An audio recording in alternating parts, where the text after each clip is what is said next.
Podcast is intended for mature audiences. The views and opinions expressed are those of the panelists and do not reflect in any way those of the podcast partners, sponsors, or affiliates. Enjoy. Hi, this is Michael Buffer, and you're listening to the Voice of the People. Let's get ready for Boxing Voice. Every day I'm hustling. Podcast is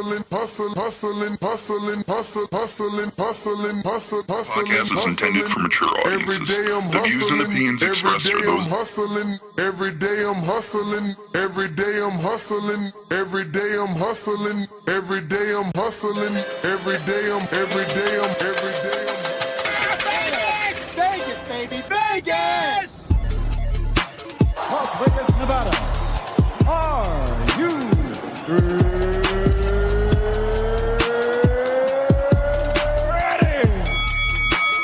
TheBoxingVoice.com. Welcome to Las Vegas, baby. We taking over. Ness Heyman. Mr. Vegas, you are Mr. Las Vegas. I get in every fucking gym. They want me there. TBV presents a ring walk with Danny. Ring Walk Danny. Daniel. Owen Bama, only in America. Because I fight for the people. I go for you and you and you. All these beautiful kids is here. We turning TBV into the Hot 9-7 of boxing.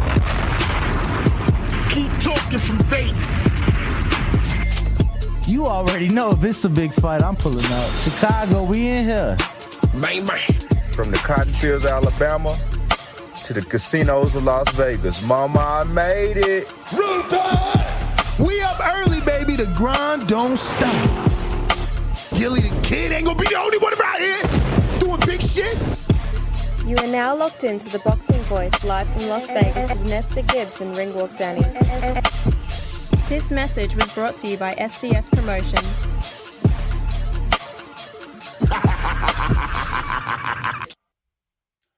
What up? Good morning. Welcome back, ladies and gentlemen, to another edition of the Boxing Voice Radio. Special edition, as I have made it yet another year. It is my official birthday, not my fake birthday, but the real one. So thank everyone that's already been dropping that on Instagram. Appreciate all the text messages and the thank yous. The late start was for the birthday L, courtesy of my friend. He said, hey, I got some cake, some ice cream cake. Let's light this motherfucker up. So shout out to Jardín that blessed us yesterday as well. Absolutely. For my birthday. Oh, look, see? What's going on here? Jardín's open, you know what I'm saying? For business, yes indeed. Jardín is open. But we're here to discuss the ongoing fight week of Devin Haney. We had the father, Bill Haney, that dropped some news. I was going to throw that in the title, but, you know, Ryan Garcia, Javier Fortuna is official tissue now. It's all over all the websites, all the blog sites. So we have to talk about it for real. But Hold on. wow, shout out to Canna. I didn't even notice. What up? Yo, my team, man. My team is real, bro. You said it yesterday, man. They gonna fucking regret it. Listen to me. He cut the interview with Bill already. That shit's already at 21K. Holy fuck. Get the fuck out of here. Yeah. Because I was just about, I love being on analytics, so I was just about to bring up what I was going to say was breaking news because it happened in our interview, but like it goes over people's head. But he caught it too. And he titled it, "We're Getting Resistance from Kambosos' Team." And the resistance that they're getting from Kambosos' team is that they do not want them to use the headset. They're actually contesting it with the commission in Australia versus both agreeing to it like they originally did in the contracts and going to the commission with a proposed plan to just have them approve it versus one wanting to do something and the other not wanting to do it. So it's crazy, right? Because Bill made it clear to us that Devin has shown that he's a man of not only of his word, but a person that believes truly he can beat George Kambosos because technically Devin could have got out the contract. Absolutely. Bill let us know that the contract stated they both had to be there. So if Devin wanted, he could have pulled out. And he didn't. He did not. Seeking glory. Yes, indeed. In Australia. Chasing greatness. Undisputed. Countdown. How many days we got left? Oh, damn, it's the 4th, right? Shit, yeah. Okay, 4 more days. 4 more days. 4 more days. 4 more days, man. So, I mean, I thought that was crazy. You know, we have this plan. Mm-hmm. You know, we come together, right? I bring the TV. My network is taking care of that. Right. They're doing the heavy lifting in terms of the American promotion. You're bringing the Australian gate and the venue, you know? Excuse me, the pay-per-view. The pay-per-view. The Australian pay-per-view. So it's like, why are we not coming together? Why are you not helping that to ensure that this fight takes place? Absolutely. You know, versus trying to find a way for it not to happen is how I am taking it. He says that Bill not being there is not his problem, and that's fine. No problem. His dad, like he said, my dad is going to be there. No problem. Why can't he at least communicate as he would, as you know, anybody else? Why are they denying to give Bill access to communicate with his son? You know? Absolutely. So it's just crazy. It's weird. It's weird. Now, I don't know how that's going to work. What, every round Devin sits down, they're going to throw a headset on him? No, I think it's going to the corner. He's going to the corner. So he'll be talking to maybe Little, and then Little will be translating? I'm trying to think. I don't know that Little would We should have asked him that, because that's like, okay, you get your headset. Let's say Kambosos agrees. Let's say the resistance stops and they're like, fuck it, we're going to let them do it. Because it came out in the paper. I told you he was intelligent. You didn't believe me. You didn't believe me. You guys didn't believe me. I told you he was intelligent, right? So guess what he did in the press conference? He said, yeah, if there's anyone from the government, from the Victorian government listening, let that man's father in. I'm going to have me father. Let his father in. Bro, that is like an Irish accent. What the fuck? Bro, that's the fucking headline. Oh my God, check it. Everybody's got, even Bill had to post it. Sarafina, Little, everybody. Yeah, I saw. Everybody had to post it. The motherfucker is like Robin Hood.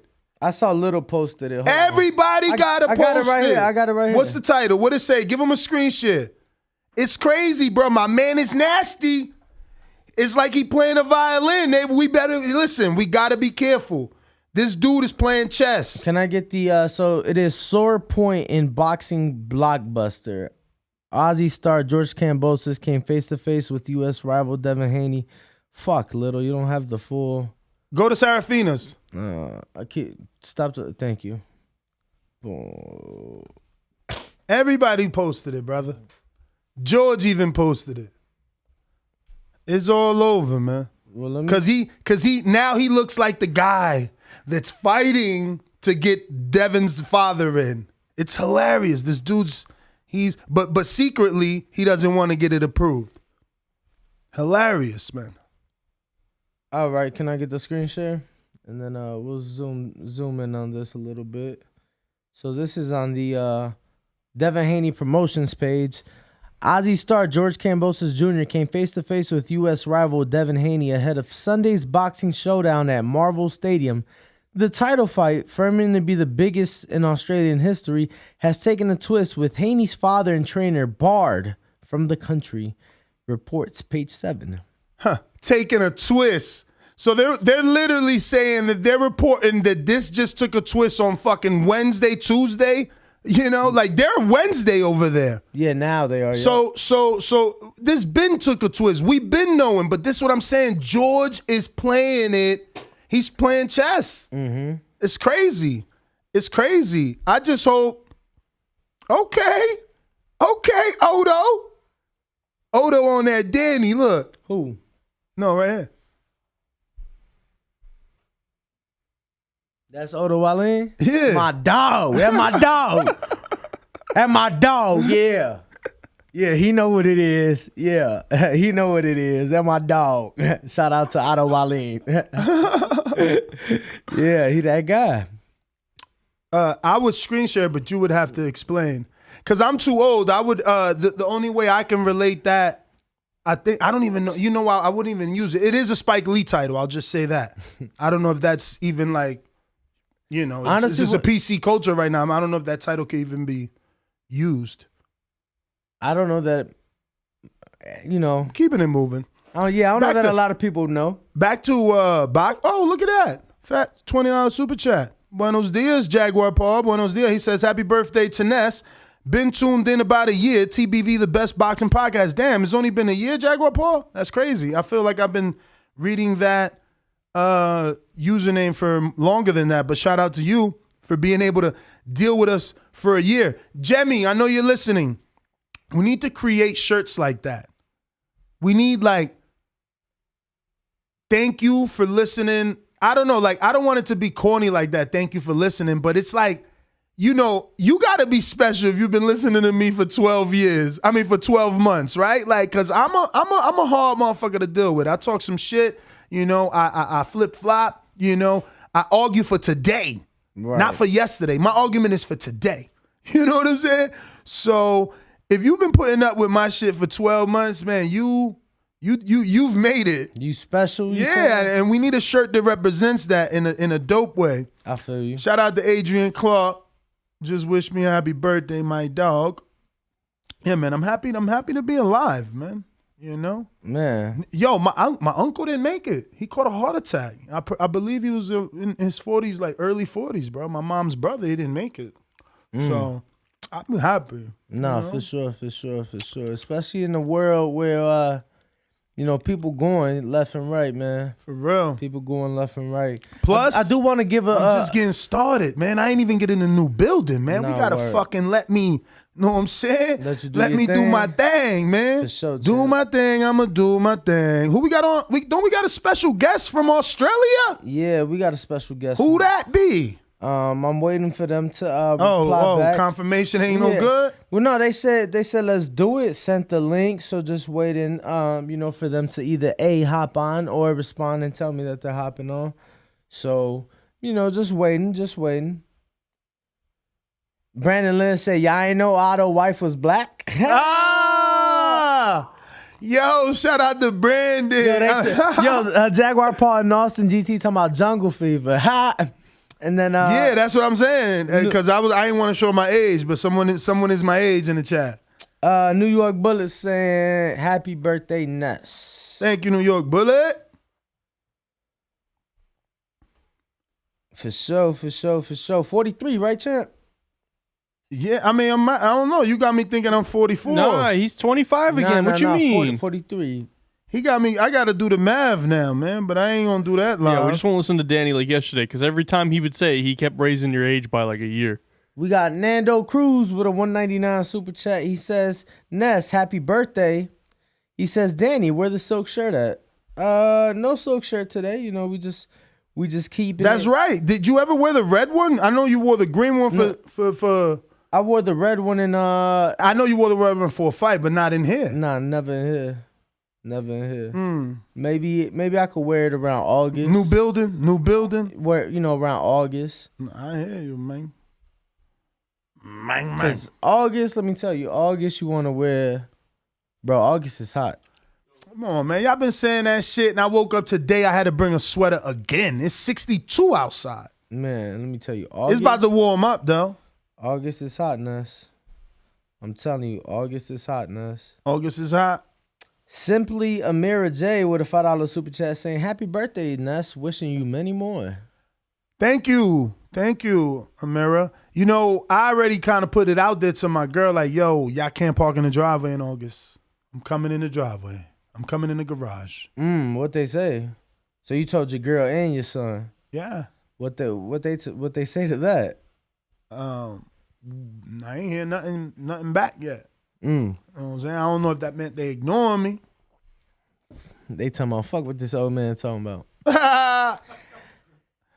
Now, it was funny too, because yesterday I had to drive it to myself. And I still parked like to share it in case my son wanted to use it. And so your wife never uses it, it's always your son? Yeah. That's funny. Actually, It is always me and my son, but she was in it a couple days in a row this week. Okay. Yeah. Kentrell said, I can't lie, I'm scared for this fight. I'm scared for this fight this weekend. They're going to try and rob Haney. I got it 114, 113 or a draw. Happy birthday, Ness. Again, I don't know that. Bruh, I mean, Bill, maybe it's because he's from Oakland. But he makes me believe, bruh.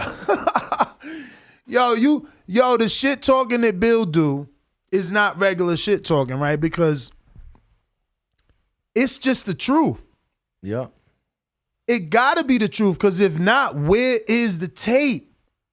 Bruh, yesterday he went as far as telling us that no one has ever busted Devin's nose in sparring. He said that there won't be no one ever post that shit. They won't ever post video or photos because it ain't never happened. No, versus no matter who the fuck he's ever been in there. It didn't matter what age. It didn't matter what year. And I thought that was, I thought he was bullshit. I'm like, man, what? He ain't never had a busted nose? You know what I'm saying? He sparring world champions at 13 and 14. He ain't never had a busted nose. He said he never had a busted nose.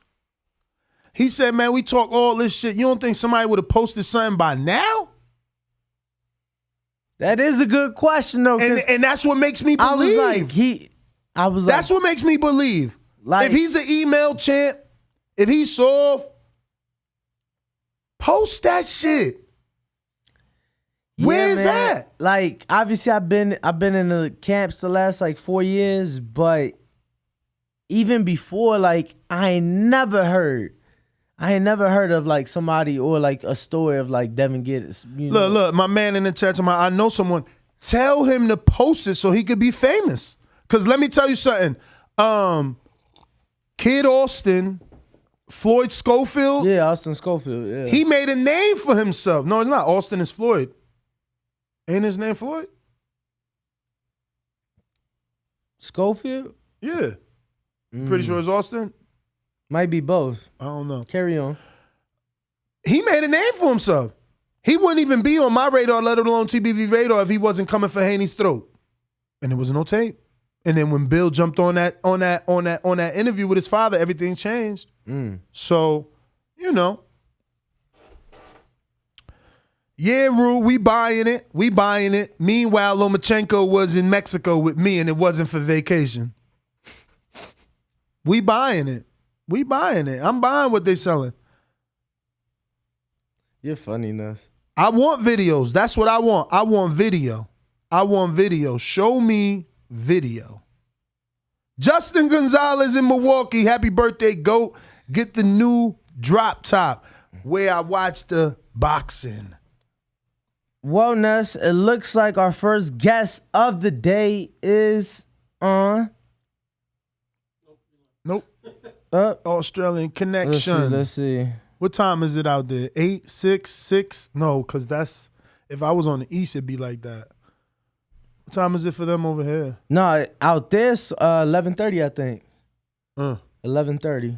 See, when I was on the East, it would be whatever time I was in. If I was PM, it would be the same time AM for them. In Australia? Yeah. Nah, because it's a 14-hour difference. It would have to be a 12-hour difference. So what about when the hour go back? I mean, it would still make it either 13 or 15, all right, depending how you flip it. So maybe I was. So what am I? So we off by 2? It would be 2. Yep, okay, so I could see that. I could see my 7 being they 9. Yep.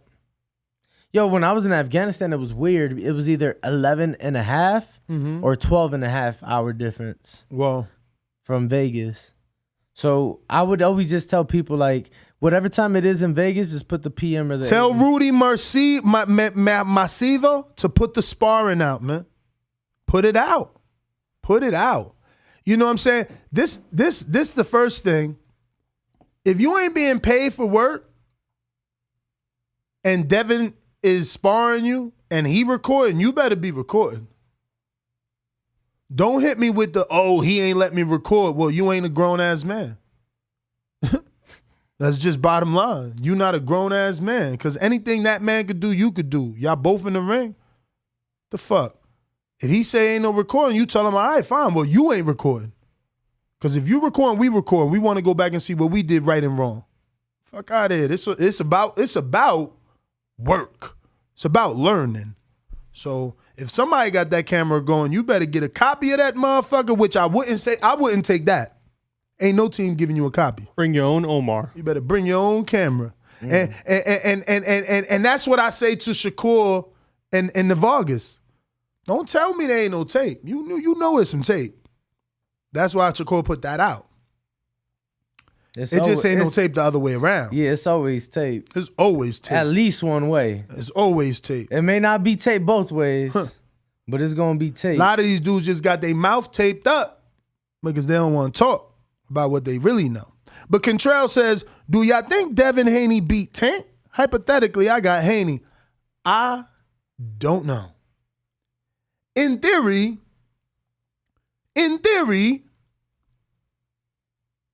what Rolly did, I can see Devin doing, but Rolly had that success to put Tank on the back foot because Tank had a threat. I don't know if Tank is going to be as back foot minded with Devin. Right. Now, if Devin is on some Floyd Mayweather accuracy with that right hand, the way he was popping Marquez just off the lead, like, he even Maidana, at one point, he had him lined up where he had the range on and he could just lead in with that right. Bang! And hit you. So that's different because, it was Rolly's loopy right or straight right that was keeping Tank going back. Then at times he would kind of uppercut it to the stomach, loop it around the side to the stomach. So again, it was a different level of threat though, right? Like I don't see Tank jumping on the back foot with Haney. I think Haney gonna be like, okay, we know the bullets Tank throwing. Right. We on some slick shit. For sure. Thank you for all that input, this fucker right here. You would think it's his birthday the way he's in his phone. Who's calling? Nah, champ, I'm handling. Oh, that's right. You're trying to get Albert Bell. My bad, man. I'm over here on the back end working. I know. Champ. I'm tripping. I forgot the Albert Bell's not connecting. We got Chick Chickarelli with a fat $20 super chat. He says Kambosos gonna need a kangaroo in that ring to help him and outbox Haney. To help him try and outbox Haney. Happy birthday, my man. Birthday cake emoji. What is that? Like a popper emoji with confetti. A bottle of champagne and the glove emoji. Shout out to you. Shout out to you for sure, champ. Damn, man, do you feel like what is it like for your birthdays now? Because I ain't gonna lie, I feel like now, like ain't no bro, that shit just been another day for mad years. For mad years? Hell yeah, because it's like when you young, you use your birthday as the excuse to do something that you can't normally do. But like when you a grown ass man, you do whatever the fuck you want to do. It's like I tell y'all, I've been telling y'all for so long, every day is Friday. Nah, that's a fact. Every day is Friday for me. The minute God blessed me with this show, every day became Friday. Like I literally don't need Fridays no more. If I want to take a vacation today, it's Friday. Right. It's just that simple. Time to start my weekend. Word is born. So it's just like blessed. Bougie from Broward with a $5 super chat saying, happy G-Day, Ness. Hope you see many more. Also, thanks for posting our gym GoFundMe page. Shout out to Lord Haney for dealing with this bucko flaw. He said, go get them belts. Absolutely, man. I need the community to actually go check out Bougie from Broward's GoFundMe. They have a beautiful gym out there, very close to Miami, if not in Miami. And they need a little help to get some nice equipment. But they got a beautiful space, man. You guys should definitely check in. JT, you might want to check in. He might have some, youngins down there that you could get some work with. And that way you could turn it into a vacation, Congratulations to Coach JT. Just bought a beautiful home in Texas. Yo, I had considered Texas because I always wanted to leave Jersey. Like, it's just once I started traveling, I realized, man, everywhere's better than Jersey to me. Like, dollar. Like when I was buying my first home, man, in Texas, 250,000 would have got you like, Jesus Christ, half an acre. You know, four or five fucking bedrooms with a pool. Like, I'm like, what the fuck? Like, I wanted, my uncle lived in Frisco, and that was considered high class back then. And I'm like, I fell in love with the backyard because the gates was like 12 feet tall, solid. I heard the houses are really affordable out there, but like the taxes kill you. Really? Like property tax? Yeah, I've heard that's a bitch out in Texas. Yo, so I haven't heard that So yet. it's funny because I was looking at homes because I was considering. What do you consider high, bro? Because I'm coming from New Jersey. Let me just warm you up to what I was paying. All right, good, because I know yearly. I know your house, and I know what my parents pay in Chicago, and I think they pay a lot. I was paying $9,300 a year for that shit. Yeah, that's a lot. Yeah, That's a lot. I think here for our house we're paying like $2,000. Yeah, because my peoples, they probably paying about like. Bro, I'm in Sarasota County. That's one of the richest counties in fucking Florida, and I'm paying like $1,400 in taxes down there. Fuck New Jersey. Now, are they letting you roll that? Because like for us, it's rolled into our mortgage. Like yeah, okay. Of course, I didn't know if that was like a common thing with like most mortgages now. No, so yeah, I know my uncle. He pays it. Shout out to David. Told you, Frisco, one of the best. I'm telling you, I fell in love with those backyards. It was amazing. He's here? Is he here? Is he there? No. He did say he's getting on now. He had to grab his food from the lobby. So. Yes, sir, Lennox. It is my birthday. It is my birthday. It only comes once a year. Shout out to D Nice. Thank you for the wishes. Yeah, man. Even when we did Border Wars in Texas, we rented a B&B. Bro, that shit was like a fucking mansion to me. Coming from where I come from. You talking about the one we was at? Were you at that Border Wars? Yeah. At the mansion, the all brick with the backyard. Even the walls was, the gates was brick. Yeah, and then that shit was beautiful. You talking about Francis was there. You sure you were there? Nah, you weren't there. Francis was there. Nah. JP was there. King Boone was there. Oh, no. Hey, yo, King Boone hit. Yo, we had a phenomenal time. That shit was. It wasn't the crib. It wasn't the crib. It had crib. a theater room. Oh yeah, no. It had a fucking theater room. Like, oh, there goes Bell. What up, Albert?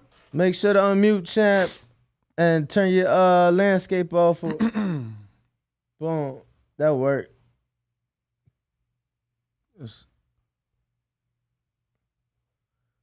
And we lost him. Let's see. Can you hear us? Oh, so Icy Sims was there. He said, nah, Danny wasn't there. Y'all can hear you. What up, champ? What's popping? What's going on, man? What time is it out there? It's like midnight, right? 11:38. Damn. At night? Yeah, PM. Yes, sir. Damn, thank you for staying up late, man. Yeah, it's about to be Wednesday over here, fellas. It's crazy. You in the future. On everything. When I left, I was in LA. It was May 15th, and my dad's birthday. So I called him, wished him happy birthday, got on the plane. It was that was Sunday. I got here, it was Tuesday morning. Damn. It was the 17th. I didn't have a May 16th this year. Bro, you know, it's crazy because I was actually supposed to fly out last night. And obviously I'm denied, but I was supposed to fly out last night, and today's Ned's birthday, and I'm like, damn, bro, I'm gonna miss your whole birthday because I wasn't supposed to land till Wednesday morning. I was gonna miss all of Tuesday, May 31st. So yeah, that's crazy. Then like when I come back, I have 2 June 6th. Oh wow! Like, I leave here on the 6th, but I'm going back in time. So when I get there, it'll still be June 6th. So it's gonna be like June 6th for 2 days for me. That's crazy. He gonna get off an 18-hour flight on June 6th, still be June 6th. Yo, that's crazy. You're like a space traveler. Right. That's what they say time don't exist if we get to talk about our conspiracy stuff. Yeah. Yo, man, so talk to us. How does it feel to a guy from Toledo? Wait, before you ask, I want to know how'd you get, like, when did you know and how did you get that call? I knew probably like a couple days before I came. Okay, so it was very recent and sporadic then. Yeah, for sure. I was headed to Atlanta for my guy Vic. He had some fights, you feel me? So yeah. I was headed to Atlanta to go kick it, you know what I mean? But they like Lou called him. Lou DeBella and Peter Kahn and them had called him. I guess they said they needed a real skillful guy to box, come get some work with or whatever. So I'm like, shit, I'm with that type of stuff. So I'm like, yeah, I'm trying to get out to Toledo when the summer here anyway. Like, it's dangerous when the heat first break out. Ain't nowhere you really want to, you want to be. So yeah. I definitely was with it. Man, so how'd you feel? Like, I mean, it had to be have you ever been to Australia? And how did you know that you would be, did you know you would be allowed in? Yeah, I ain't got no cases, you know what I mean? So I knew I was straight on that end. But yeah, it was, you know what I mean? Like, who wouldn't want to just travel the world to do something they want to do, that they love doing, you know what I mean? So that's another thing about it. Like Australia, how many people get to say been to Australia? Like, especially come from where I come from. I don't know nobody been to Australia from Toledo. So shit, I was with it. It's definitely a great feeling. You know, it's funny. We were having a conversation, me and Danny, and someone was telling us, they were like, yo, did you notice that George Kambosos is saying that Albert Bell will be a future world champ? Mm-hmm. How'd that make you feel to have him say that live to the public and it be something that he can be quoted for? Yeah, he just said it again. We was talking to Mark Kriegel when we was just on the lobby, and he said he bet his house on it.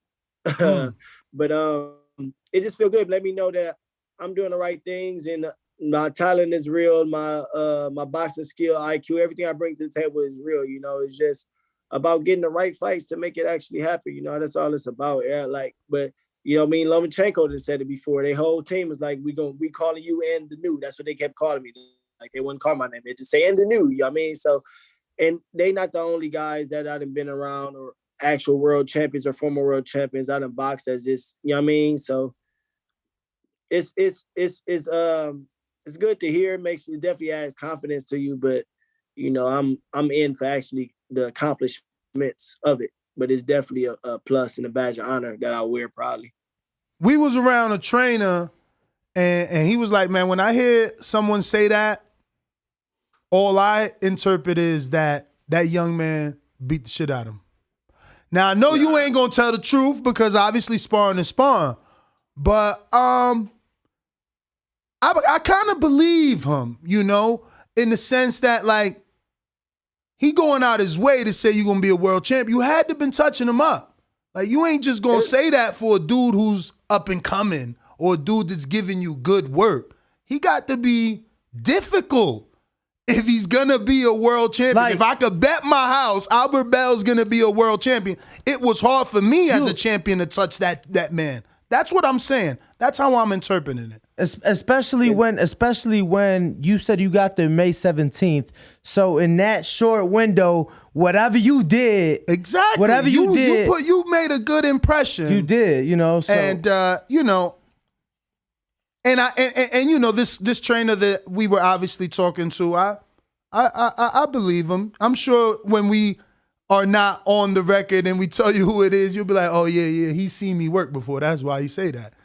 So you know, yeah, that's just something I wanted to tell you because we were having that conversation because it's been a conversation amongst the gyms here. You know, I don't know. People know that you've been doing well. I don't know if you know. No, I don't know. I'm on a whole nother day, man. I don't know what's you in the future. He in the future. He living in the future. Right. Man, I don't know nothing about that stuff. You in the future. Albert, well, regardless of what the people may think, you know, just talk to us about the experience nonetheless with the unified world champion and being able to get those rounds in and, you know, helping George get prepared for the big undisputed fight this weekend. Like it's great work, and like they real good people. I just like I like them as humans. You know what I mean? Like and then in Australia, everybody here they probably too nice.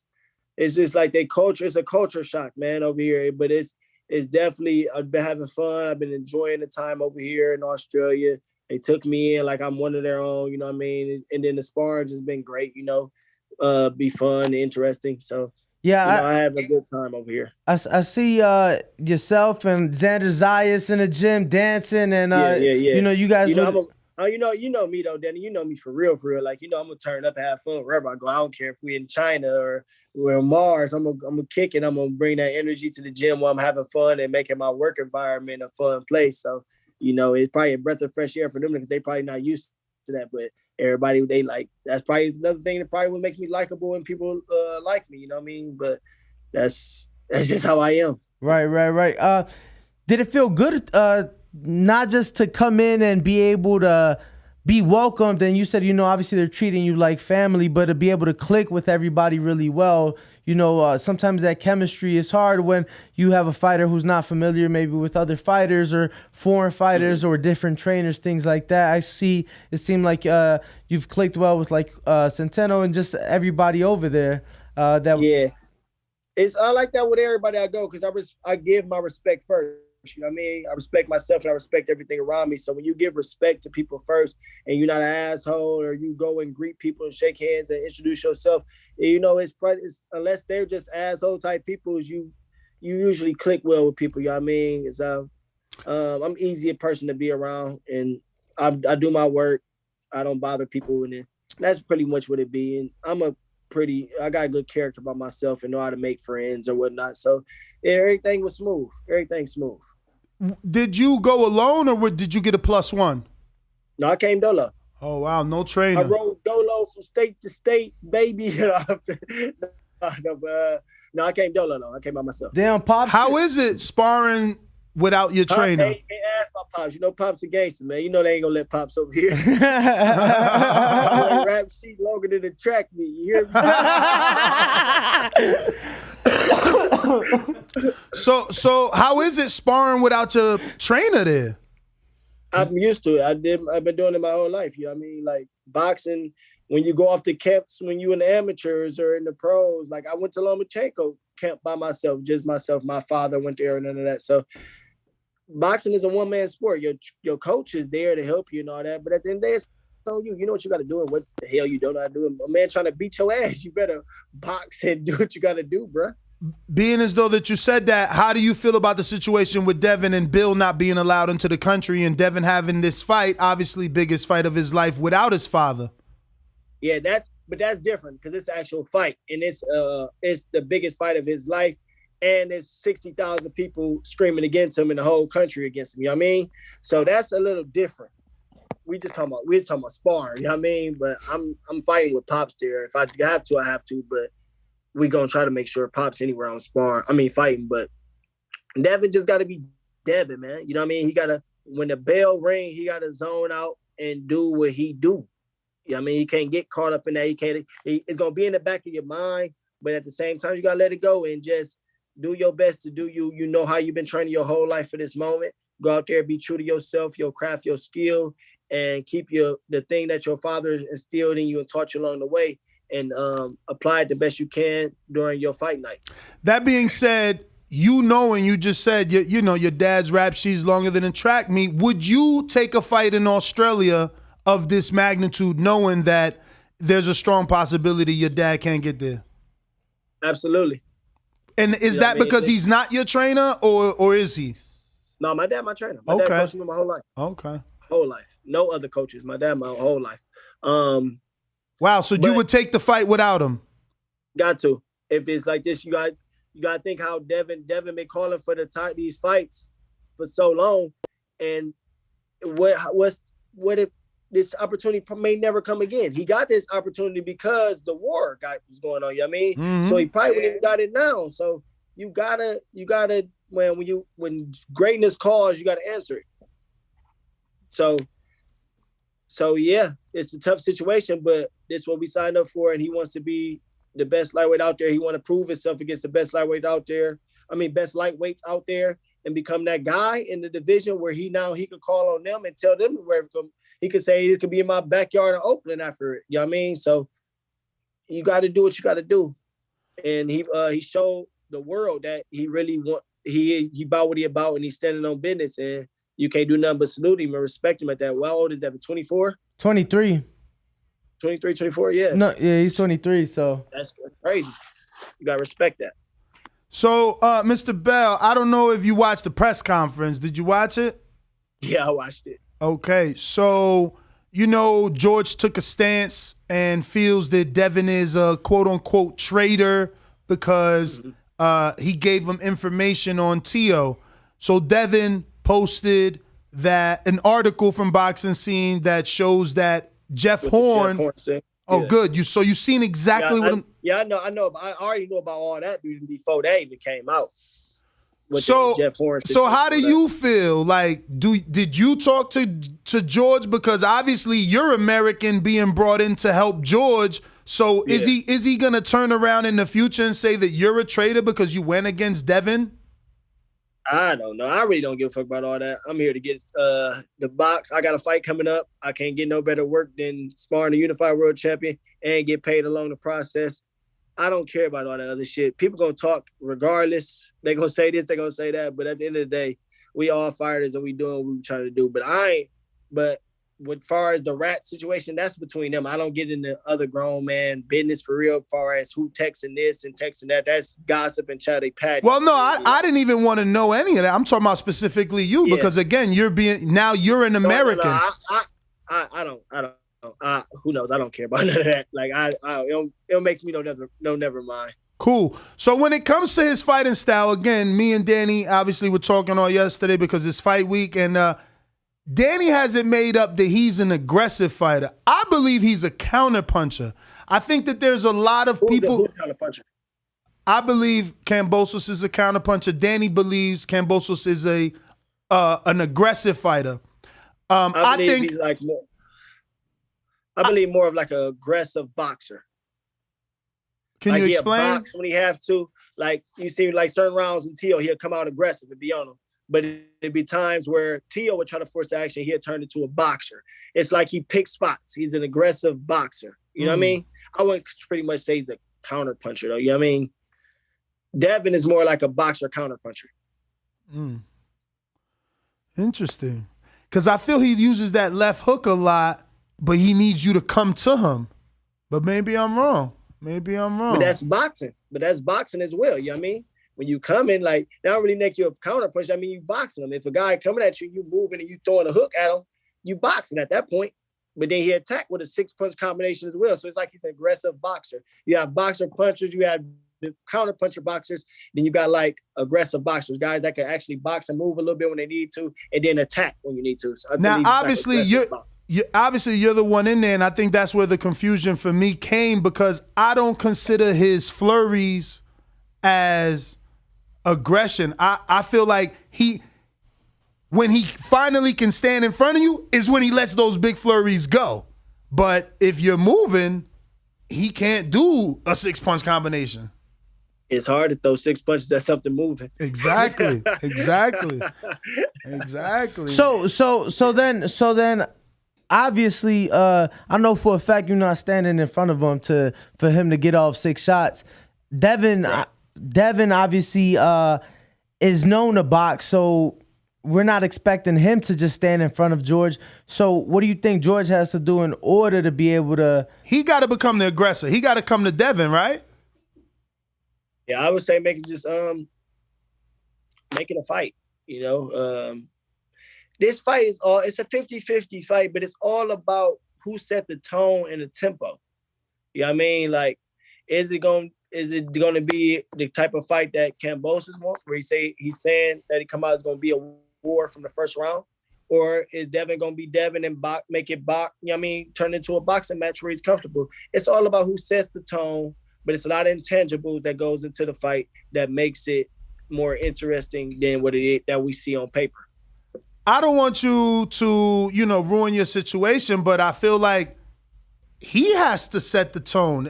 It's his 60,000 people. He's the one saying, I'm going to destroy Devin. I'm going to take his belt. I'm the emperor. I mean, your crowd will boo you if you come out first round on the back foot. I think. Who knows, though? We don't know. I don't even know what type of fans is over here in Australia. You know what I mean? Like I don't know what they like. Like some Americans. He been selling a story. I'm just going off the story he been selling. I don't know. Yeah. We'll see. Very interesting fight, though. We'll see very soon. Shit. How's that power? How is that power? Because T.O. went down. People thought he ain't have power till he put T.O. down. That's boxing, though. Everybody can hit. People don't think people can hit, but man, you ever have a girl or a little kid ever ran by and hit you in the stomach or something and felt like you about to shit on yourself? Shit, like, Bill Haney just tapped me in the stomach yesterday. I felt that way. If you're there for it, anybody can hit. You know what I mean? Yeah. So it's all about, it's the shots that you don't see is what hurts you. You know what I mean? Mm-hmm. And T.O. got caught with a shot he didn't expect or didn't see coming. But he got decent power. Power. They I think both fighters, they're not considered punchers or knockout artists, but they both have power that could buzz you or hurt you or drop you.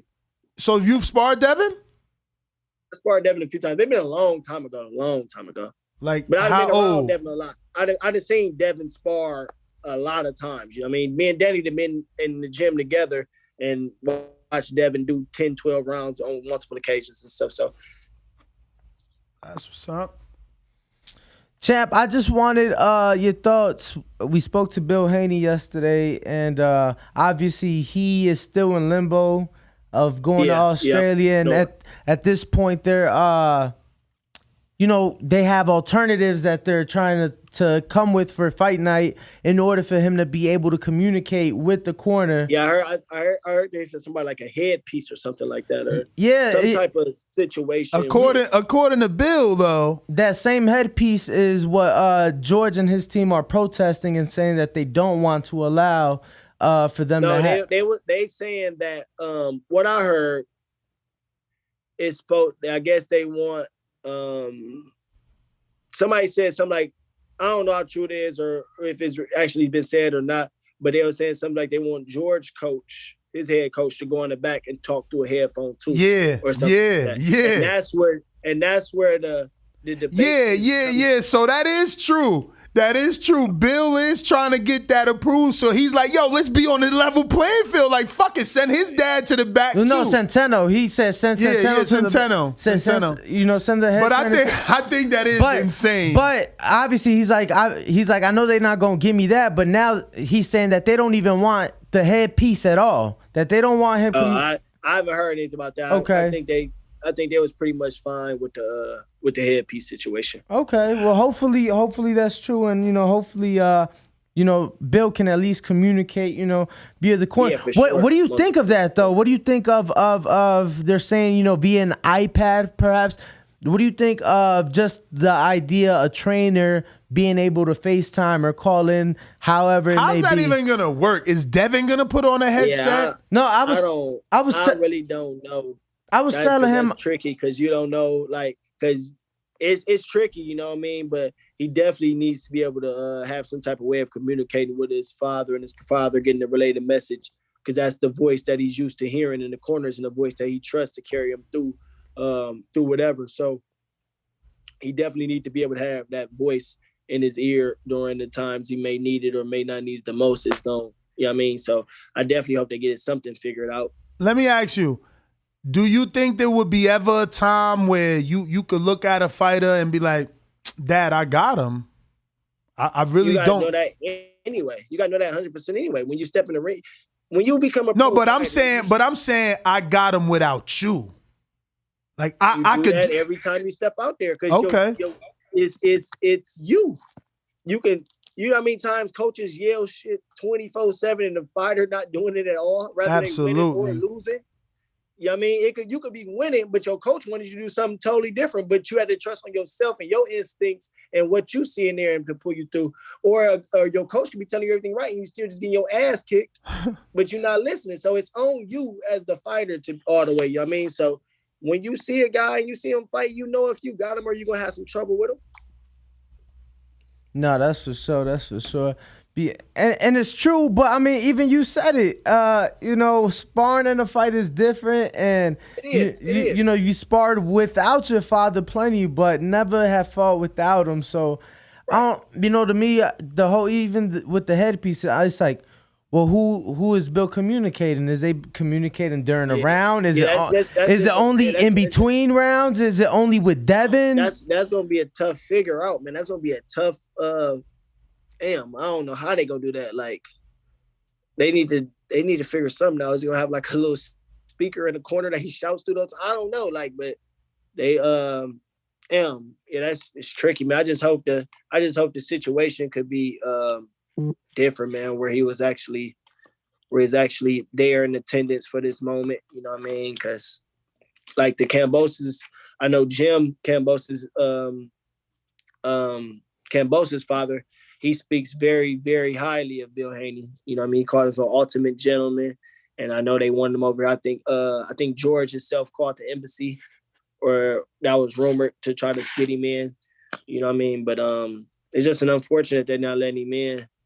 And especially for something so old, you know what I mean? Like 30 bullshit. Yeah, I mean, it was like 7 years before Devin was even born. Especially when they could give him a work visa, because at the end of the day, Devin and Bill are bringing economics to the country. If they don't come, the fight don't happen. So like it's completely insane that he's not even allowed a work visa.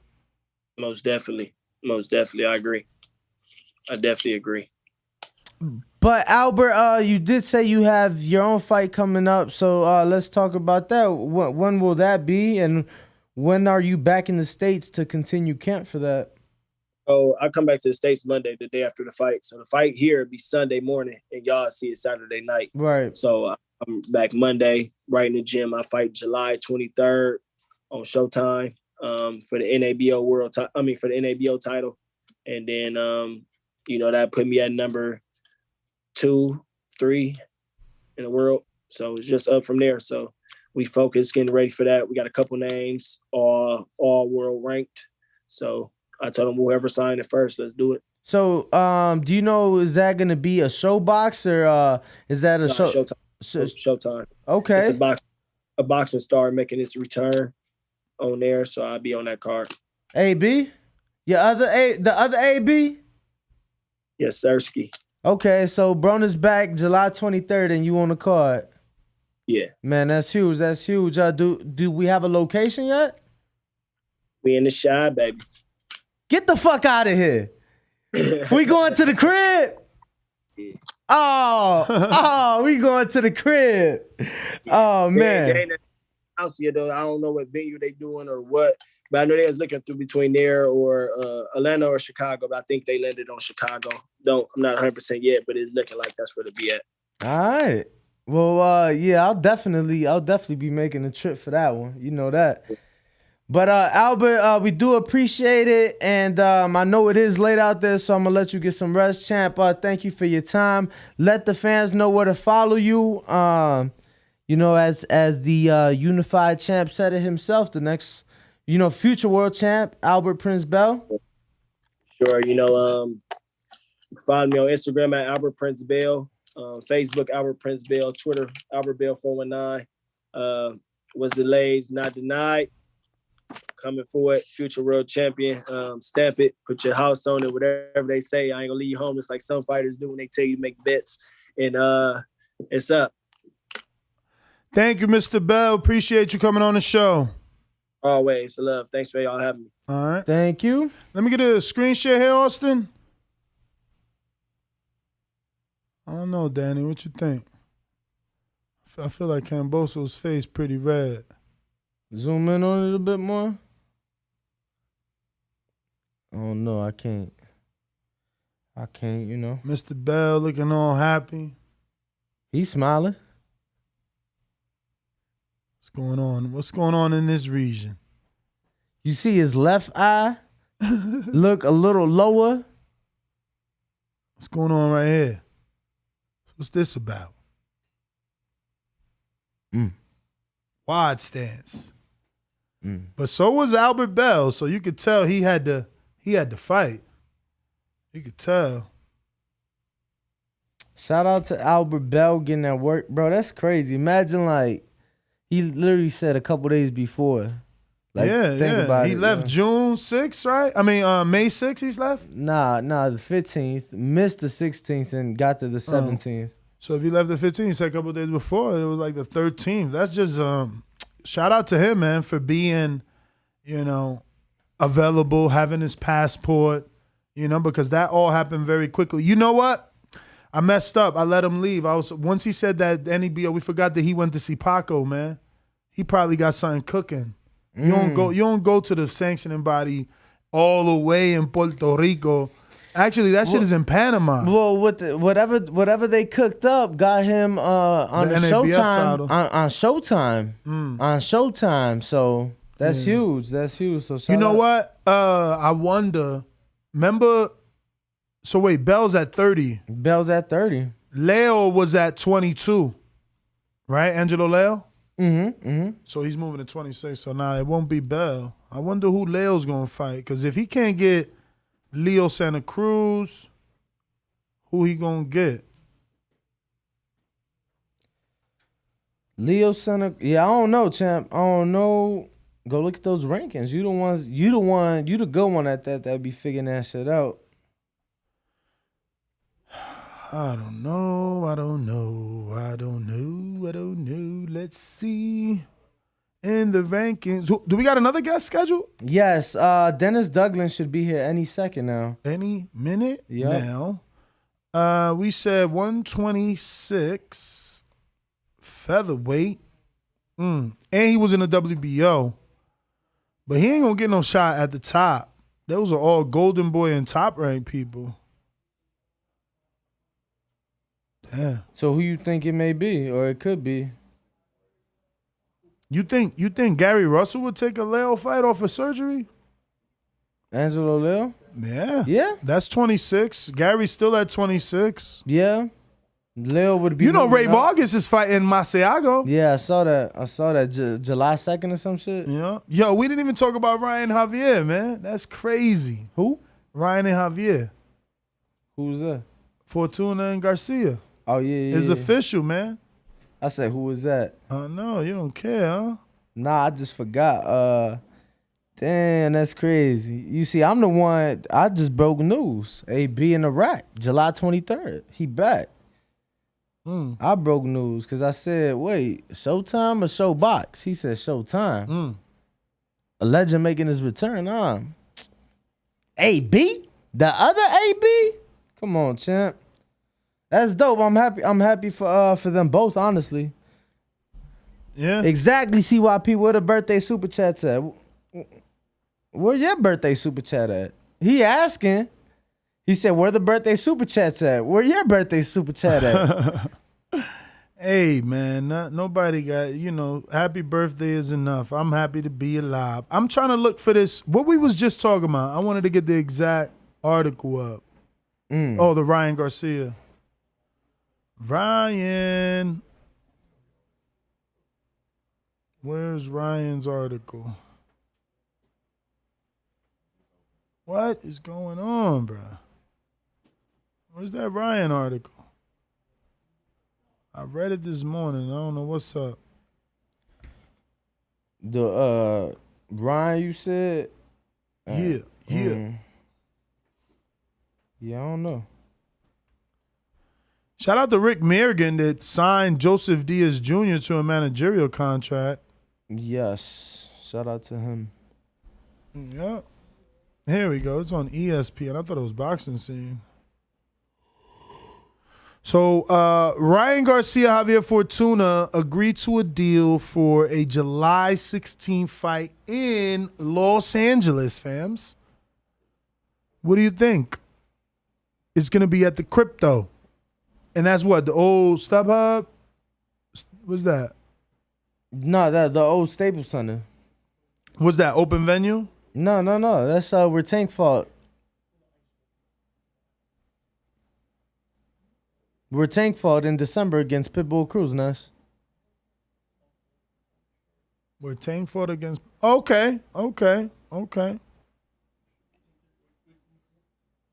Yeah, so...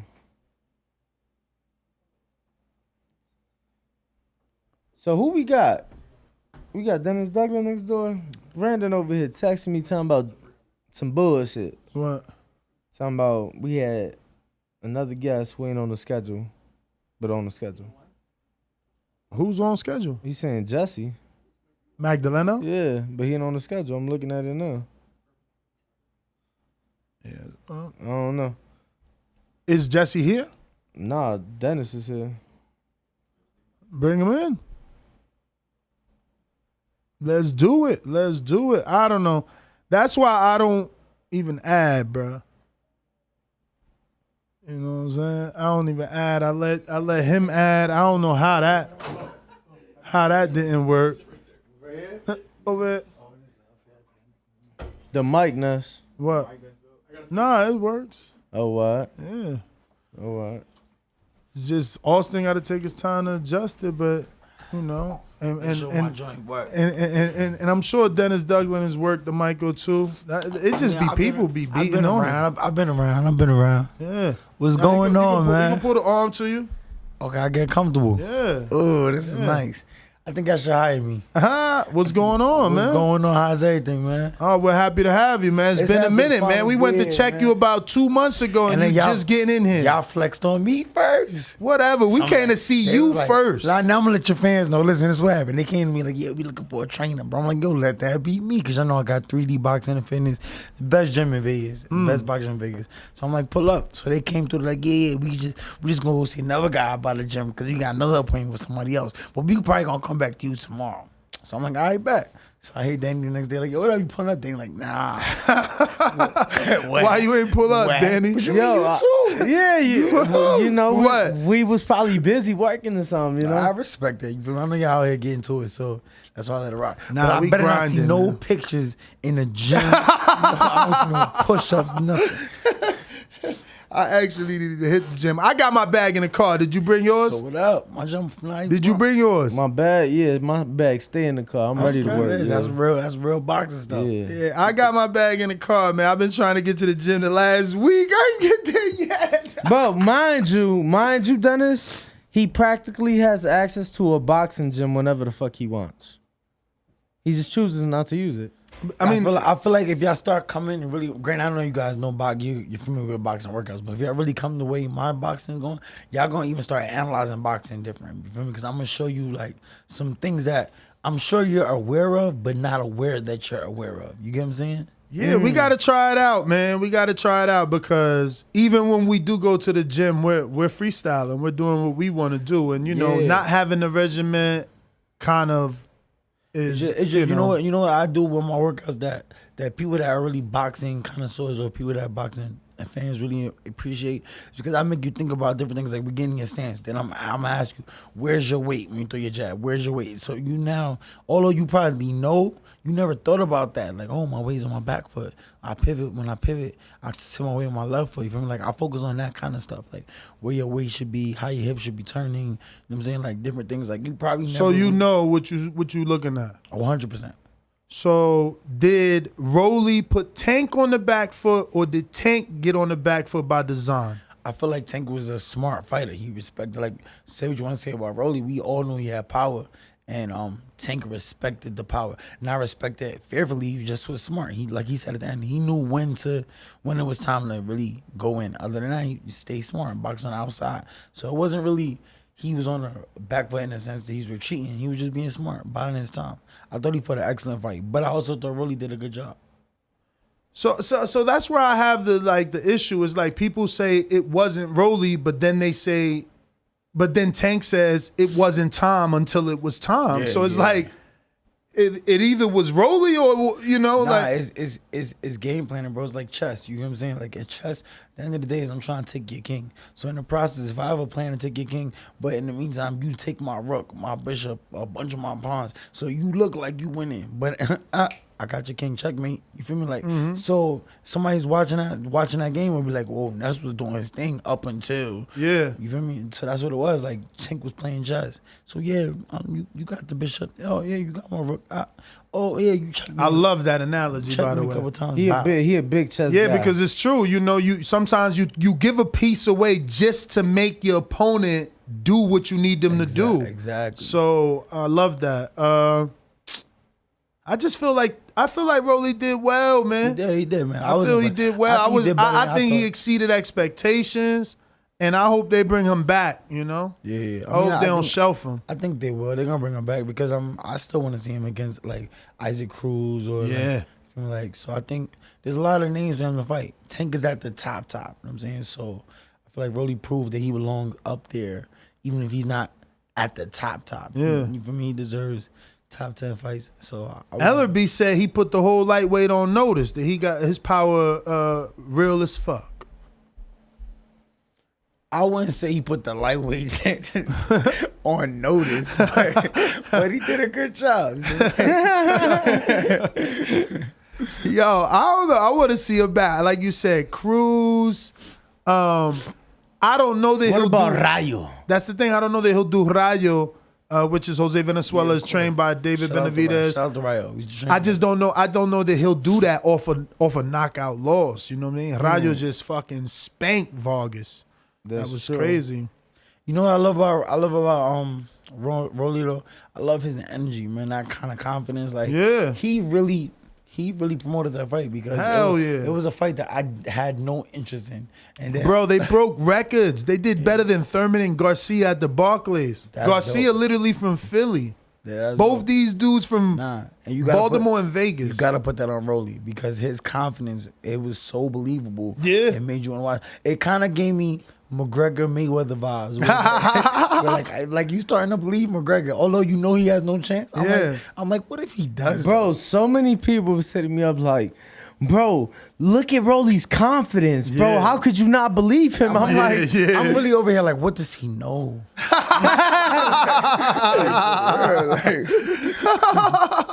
What does he know? That was hilarious. Yo, so what you think of Coach Bullet? I think Bullet did a great job, man. I always shout out to Bullet. He always around. You feel me? Like I always see Bullet working, so I'm glad he got a shot at the highest level. You know what I'm saying? Like I think he did a good job. Shout out to Coach Wade. You know, he always working, so I think he did a good job. Really conditioning, looked great. He just ran into a shot, ran into a crazy shot, but for real, it was. You feel me? Like it was one shot too. I watched it on Instagram like 100 times, but did you see how fast it was? Boom! Like, oh my Lord. It made me jump. yo, bro. like watching the reaction video when y'all saw it, it was funny because it's him, our guy Bo, Keyshawn, not Keyshawn. Bruce Carrington was right here. Bo, Troy Isley, and then Dewey Cooper. So it's like it's a delayed reaction for some because I feel like you was the first one that reacted. Hell yeah! And then it was like everybody else like was after, so I feel like it was a delayed reaction and shit. But that shit was so fucking quick. It was crazy. Yeah, I'm about to take a video real quick. Go ahead, man. Look, ma, I made it, ma. Hold up. Shout out to your mom, man. Yo, I don't know if y'all know, but Denis Douglin is originally from New Jersey, man. No, wrong. Dennis Douglin is originally from Brooklyn, New York, but I lived in Jersey for 10 years. Oh, wow. Damn, he checking you on the story. On the gram. Oh, shit. Yo, I thought it was New Jersey. I met him. Yo, I think we met like in AC somewhere, right? Yeah, we did. Fucking 100 years ago. You know what it was? Shit. I'm not gonna lie. So I was born and raised in Brooklyn, New York. I lived there till I was 16. Then I moved to Jersey. Growing up in New York, it was such a crazy experience with me, man. Like being jumped, constantly gang stuff. I'm not gonna say I was a gang member, but just ties with being from Brownsville and stuff. So when I was able to move to Jersey, it was a totally different lifestyle. What part of Jersey you went to? Marlboro, New Jersey. So damn, you went deep down south. It was lit. It was Yo, nice. did you like bump into Cornflake down there? Because he was like in Minville. Nah, Cornflake is more south. He's further south. But I did bump into him. We sparred. I ran through Jersey respectfully. You feel me? Like, I love Jersey. So I embraced it because Brooklyn was so rough, and then I moved to Jersey and it was so sunny. So I started sunny. I'm from Jersey. Yeah, I really embraced that. But then as I got older and I realized like Brooklyn is what made me who I am. I move how I am because of New York. So I really started repping New York a little more. So that's what a lot of people think I'm from Jersey because when I lived in Jersey, I'm Jersey. Come look at my crib. You feel me? Like that's what it was. Shit, I remember bumping into you at the casinos and everything. Yeah, that's a fact. Yeah, man. So you're at DLX now? No. DLX. Oh, sorry. 3D? 3D. Come on, he got his own boxing gym, bro. He pulled up. No, I messed up the name. But that's an ugly mess up. That's an ugly mess up. But you used to be there. Yeah, and shout out to DLX too. Shout out to Trudy and Derek over there and everything. Like we haven't even visited that gym yet. Nah, DLX is a dope gym. You feel me? Like so, and I appreciate them. Shout out to all the gyms in Vegas, man. Vegas is. Shout out to Vegas for being able to have this many gyms, like you guys have so many gyms so close to each other, and they're all popping. It's crazy. Nah, it is. And I was so much talent out here. I've worked in city boxing, worked in DLX, worked in real boxing. So I've been around. I'm saying UFC gyms, title boxing. I used to train at Barry's. I trained at Sean Porter's gym. So I've been all over Vegas. I've been able to see different energies, different fighters, how they train. Vegas is very unique in that sense that the boxing world right here is very interesting. It's flourishing. I'm saying people don't talk about it because once the whole energy in Mayweather's died, for a while, everybody kind of felt like boxing in Vegas was dying or something. But now it's just everybody just dispersed. But like 2016, 2017, Vegas and Mayweather gym, fire. That's when y'all should have like really been out here. Like that's when like it was me, Cuba, Jay Leon, Ronald Gravel, Badu Jack, Rolly, Tank, Africa, everybody, all at one time in that gym. So you don't know who's gonna spar. Like that's when it was lit. Then you know when Floyd was still active. So Floyd in the gym, and when he come in the gym, it's people that's besties. They now beefing. You feel me? Like because everybody want that attention. So that energy was kind of crazy because you don't know what's gonna happen. That's crazy. So you got any plans on being a trainer yourself, like officially, like have a fighter, maybe a pro fighter? Yes. Because you've been in the game, you've met people now. I'm sure you look back and you wish things were different in your career, but I'm sure with all the phone numbers that you have now, you feel you can move someone, right? Yeah, 100%. First, I don't wish anything was different from my career. I think my career path is very unique. I'm not a world champion yet, but I have world champion energy, so that feels good. You feel me? Like I get to move in rooms with, you feel me? Like I get to see different things. And it's blessed. Like I'm in a very unique position where a lot of fighters with my record or resume, you would think, not even resume, just record, can't move like I move. Like they're written off already. You're already a B-side, super B-side. They call you a bum or your career is done.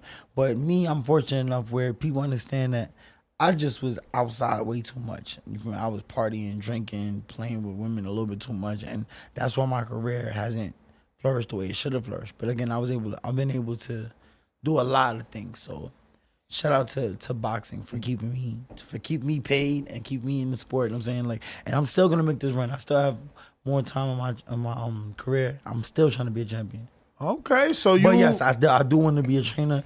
I want to be the first boxer that does everything, bro. I want to commentate. I want to be a trainer. I want to be a ref. I want to be a judge. I want to be a manager, promoter. I just love this sport that much. Like I want to be involved in every aspect of it. But in all these years, you being, because you've always been a fighter, but you've always had your training course where you teach other people. Yeah. Have you never ran across someone that, I don't know, that you felt like, damn, I want to help this kid get to the top? You know what it was? Because I've had boxers, especially in Jersey, approach me to be their trainer in the pro rankings, but I don't think I had the confidence yet, and I still was.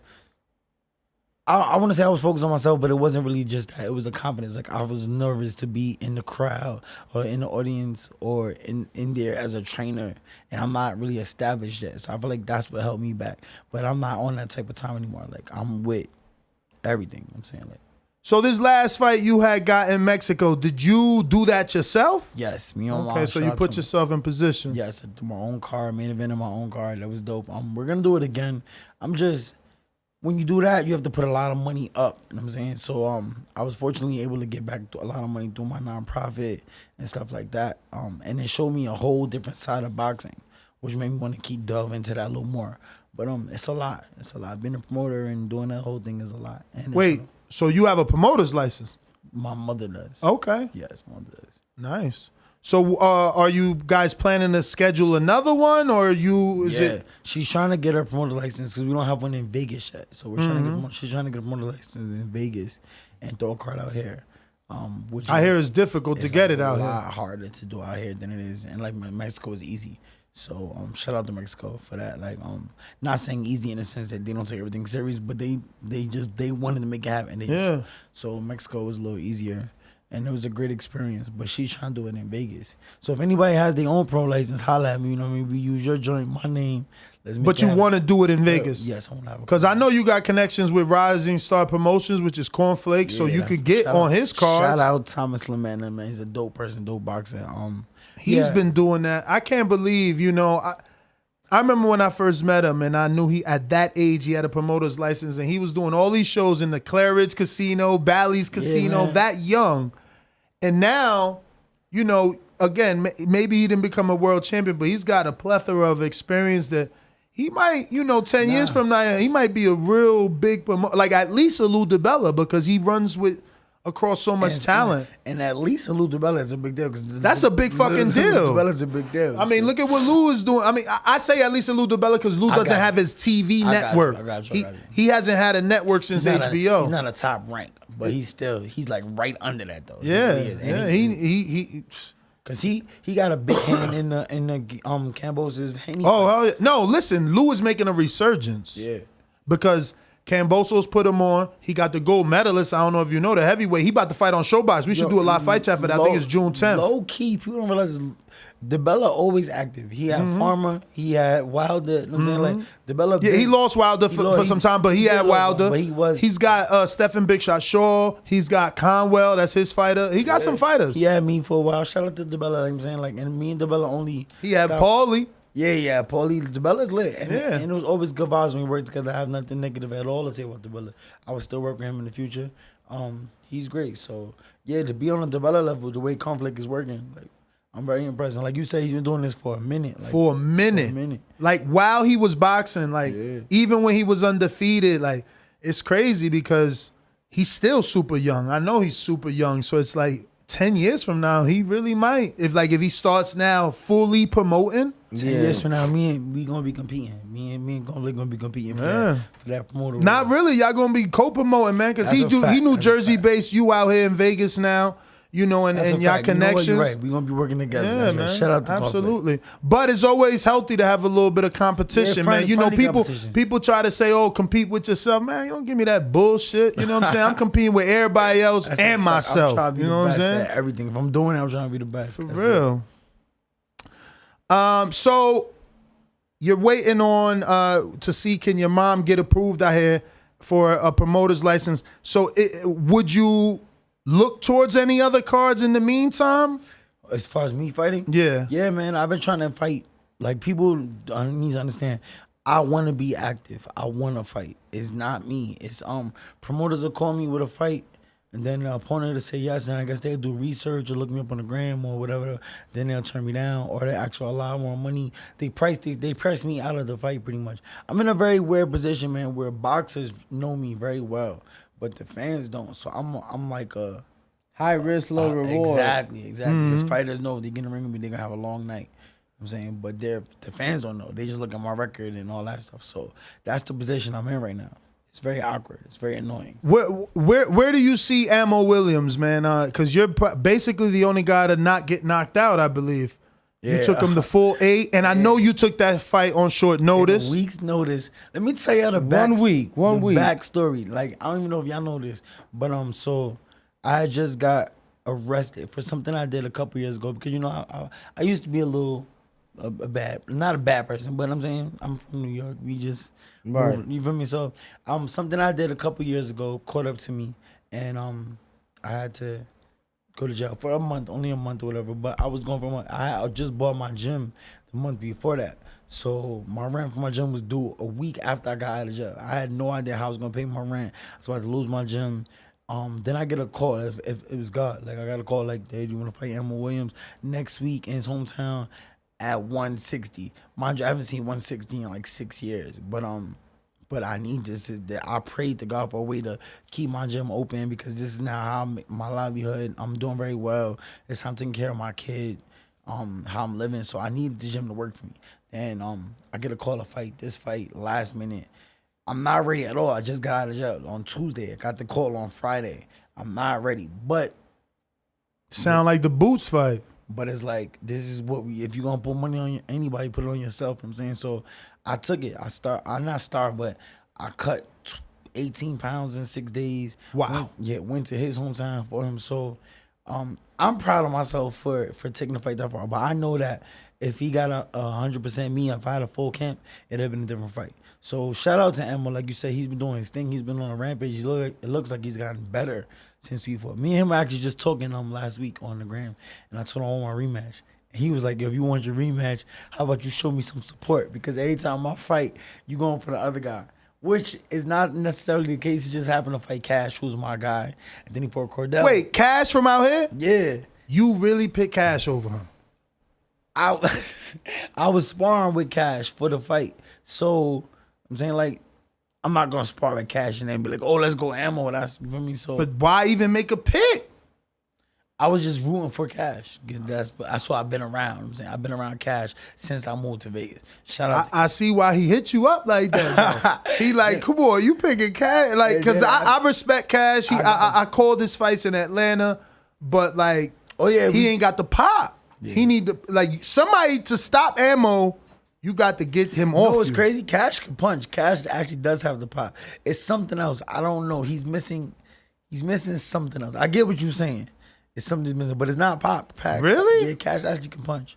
So I was going for Cash. Then when he fought Cordell, Cordell is somebody I know also from the amateurs. Man, that shit ugly work. Bro, that was like one round. Ugly work.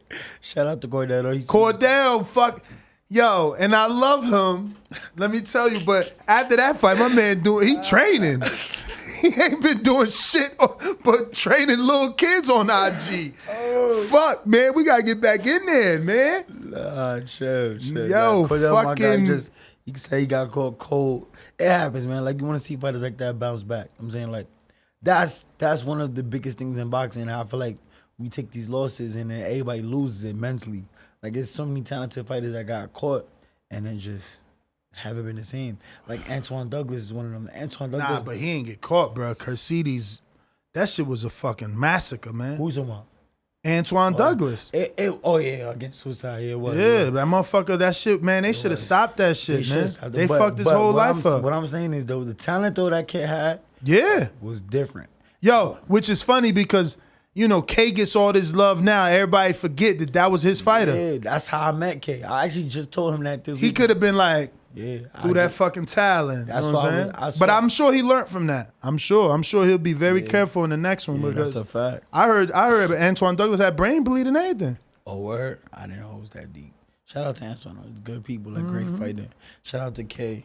It's crazy because we just had Troy Isley in here and, you know, they grew up together. Yeah. But, I mean, K got a pack of wolves now. Yeah, K dope, man. Like I said, I've been over there at the Top Range. I'm sparring now. And so I get to see how he work. I like his energy. He good people. I get why they're so successful over there.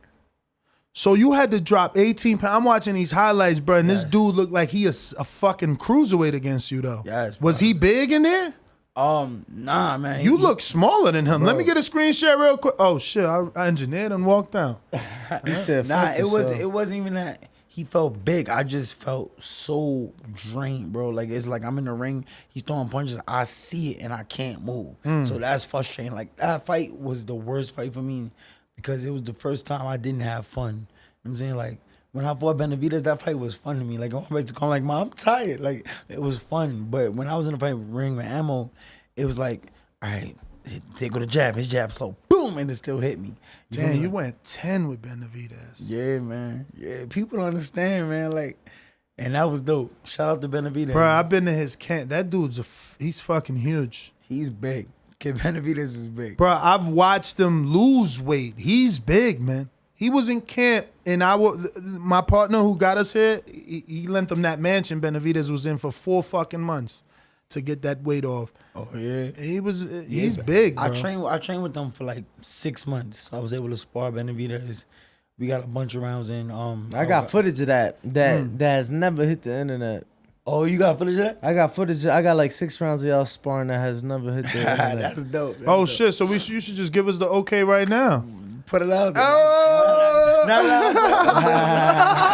He said, no. You go hold on to that. That's in the vault. That's a fact. But shout out to Benavidez, shout out to Jose, shout out to that whole team, Rayo, everybody, man. Like, yo, Rayo. When I seen him sparring, I got to see him spar Joet Gonzalez and Joet's brother and like some other kid that was like 7-0 or 11-0 or some shit. And I knew right there, I said, man, he about to murder Francisco Vargas. So when I started training with them, it was Rayo, Benavidez, Junior, Then it was the Magdalenos. It was a couple of people, and so I didn't know who it was. If he was just a kid with a pink headgear, and pink cup, pink. I'm like, who is this kid? So he get in the ring. I don't know who he is, and I don't remember who he sparred. I was watching anybody spar, and he just beat the mess out of somebody. And I'm like, hey, he's vicious. Hey, yo, who is this kid? Like, and his left hook, he vicious, man. Shout out He to vicious. Ryo definitely won the next.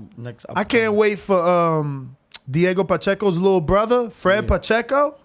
That's gonna be a dangerous little heavyweight unless he lose weight. Is Diego good? He looking good, man. And he sparred Canelo to get him ready for the Callum Smith fight, and now he's a stablemate of Benavidez, so he spars Benavidez every fucking camp. So he gonna be forced to get good. Hey, that's a fact. That's a fact. Yeah, well, what was your camp like? Me and Danny, you got work with Canelo, right? Yeah, but before we switch, I just want you to know that kid Diego Pacheco, who's only 21, is like 6'9". I two-hand dunked on him. Me and Danny beat him in basketball. Just saying. Just putting that out. Yeah, I threw him the oop on that one. You know, hit the game-winning shot on the next one. It ain't shit to a boss. I'm never gonna let them live that one down because they came to us like. Threw us the ball, like, what up? Let's get it 2-man. Like bro, they was two about to fat dust guys. us off. They see two fat guys. Like, they thought they was about to dust us off and shit. All right, motherfuckers. Wow. Yo. Bro, and let me tell you, we couldn't play D too hard because it's like the fucking garden. No, because it's like the they still fighters, they still training for fights. Like Diego ain't can't right. You don't hurt nobody. Yeah, they got a fight coming up. Even though I was playing hard, bro, I was not trying to lose. I swear to God, listen. I dove for the ball at once. I wasn't trying to take no L's. I respect it. If you played, I'm playing. Talking about he's 6'9". He ain't nowhere near. How tall is he? You crazy, man. I'm about he to like go to 6'2". You hating on Diego. I'm about to go straight to his You just trying to make it seem, more impressive. Like you what? Somebody for real. Bruh, he might as well be in the NBA. Look at that. That shit say 6'4", which really is always wrong. They be like, he like 6'6". Yeah, he probably got like 6'5" on him. Okay. That's your height. He is not your height. He taller. He is not taller than you. Oh, man, you trying to take... All right, look. You for real? He taller than you? I believe so. Damn, I didn't think so. Ooh. Yeah, I'm telling you. I'm pretty sure he's taller than Ness when y'all stood up next to each other during the show. How tall are you, Ness? I'm 6'5". I'm 6'5", yeah.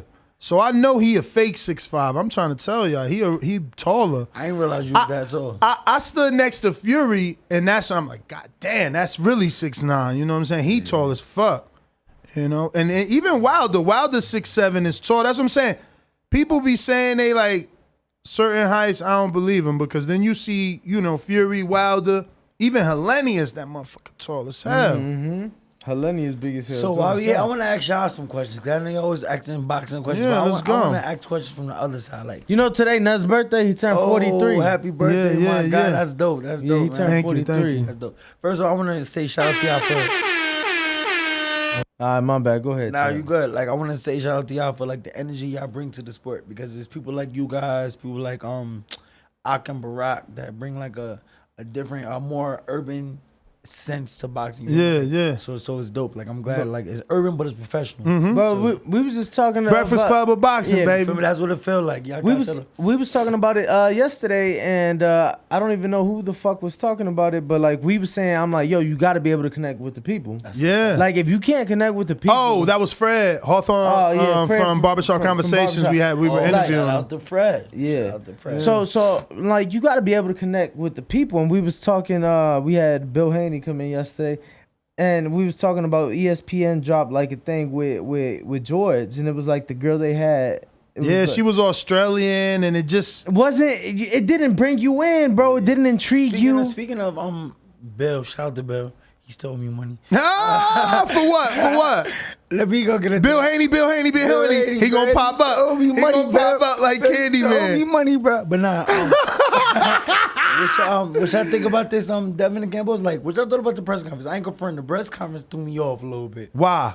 Because Kambosos is weird, bro. What'd he say? Like, did you watch it? Of course. Like the whole how he was calling Devin a rat. Like, yeah.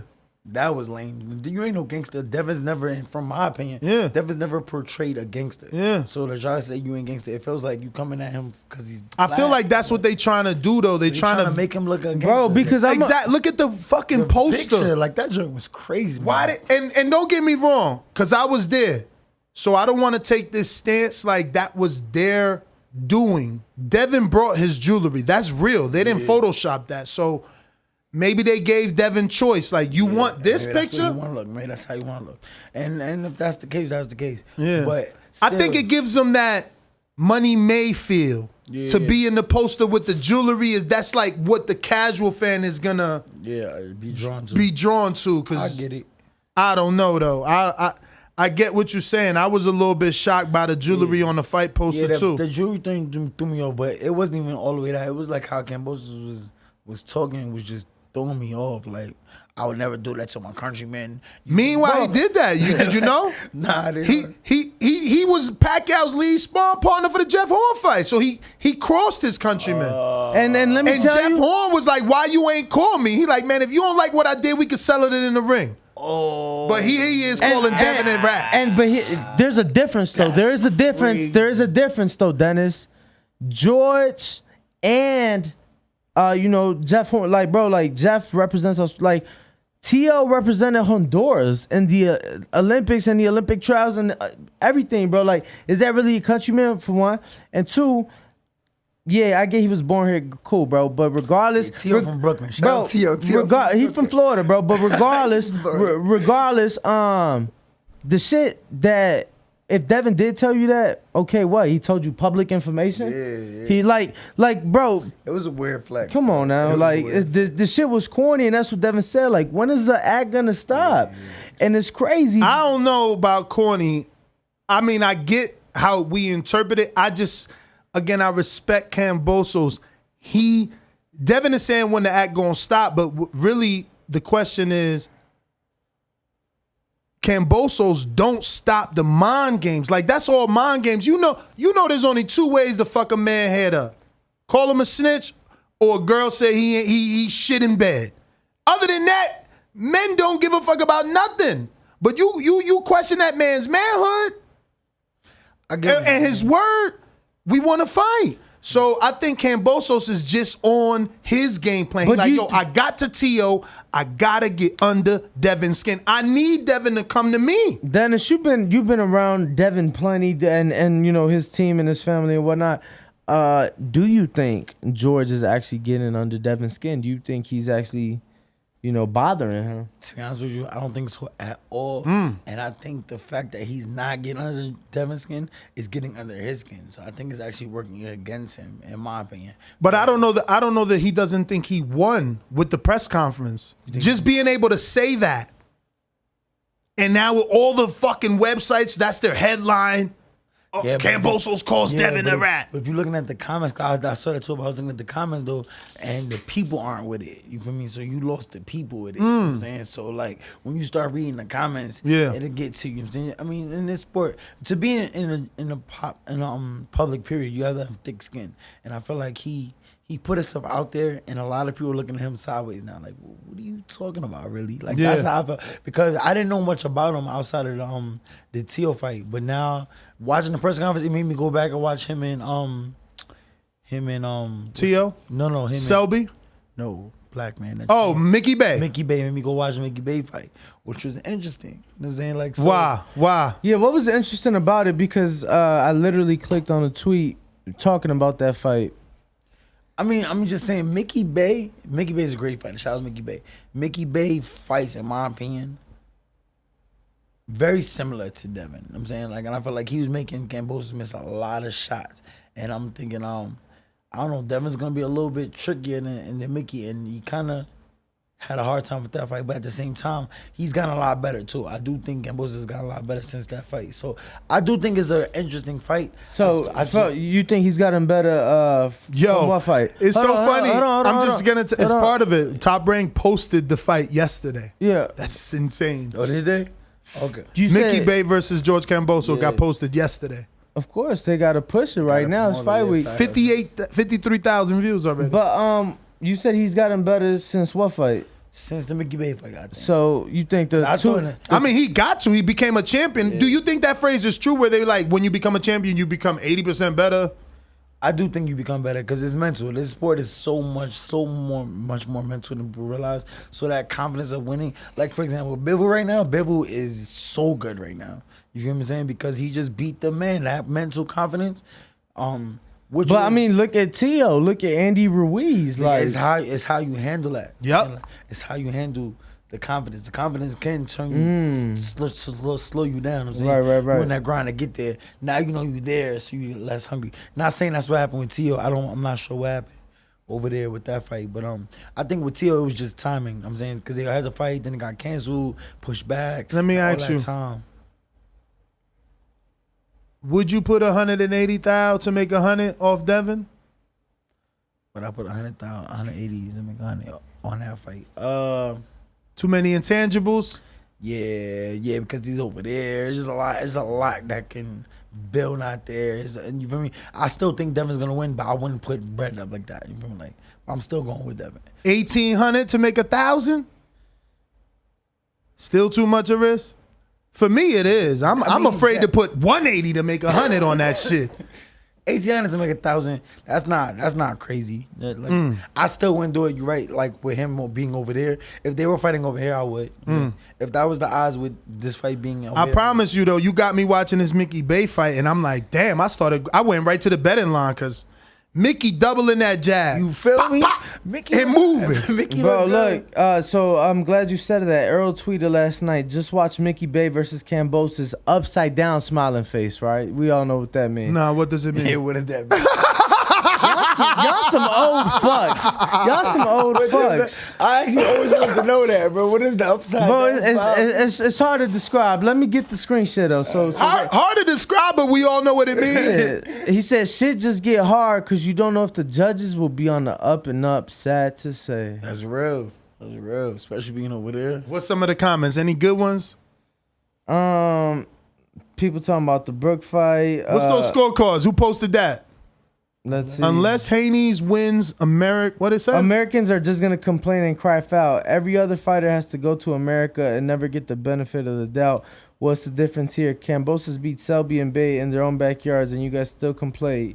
Outlanded and knocked down. So he beat false. Mickey Bay. Let me tell you, Mickey Bay had fought one round in Mexico in like a 2-year and 10-month span before that Kambosos fight. Yeah. So he basically was inactive. Like, yeah, he had a fight. And you can tell Bay's inactive because when we interviewed him, now I'm listening to that interview in my head, I'm seeing what he's saying. He's like, look, I wasn't in shape. So I'm fainting him. I'm buying time. I'm in there, keeping that motherfucker busy. If I was on, I'd be popping the jab. And now I'm watching him. He doing a lot of that where he could have been fucking working, but he ain't had the energy. So Devin is 20-3, youthful than a motherfucker, and I was blessed to watch him, train. That he's a machine. Bro. He's legit a machine. I sparred Devin for his for the Jojo Diaz fight. That boy is good, man. Boy's good. Like he's really the real deal. Like so wait a minute, you sparred him for the Jojo Diaz fight. That's why Bill and you ain't bust his nose. I didn't. I ain't gonna lie. So this is how to bro. Bill told me he'll pay somebody who could produce a picture of Devin with a busted nose. He said in all these years, no one's ever even busted Devin's nose. You believe that? I questioned him. I'm like, come on, man. I could though. We could run it back. I could though. But you big as hell. Exactly. What's your weight? That's what they're gonna throw it on. That's why I'm in such a disadvantage sparring. I like sparring. Everybody. Guys bigger than me, smaller than me. I just like getting in the ring, man. I love boxing. But when you get in the ring with people like a Devin, who's really good, really, really, really good, but then they got you got them by 30 pounds. I'm in a tough position because if I beat you up, then people gonna say, "Oh, but you got them by 30 pounds." And if you beat me up, they be like, "Oh, you got me." You know what I'm saying, like, so. But I don't know. I feel like sometimes it's just we just working, like we get work. Like I said, it was a lot of fun. Devin actually in the sparring session we spar. He actually dropped me, It was all off balance shot. It was What? It was all, but I definitely hit the canvas. They got it on take too. Like, oh my God! So Bill waiting for you to say something greasy, and he gonna text me the knockout. Like, here you go.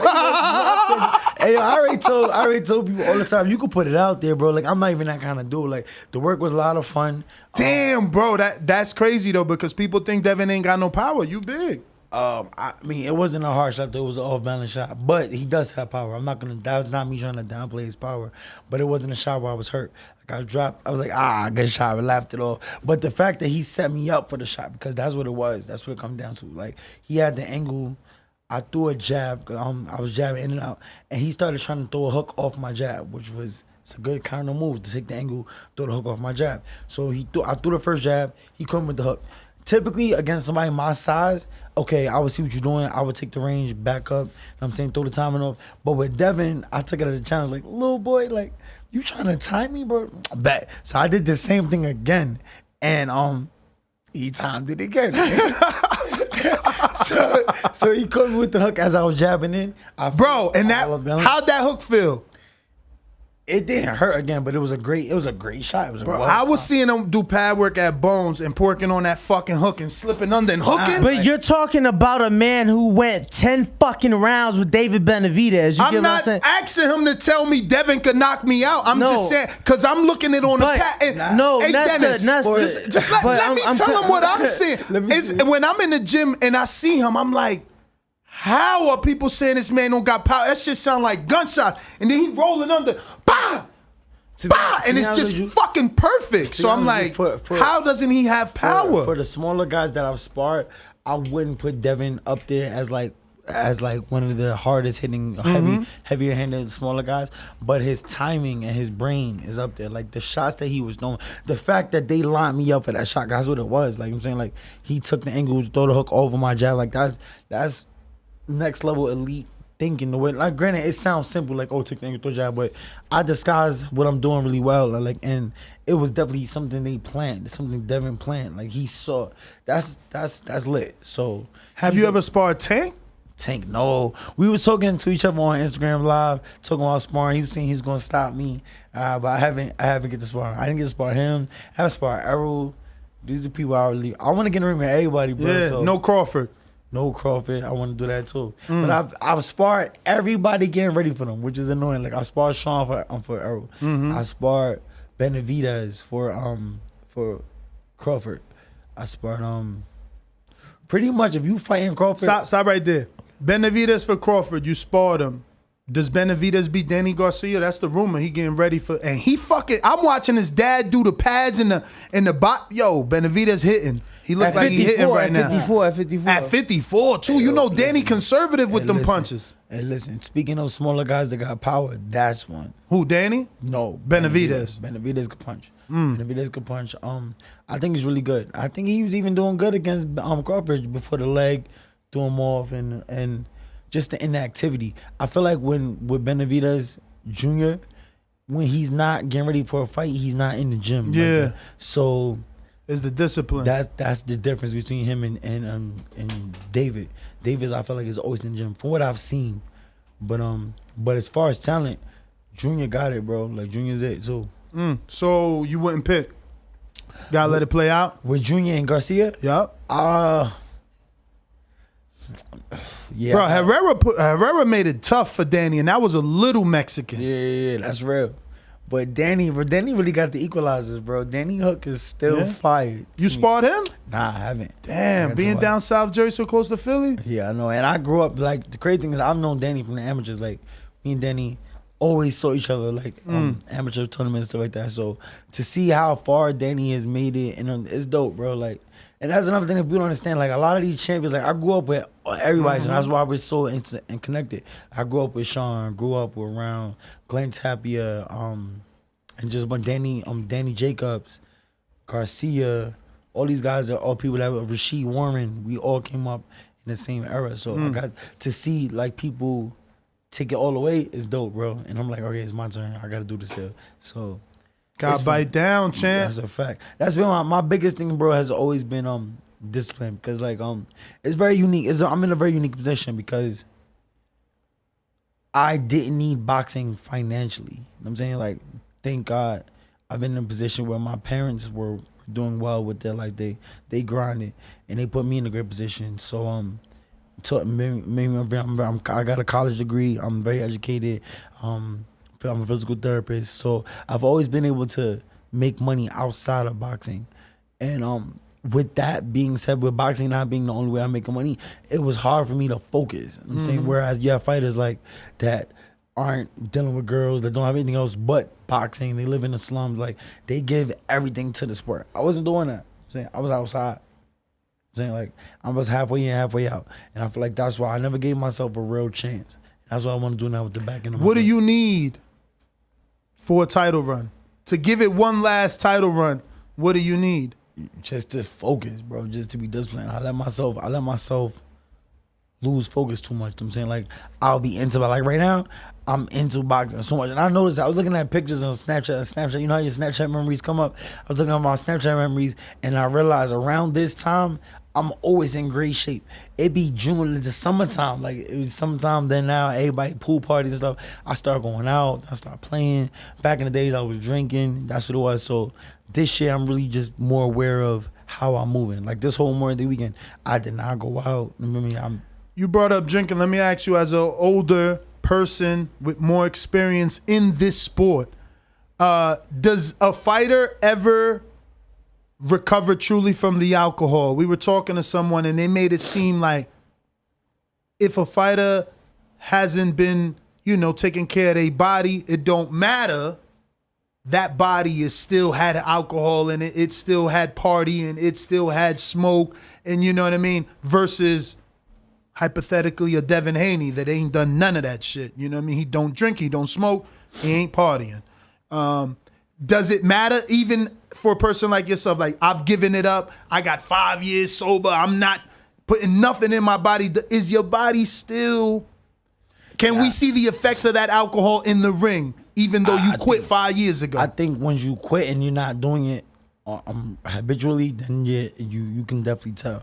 If you're just quitting when you're getting ready for fights, then it's a different, like, for example, if you're drinking but then you get a fight, so you stop drinking for 8 weeks, whatever, like, yeah, you can tell 100%. But if you guys, like somebody like me, like, I'm over 2 years sober now. My last drink was September 13th of 2019, the last time I drank.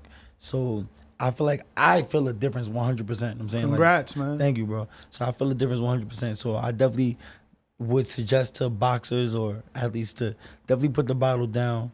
But everybody's different. You know what I'm saying? I do know fighters. Like, I was in camp with a fighter. We were helping somebody else. I was in camp. This fighter was drinking the entire time. And I'm like, boy, you about to get trashed tomorrow. And he didn't. Wow. He didn't. You feel me? Like, I'm not So, like, drinking, you mean like it's nighttime, y'all already sparred, y'all took showers, y'all just chilling in the house, Bro, and he's having a cognac. Listen, we in camp, right? We were in camp with another fighter. We're in Canada. For David Lemieux. We're in camp with Canada. He's sparring in the morning, but we out at night. Like, he's Lemieux is? No, not Lemieux. Oh. The dude that's with me, that's Okay. sparring Lemieux. He's smoking, drinking, chilling, bro, chilling. And I'm looking at him. I'm on the side like, ooh, we about to get beat up. And then the next day, some was fine. They're better than me. You feel me? Like, so everybody's different. I don't know if that's ever gonna catch up, or I mean, it hasn't yet. I still follow his career. Like, so I'm not gonna say his name out loud, but yeah, man. Like, everybody's different. For me, I can't do it. Yeah. When I was drinking, bro, I would drink on Monday. I'm not good again until like Thursday.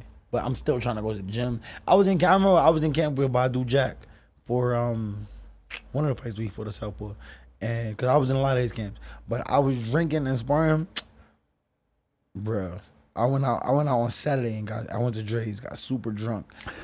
Super drunk. Had a great time though. On Monday. At least you had a great Had time. a great time. On Monday, me and Badu sparred, bro. He body shot you. Oh my God, he beat the mess out of me. And having to the point where I was arguing with my mother because she yelling at me in the corner because she said I still smell like liquor. Yeah. It's crazy. It comes out your pores. Yeah, so she mad. I'm getting beat up. I'm arguing with her, like, and I'm like, yo, what am I doing? What am I doing, man? Like, I had a real low point in life for a while out here, man. Just with drinking and depression. I think it's something that's not talked about enough when it comes to boxing. I seen your post one boxing. time that you posted, and I was like, whoa. Yeah, man, boxing. Like, that hard. Picture was serious. That was your actual picture. That was an actual picture. Me outside. My mother came outside and saw me on the floor, passed out, with my shoes off and all that. And she started crying, whatever. And then they took a picture of me to show me later, just so I could see what I'm doing. I don't know how I made it home that day. That's what was crazy about that picture. I didn't know how I made it home because I was drinking. I went to a day party. So I was drinking all through the day. Then I was chilling at like a bar. Then went to a club after that. Then went to after hours. So I went to 3 clubs and somehow still made it home. But yeah, man, like I said, and then it all started with depression from my first loss and how we take fans like that, and then how everybody left me. Because when I lived in Jersey, I was the man when I was winning. As soon as I lost, girls that I was dealing with stopped talking to me. Yeah. People, like sponsors, backed out. I had a dude that was giving me $500 a week, which at that time was like a big money. Like, for sure. You feel me? And he just ghosted me. He stopped talking to me, you feel me? So like that really affects fighters. You know what I'm saying? Like that's why I was telling people, if you saw my Twitter, I was like, make sure, I hope Rolly homies really make sure he's good, because as much as it's funny, as fans, you want to laugh at somebody getting knocked out. That's somebody's livelihood, man. For sure. You feel me? That's somebody. And everybody don't handle it the same. I stopped posting memes because fighters, they don't understand like that we just in the moment, and they take that shit personal, bro. They take that shit personal. So I seen what is it, Mendoza, right? Who trains with Salas? Brian? Yeah. He posted like, my boy Rollies will be back. You know, some of his people still riding with him. And I think he did good. He won me over. I think he did good. I know he won me over more too. Educated boxing fans like yourself, and I've had other trainers here. They like, man, Tank did. Nah, but I feel like he still put that mental pressure on him. Plan. But yeah, I think Rolly did a great job, because although that was Tank's game plan, Rolly was still landing shots. And you know why he planned to go get hit? I'm saying Rolly was still getting a couple hooks in. Fucking Tank beat the under though. I mean the over. This motherfucker, them bookies, man, they knew. I swore. Listen, I was selling to my audience. Ain't no way big ass Rolly not gonna make it past 6.5 rounds. 6.5. The fight, bro. I was off by 1:30. No, you weren't. It was the 6th round. He got knocked out. He only got to make it 1:30 past that round. Past that. So it probably had another 3 minutes left. It's only a 3-minute round, bro. What I'm saying is the over under 6.5. That means you got to be halfway into the 7th. I don't know. There's discrepancy about that, man. I'm telling you. There's no discrepancy. Google it. There's no. I Googled it. You wasn't here Friday, I believe. I'm telling. Yeah, no, I Googled it. Have you ever won the over under bet? Because I've won the over under bet and I've gotten paid out. Oh yeah. Ooh. Floyd Mayweather, Conor McGregor. Yo, look. 30 seconds left in the 6th round. Canna bet on it and got paid, and he works with us, man. Like, what he gonna lie for? Right, he bet the under. No, he didn't. He bet the over. So then you would have got paid. I didn't make the bet because I waited till Saturday. When's the last boxing fight you made money over? Let me see who you at with it. He just lost $111 on Jamel Actually, Herring. 112 on fucking Herring. Shout out to Herring. I thought he was going to do it. He a fucking former world champ, man. Jermaine, I'm not mad. Jermaine's Dominican, I'm Dominican, so we got one. But like, I told you, all you had to do was make it to the 7th round. First off, I never saw Jermaine before. Shout out to Oh yeah, nah, I watched him fight Joseph Adorno. I met his mother, his girl, and his aunt at the fight. Shout out to him. Shout out to him. But now he put a great fight, man. So when's the last fight you won money over? Oh man, I gotta check, man. Let me check my bets. Shit, I won money off Canelo. I ain't gonna lie. Oh, you bet against Canelo? I lost that. I bet against Canelo. I lost on. What made you do that?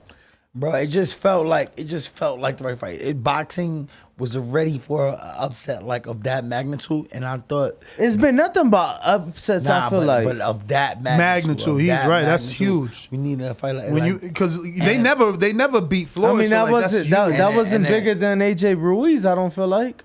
Why not? AJ's never gonna be as big as Canelo. That is a bigger upset than AJ Ruiz. The odds. Oh, the odds. The odds for one and for two, and for two. I feel like you know, AJ went on fucking tour after that. Like, the motherfucker was a superstar. Motherfucker barely spoke Spanish, was meeting with the fucking president. Yeah. Like, you know, so Andy turned into a superstar. Bivol didn't.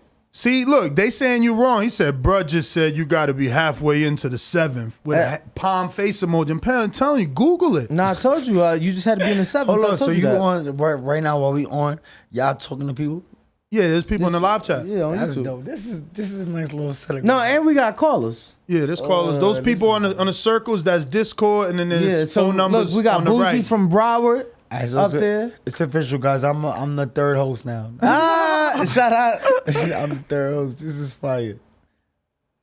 So it's not. They said I was off by 30 seconds, fam. They said that the half is only for the push. And then again, listen, Rolly, bro, I thought he was gonna give me more, and I'm not disrespecting him. I'm just saying, like, it was one punch, legit, like, and he got up, like.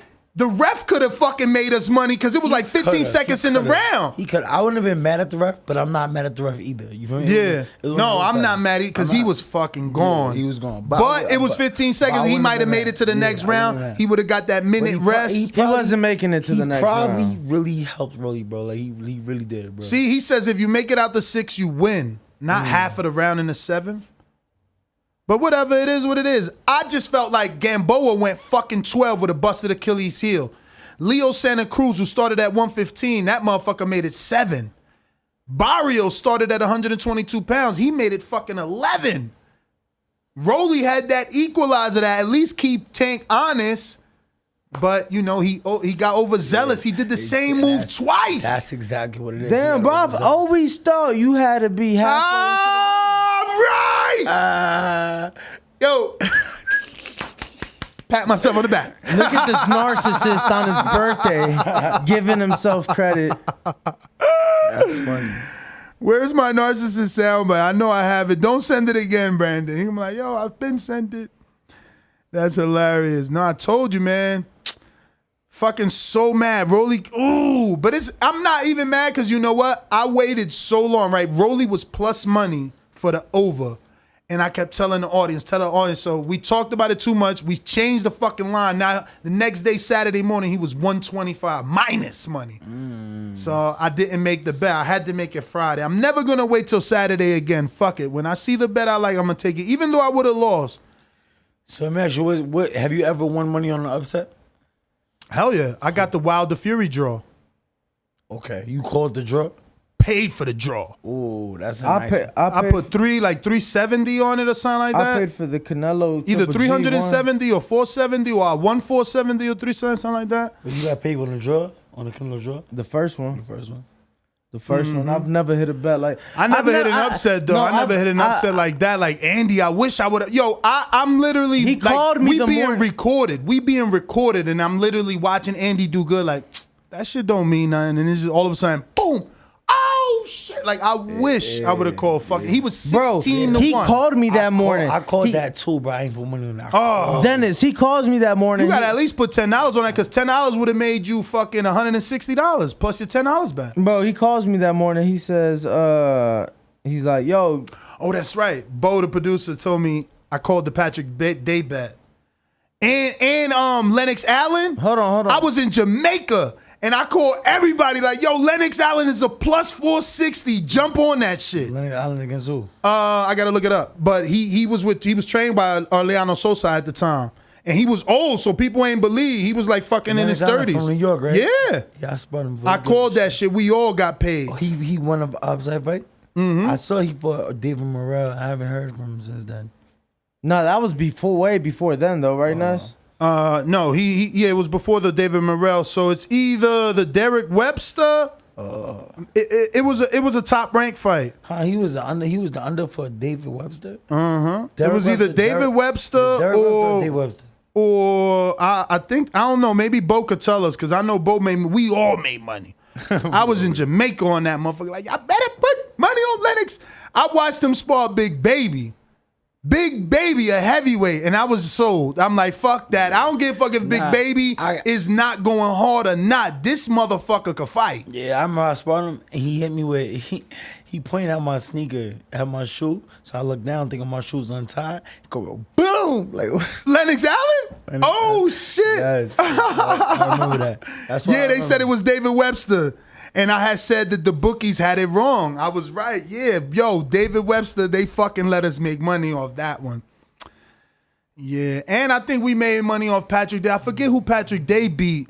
Rest in peace. But shout out Patrick, I caught Patrick Day. They had the odds fucked up on that one Patrick too. Was so good, man. That's what I like. You know, like I remember Gabe Montoya when I first started. He's like, man, you got to get in the gyms, and he wasn't saying it as a pickup. He was like, it was like, man, you ain't really reporting until you in these gyms. And it's really true because when you in these gyms, you can make money, man. You know what's going on. You know who training, you know who not, you know who hitting, you know who not. I just saw Sparring. I was very impressed with what's his name? Dark-skinned Spanish guy. Carlos Adames. Carlos Adames. Yeah. You was at Salas gym. No, I was at Top Rank. Oh, he came to Top Rank? Yeah. Yo, they be acting funny in Salas. They don't want you to do nothing in Salas there. was funny. You got to be a fly on the wall, bro. That shit retarded. Yeah, Carlos is good though. It's a lot of. What about the other one, Gomez? 6-6 now. Yo, Alvis Gomez just beat Jorge Cota last week. He was co-main event for David Benavidez. I ain't see it. Okay, I ain't see it. He's like 6-0 now. Hey, yo, who was responsible for this undercard for the Gambo? I mean, for the Tank fight? You know who? LB Promotions. LB and Mayweather. Was that LB? Or was that what's the Spanish guy? Oh, Samson? No, not Samson. The other one. Steven the Cubas. Oh, Louis the Cubas. Oh, Louis the Cubas. But Louis the Cubas don't got no bad fighters. All his fighters is named. Every fighter. Doesn't he have Lara? Named fighter. No, Lara's a great fighter. I just don't think that fight was. You don't think the opponent? Yeah, Sullivan. Granted, Sullivan used to be lit back in the day. And I'm not saying you never know when. Bro, I thought he retired 2018. I didn't think Laura would make the fucking the under. He made the under, bro. I was scared to bet the under. Personally, I like this new Laura. Like Laura is really sitting on his shots now. Like he's 38. Yeah, I get it. Can't go nowhere no good. more. I just feel like that. Bro, I had a 54-pounder who was 5-0 was looking at him like he was fool right there. Troy Isley was like, oh, Troy. and even Bruce, right? So I think Bo was like, Troy, would you take Laura right now? He's like, hell yeah. I'm like, no, man. He only 5-0. You still need development. Like Laura's a 12-round fighter and could take punches. You know what I'm saying? He been in there with Canelo. I ain't gonna lie, this new generation of the kids now, the turning pro, they different, bro. Like they are. That Shakur Wave, Keyshawn, and he trained with them. Troy, they all different, bro. So like they taking fights 3-0, they taking 21. But look, Shakur fought vacant titled Yoet Gonzalez. He ain't fight fucking former champ, current WBA champ, Islandri Laura, Cuban amateur fighter, Goldman. Like that kid got too much accolades. He definitely on his way out, though. I'm saying he definitely. I never saw Troy, but he's still sharp. You seen Gary O'Sullivan eye when he got popped with that straight left. He started winking and looking at the ref. But Gary's never been. But it's about the accuracy. Remember, he did the same thing to Angulo and broke his orbital bone.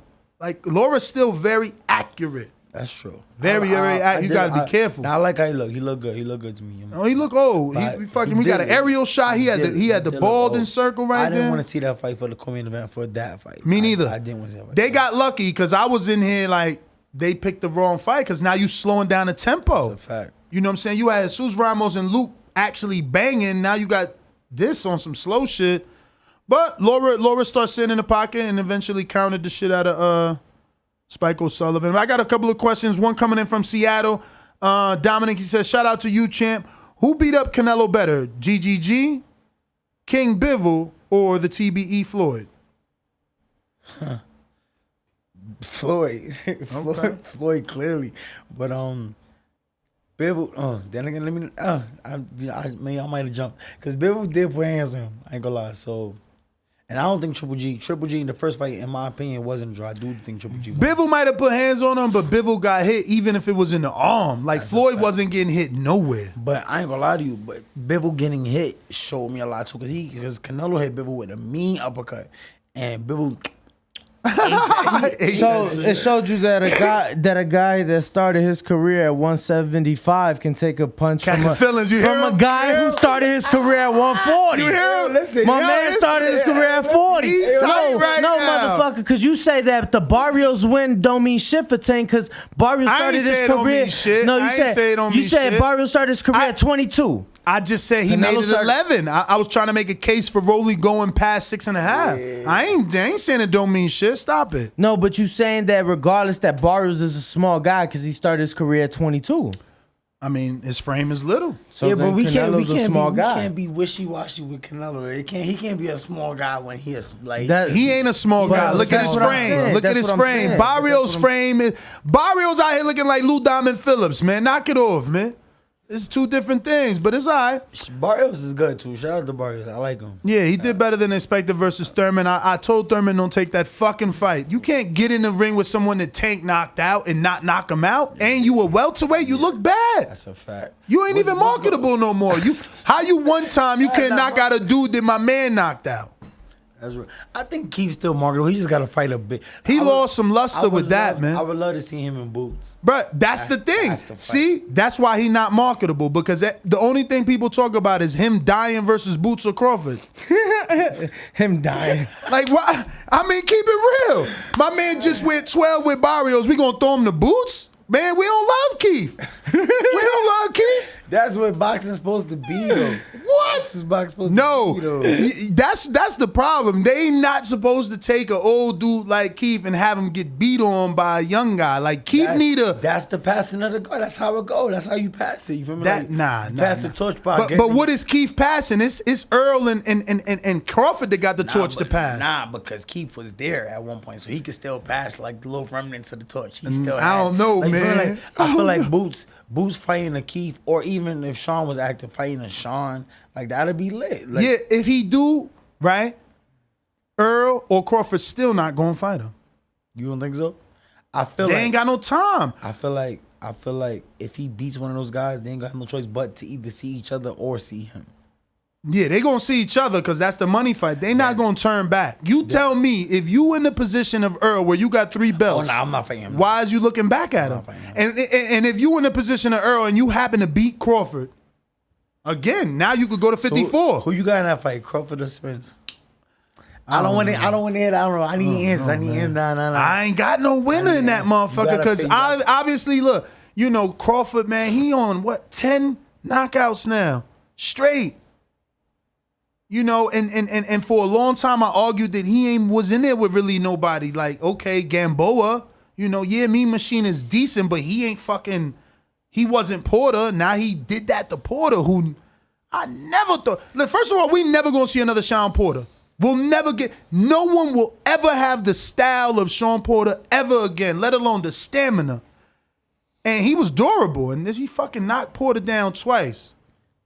Twice. That fight was funny to me though. So Here we go. What? I hated it. Was Ken? I hated the stoppage, bro. I hate, and even the preparation of the fight. Because granted, you gotta understand. Oh, so you saying he wasn't training? Nah, Sean. Oh, he had 1 foot out. Nah, the camp was weird to me because again, Sean is that's like my brother, bro. Like I know Sean since the amateurs. Like me and Sean met at some national tournament. I went up to Ken like, hey, I like this guy. I want to spar you guys one day. For me, I really approached him on some groupie stuff. We was at the USA's. Sean had just stopped somebody with a body shot. And he was like going crazy. So I was like, yo, I want to meet this kid. So I went up to Ken and talked to him. Ken was impressed that I had the gumption to talk to him. He took my number, we talked. Then one day, he hit me up like, yo, come to Ohio, spar. So from there, me and Sean just stayed. Cause we came to my crib, all that. That's my guy. So I've been sparring with Sean. Even when he's not fighting the southpaws, bro, I've been sparring Sean. I go orthodox. I spar Sean for the what's the boy that Errol just beat, just knocked out? Ugas. I was sparring Sean for Ugas, being right-handed. Like I always help Sean spar him for Spence. So for the Crawford fight, I can't wait to get to camp. You feel me? Or whatever. I only sparred him once. I thought that was super weird. You feel me? And he didn't look good that day. You feel me? So I mean, there was rumors that he was tired. He says he wasn't even really sleeping on TV, but people believe he was overworked and being pulled in many different directions. I think honestly, he already had 1 foot out. Yeah. I feel like Sean's been so locked in for a while. He just over. But then again, you never sparred Crawford, bruh. And I like never did. You're people that spar Crawford, they talk about him the way the people that spar Tank. You know what I'm saying? It's like he's special. He hits hard. Ian Green from Jersey who's a good friend of mine. He's also a pro boxer. He was in camp with Crawford, and he said that. He said Crawford, because while he was in camp with Crawford, and I was in camp with Benavidez, so we was both spar and talk about it at the same, like, you know what I mean, at the night. Yo, how was your work today? Yo? Yeah. You feel me? Like, so he was telling me that Crawford work was different. So I do know that Crawford really liked that, which we all know. You feel me? So, but I do want to see. You feel me? I want to get in the ring with him. I mean, I've been seeing headlines that say that they're 2/3 done with the fight, so maybe we get in it. Allegedly, the rumor was that we was gonna get it in September, but now that Canelo's back with Triple G, I say fuck that. Go head to head. Hey, yo, somebody from some camp. Go to head. Who really give a fuck about Canelo Triple G3 coming off of a loss versus Earl and Bud? It ain't It is because you talking about casual fans. They do know Triple. Like you and I still talk to Cat, and they still be talking about Triple G old ass. They don't even know he 40. That's facts. Like they don't know. That's facts. I don't know. But I do agree with you, and especially after seeing the crowd that Rolly and Tank was able to draw. That shit was nuts. I do feel like Bud and Spence is gonna. Yeah, but they can't go head to head with Canelo Triple G. They're gonna lose money. They need to make as much money as possible. So if Canelo going on September, they could do like Floyd. If you want to be tough, you go in August 28th like Floyd. You know what I'm saying? Go right before Canelo. Bro, we had Canelo Josecito at the MGM. And that wasn't good. They both ended up doing 500,000 pay-per-views. That's what I'm saying. And that back then was different. Illegal streaming, stealing was different. When Sergio fought Chavez and Canelo fought Josecito, it wasn't as easy to steal. Like, you don't want two big fights to go head-to-head. They're going to lose money. Then we'll never get that fucking fight. That's real. Nah, man, I need them to go, like, October, November, or push it all the way back to December 4th. So who you got, Danny? Spencer Griffith. Shit, I got the fans gonna be the winners in that one, Tim. Hey, yo, crazy, politically correct. What's crazy? Everybody in boxing gives politically correct answers with that fight. But you know why? Why? Earl don't talk to me because I said that we as a public wouldn't be dumb enough to buy into Mikey beating him. So I'm like that. I said, man, that shit probably gonna do 50,000 pay-per-views the way Bud versus Postal did, because we knew that shit was a gimme. You know what I'm saying? So I just figured like, this dude moving up 2 divisions, we know how big and bad.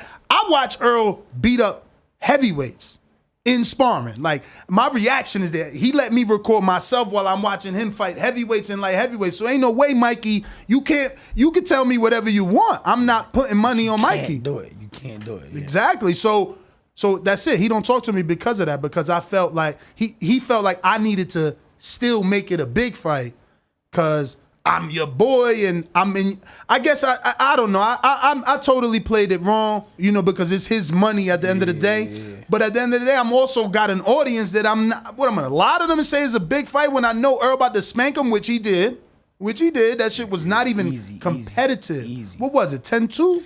And he changed because nobody cares about Mikey no more. It was just very interesting. Like, he really got rid of Mikey. No one cares about him. He really got rid of Mikey. And Mikey was having the run. He was legit running through the whole Broner crew. Everybody, he was. He fought Broner. He fought Robert Easter.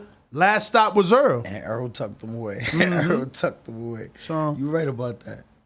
So you can't make picks, man. I'm telling you, they get tight. They get tight. I still want somebody to give me a name on this. Somebody. Who we going for? I would say if I had to make a pick. And then wait, before you answer me too, I need explanation. I need a breakdown. So if you're gonna pick somebody, you gotta tell me why. It's hard, man. I wanted to say like Crawford because his consistency with the work ethic, but then when you go through something like Earl did, and I'm not saying I ever went through something, but I've definitely had a lot of shit happen in my life that when God gave me a second chance, I changed and I wouldn't do things that I used to do, and I feel that's where he's at. Like, he went through these accidents and he's like, all he talks about is his kids and how he don't want to ever be put in a situation where he could be apart from his daughters. As you've seen, he brought his daughters to the fucking fight. So I think he's fighting, he found a newfound purpose. You know what I'm saying? So whatever he was lacking in discipline, I feel like he got that back with this accident. So it kind of puts him on par, but it's the reason I asked you the question I asked you about the alcohol and the partying. Crawford don't do that. And he never done that. Earl's body has seen that. Tank's body has seen that. Jamal body has seen that. Crawford body ain't never seen that. You understand? So when someone in the game been doing this shit for 20, 30 years tells me, you know, that his opinion is the body never forgets what you put in it, I want to now ask that question to other fighters to see how you feel. And that's why I asked you that, because I have to know. I have to learn from you guys whether or not those bodies are tainted because they put that regular gas where Crawford's been putting Supreme in 93. You know what I'm saying? I feel it. See, so the way I feel about that, now you dove into it deeper and I understand where the question's coming from. I can answer it a little better. I feel like, yeah, like if you've been drinking for a while ago, you definitely get it out your system. It doesn't stay with your body. Your body's a temple, but you can clean your temple. So I do feel like it's very important what you put in your body. But I 100% feel like once you get it out and you seriously about getting it out, you're good. I also think the reason now, after hearing you talk, I came to a decision in my head that I'm going for Errol for this fight. And I think I'm picking Errol not because Crawford is in the because I think Bud is one of the best out. But I think what Spence went through is the difference maker. Like I'm saying, like he knows he's here for a reason. But let me sell you Crawford, right? Crawford got this chip on his shoulder. He does. Listen, for years, I'm not in no way they've been playing like keep away from him. Like we got the ball and you can't play with us for years. Nah, listen, as far as watching fighters that I try to even emulate, I emulate Crawford, bro. Like his range. When he fought Benavidez, his range, high jabs in and out, like, man, he's special to me. But I'm telling you, like, when you go through what he went through, what Errol went through, bro, like, and you take the positive from that, you become a different person. Like, I look at how Danny Jacobs was when he survived what he went through.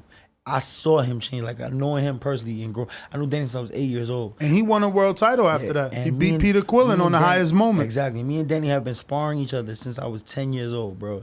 So I know this man, like, you feel me, like, for real, for real. And I'm telling you, I seen something changing. I was in camp with him when he fought. Forgot who he fought, but it was on the undercard of Amir Khan and Paulie Malignaggi. We both fought on the undercard. And so I went to camp with Danny for the undercard. And he had like a different kind of confidence. Like he just was that man already. You feel me? Like he wasn't training that hard to me. He just chill. You feel me? Like I kind of was like, oh, Danny just whatever. And that energy died. Once he got everything happened, he went through all he went through, he was like reborn. Like he knew he was here for a purpose. Like so his training went to a different level. And I feel like that's where Errol is. Errol's not, even when I see him out here, like Errol was just out here for something and I chill with him. He a different person, bro. Like son, he out, but he not really here. Like you feel like he wanna be in the gym or something. Like son just be out sitting there. He ain't drinking. He not doing nothing. He not looking at no girls. He just looks laser focused to the point where I felt like I wasn't focused. Like being around, like damn, I need to go run or something. Like you feel me? Like he has that kind of energy now. You feel me? Like it's funny you said that. Someone super chatted about did you get your run in because they know that your mom wants you to always get your 5 miles. Yeah, my mom's be tripping my running, but yeah, I didn't get it in yet. After I leave here, I'm going to run. Then I have strength and conditioning. Then I have her at 2, so I'm definitely gonna get my run in today. Yeah, brother Michael said, Dennis, mad cool, my guy. Ness, ask him if he got his miles in.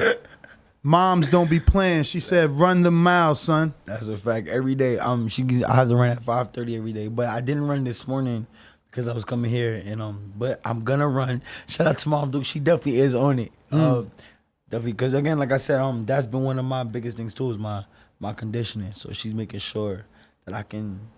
So getting back to that, like this run that you want to make, you said that all you really need is to be disciplined. So you haven't done that yet, is what you're saying? No, I'm disciplined now. I'm here now. Like I feel like I'm at that point where I've had a rebirth, rejuvenation of my career.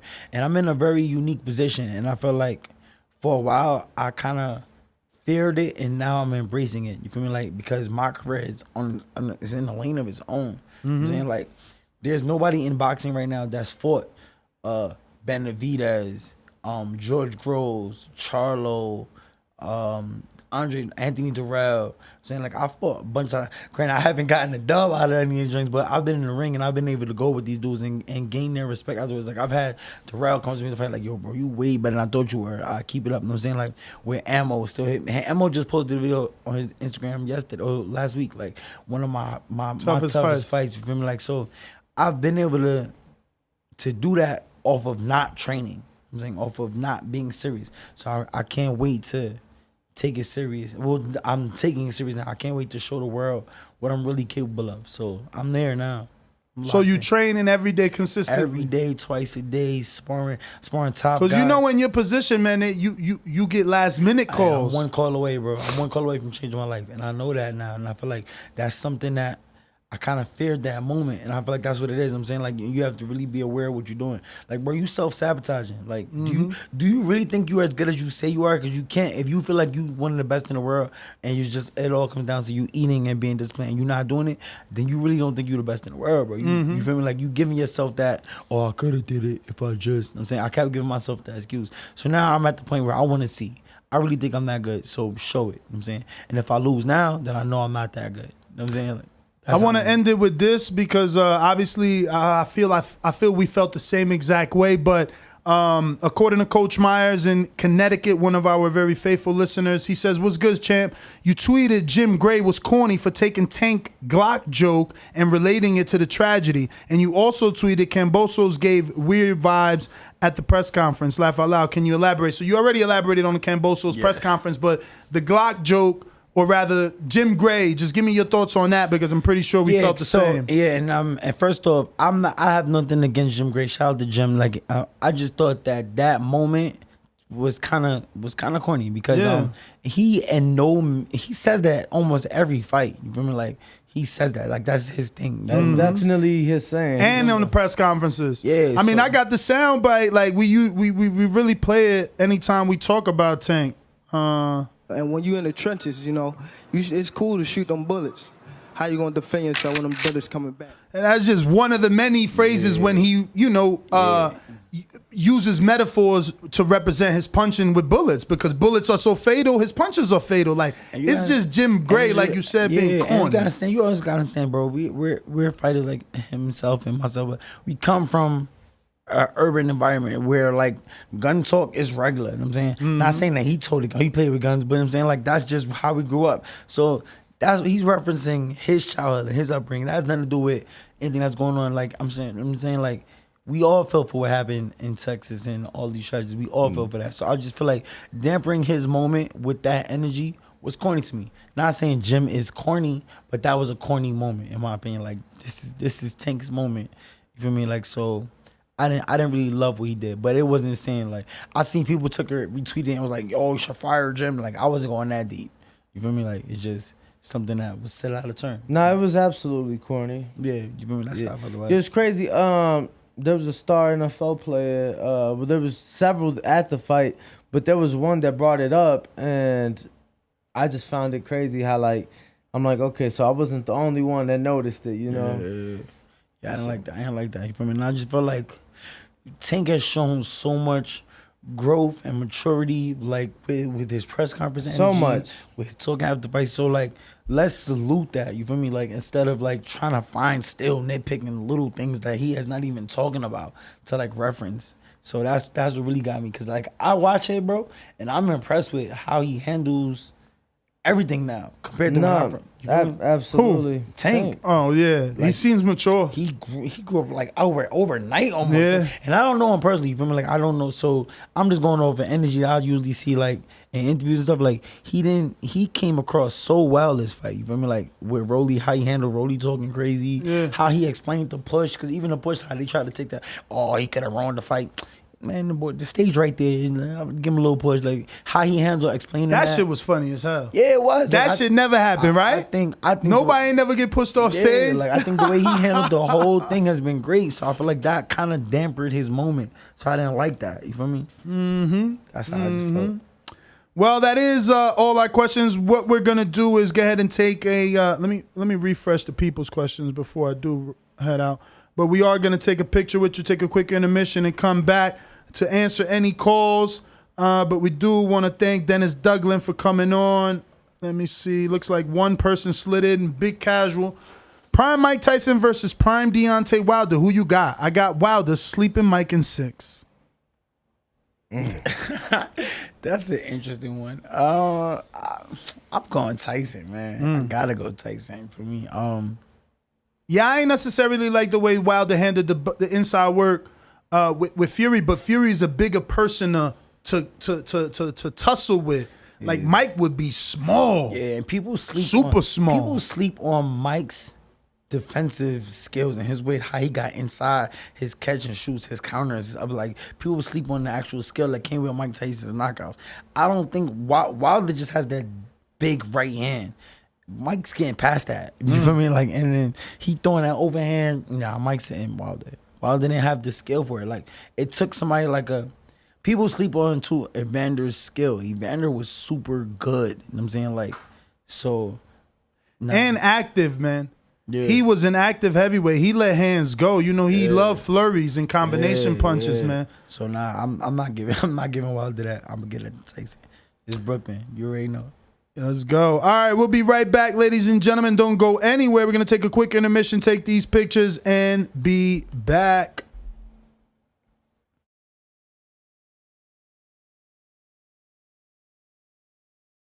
I'm coming back. I gotta ask. You're gonna see it on MGM Grand. Only one will stand. And Bill Haney, William E. Haney come with that fight plan. They didn't think niggas out of Oakland was gonna push up on their ass. You dig? TheBoxingVoice.com. Well, tell the truth and shame the devil that Devin is a bad motherfucker. WBC, the lightweight champion of the world. Come get the real belts, not the same franchise shit. That boy is good. Bill Haney, say his name 3 times, pop up like candy, man. When you talk about that, you talk about one of the best fighters in boxing. SDS Promotions. You're gonna see it on MGM Grand. Only one will stand. And Bill Haney, William E. Haney come with that fight plan. They didn't think niggas out of Oakland was gonna push up on their ass. You dig? TheBoxingVoice.com. Well, tell the truth and shame the devil that Devin is a bad motherfucker. WBC, the lightweight champion of the world. Come get the real belts, not the same franchise shit. That boy is good. Bill Haney, say his name 3 times, pop up like candy, man. When you talk about that, you talk about one of the best fighters in boxing. SDS Promotions. You're gonna see it on MGM Grand. Only one will stand. And Bill Haney, William E. Haney come with that fight plan. They didn't think niggas out of Oakland was gonna push up on their ass. You dig? TheBoxingVoice.com. Well, tell the truth and shame the devil that Devin is a bad motherfucker. WBC, the lightweight champion of the world. Come get the real belts, not the same franchise shit. That boy is good. Bill Haney, say his name 3 times, pop up like candy, man. When you talk about that, you talk about one of the best fighters in boxing. SDS Promotions. You're gonna see it on MGM Grand. Only one will stand. And Bill Haney, William E. Haney come with that fight plan. They didn't think niggas out of Oakland was gonna push up on their ass. You dig? TheBoxingVoice.com. Well, tell the truth and shame the devil that Devin is a bad motherfucker. WBC, the lightweight champion of the world. Come get the real belts, not the same franchise shit. That boy is good. Bill Haney, say his name 3 times, pop up like candy, man. When you talk about that, you talk about one of the best fighters in boxing. SDS Promotions. You're gonna see it on MGM Grand. Only one will stand. And Bill Haney, William E. Haney come with that fight plan. They didn't think niggas out of Oakland was gonna push up on their ass. You dig? TheBoxingVoice.com. Well, tell the truth and shame the devil that Devin is a bad motherfucker. WBC, the lightweight champion of the world. Come get the real belts, not the same franchise shit. That boy is good. Bill Haney, say his name 3 times, pop up like candy, man. When you talk about that, you talk about one of the best fighters in boxing. SDS Promotions. You're gonna see it on MGM Grand. Only one will stand. And Bill Haney, William E. Haney come with that fight plan. They didn't think niggas out of Oakland was gonna push up on their ass. You dig? TheBoxingVoice.com. Well, tell the truth and shame the devil that Devin is a bad motherfucker.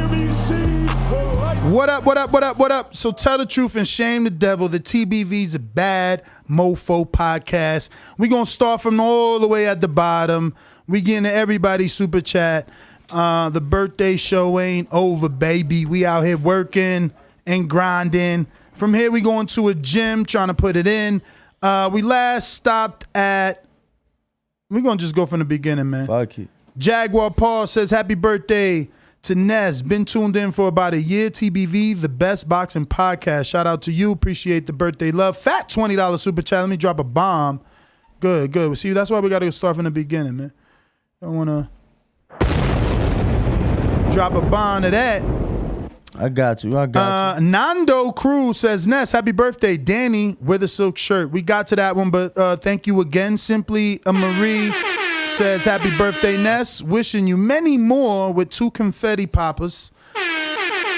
Kentrell, we read that one. He said, I can't lie, I'm scared for this fight. And he's talking to Devin Haney fight this weekend. He says, they're going to try and rob Haney. I got it 114, 113 or a draw. I don't think so. He says, happy birthday to Ness. I don't think so. I think that's way too close. I think Devin should make it a lot wider. We got High and Low Sports. Centrum with the $2 super chat says, the boxing voice is more. Well, thank you. Thank you from your lips to God's ears. We got Justin Gonzalez in Milwaukee. Says, happy birthday, GOAT. Get that new drop top where I watch the glove at. He said, where I watch the boxing. I guess he just meant I guess boxing glove meant boxing, right? High and Low back with another one. He says, the boxing voice is made. Well, thank you, champ. Kentrell back with number 2. He says, do y'all think Devin Haney beat Tank? Hypothetically, I got Haney. I think hypothetically I got Haney too, but I mean that power of Tank is just that equalizer, you know, because again, if Rolly did that for 4 or 5 rounds, 6 rounds, he made it to the 6 doing that, Haney's gonna do more. But the thing is that the punching power of Tank is just equalizer status, man. That shit blanked Rolly. Chickarelli with the fat $20. Kambosos gonna need a kangaroo in that ring to help him try and outbox Haney. Happy birthday, my man. Cake emoji, confetti popper, champagne, plus the glove emoji. Bougie and Broward, what up? $5 super chat says, happy G-Day, Ness, fire emoji. Hope you see many more. Also, thanks for posting my gym GoFundMe page. Shout out to the Lord Haney for dealing with this bucko's flaw. Go get them belts. Shout out to Bougie and Broward. Definitely go check out the GoFundMe and help their gym get the necessary equipment to keep young youth off the street. We got Philly Zoe. Philly Zoe, I wonder if you're in Florida. No, actually no, because you're in Philly. But I thought most Zoes come from Florida anyway. I'm rooting for Haney, but I think a lot of fans overlooking Cambo. Cambo knows how to steal rounds. I think he's faster and is more conditioned. Haney does have the edge on skill. 50-50 in my opinion. Happy birthday, pimp. I don't know that he's more conditioned, bro. You know, if anything, to be fair and not biased, I'll say he's just as conditioned. But listen, Devin is a machine. Devin did jump rope for about an hour, frontwards and backwards. I'm talking about 100 feet forward. He's done things in the gym I've never seen any other fighter do. Like, I see fighters jump rope in place. Devin runs forward 100 feet and then jumps rope backwards 100 feet, never skipping, never fucking up the skip. I never seen that. Yeah, no. I never seen that. I've been in the camp with Danny, with Porter, with fucking Keith. Man, you name it, I've been there. Earl. Like, I never seen nobody jump rope 100 feet forward and then 100 feet backwards and just keep going back and forth. And I ain't talking about walking. I'm not talking walking. Like, I'm talking about skipping, going. I've never seen that. Yeah. I see jump rope videos of dudes who are jump rope experts doing tricks. Like, Tio does mad tricks. Shout out to Tio. He's another excellent jump roper. But the conditioning of Devin and just the hand-eye coordination, the focus to never fuck up your skip, plus go forward and backwards. That's insane. You tell me when you see someone do that. I don't know that his condition can be matched, but if it is, amen to Kambosos. Happy birthday, Nestor. Oh, Nestor G. Much love and appreciation for the content day in and day out. When next in Oklahoma, lunch on me, champs. Thank you to Izzy in Oklahoma. We got All Jonesy with the fat $10 super chat. He says, hour plus behind on the show. Hope I catch you before it's over. Happy birthday, Ness. Also, I hope people like Earl continue to put a spotlight on judges. They need to know the world is watching them. Awareness. And he's talking about Earl's tweet, talking about watching Mickey Bay versus Kambosos and how he feels Devin should outbox Kambosos, but he's not sure that the judges would actually give Haney what they're seeing. We got Jiren? Jiren, you think? Let's see. Jiren? Maybe Jiren? Jiren? The Gray. Yeah, Jiren the Gray. Jiren the Gray. Happy Jiren birthday, the Gray. Ness. Bless up. Bless up to you, B. Lewis, what up? He says, happy birthday, Ness. Cake emoji, poppers emoji. And is AJ training with Robert Garcia? That is the rumor, but people are saying that Pita said is not true on his live, but Coppinger's never wrong.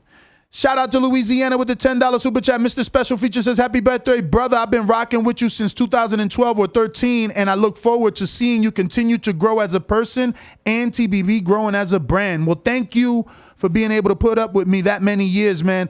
I love you as much as you think you love me. We're going to drop a bomb for the next one. Potato Chip with the $20 super chat says, happy birthday, bro. Appreciate the hard work. Appreciate you, man. Jaime Hernandez with the $10 super chat says, happy birthday, Ness. Enjoy. Gracias, man. Walt in South Florida. I miss Florida. You know, it's crazy. I'm going to have to live in a small house just to make my dreams come true out here in Vegas. It's so expensive out here. I'm going to have to move into a condo and, you know, go to visit my house whenever I can. I was actually laying in bed last night like, damn. You know, I could go to Florida and like do the show from my house for like a week and you be in studio and I be on Zoom. You know, like Albert Bell. Still got my sound bites. I got my home studio over there, you know. Yeah, but you don't want to do that, do you? Not this year. I'm trying to stick to that motto, no vacations this year. I might take one trip to Florida to go see the pool. Remember, it's almost done. My man's was just, yo, let me tell y'all something. I don't even remember what Ness was so mad about the other day, but Ness was so mad. He like, fuck it, man. I'm booking my trip and your trip. We out. We going to DR. I'm like, fuck it. We was almost out, man. I'm like, fuck it, champ. I got my passport with me. Like, we could go. I got tight, man. I never had a friend like Danny. I never had a friend that had a passport. My only friend like Danny was my uncle that had a passport. So it's like, man, I'm out. Where we got, so you didn't finish Walt, South Florida, $10 super chat? He said, I listen every day and been a Patreon since 2016. Well, thank you, Walt.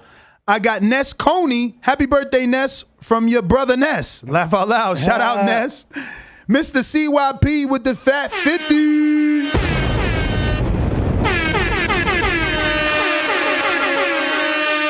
CYP asked the chat for 50 for 50. So happy mother effing birthday. Shout out to CYP.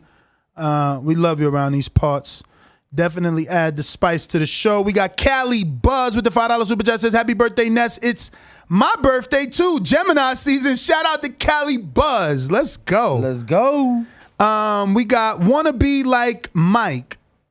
He put a $2 super chat. He says, bet the draw. Oof. Bet the draw. I ain't gonna lie. Ooh. Damn. Sorry for that perforated P. Politically, if there wasn't a rematch, I would bet the draw, but there's already a rematch on paper, so they don't need a draw.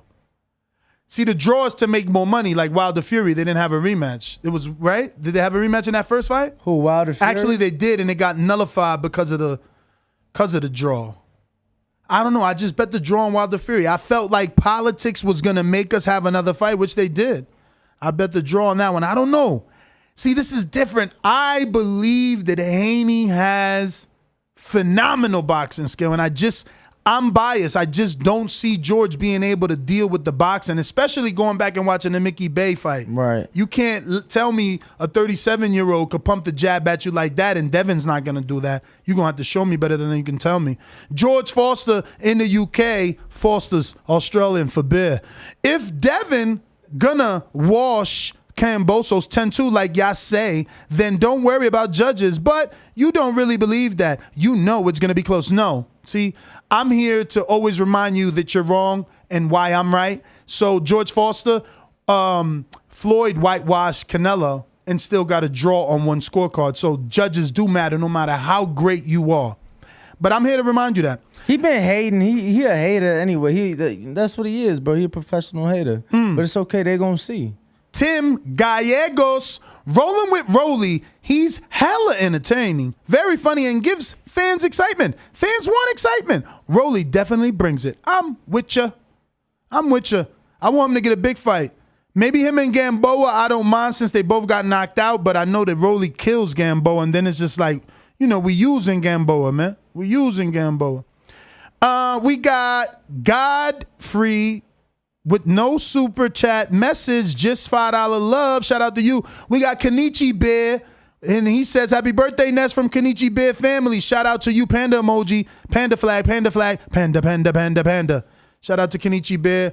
We about to partner up with them, and we'll be offering you his new headphones. Obviously, we felt like, we need to get with someone that's doing something so great at such a young age and get behind him and help him sell these headphones, because obviously every headphone that he sells allows him to get to all these tournaments and different, amateur events that he needs to get to. You know how difficult it could be for amateur fighters. So this is a fantastic way. Rather than him asking you for free money and doing GoFundMes, which some people don't like, he's created his own business. So shout out to Kenichi Bear. We are rocking with you. Step your game up with the $5 super chat. Says a little confused. What time the fight? Come on, TBB for life. I'm thinking 6 o'clock is what we got to schedule for.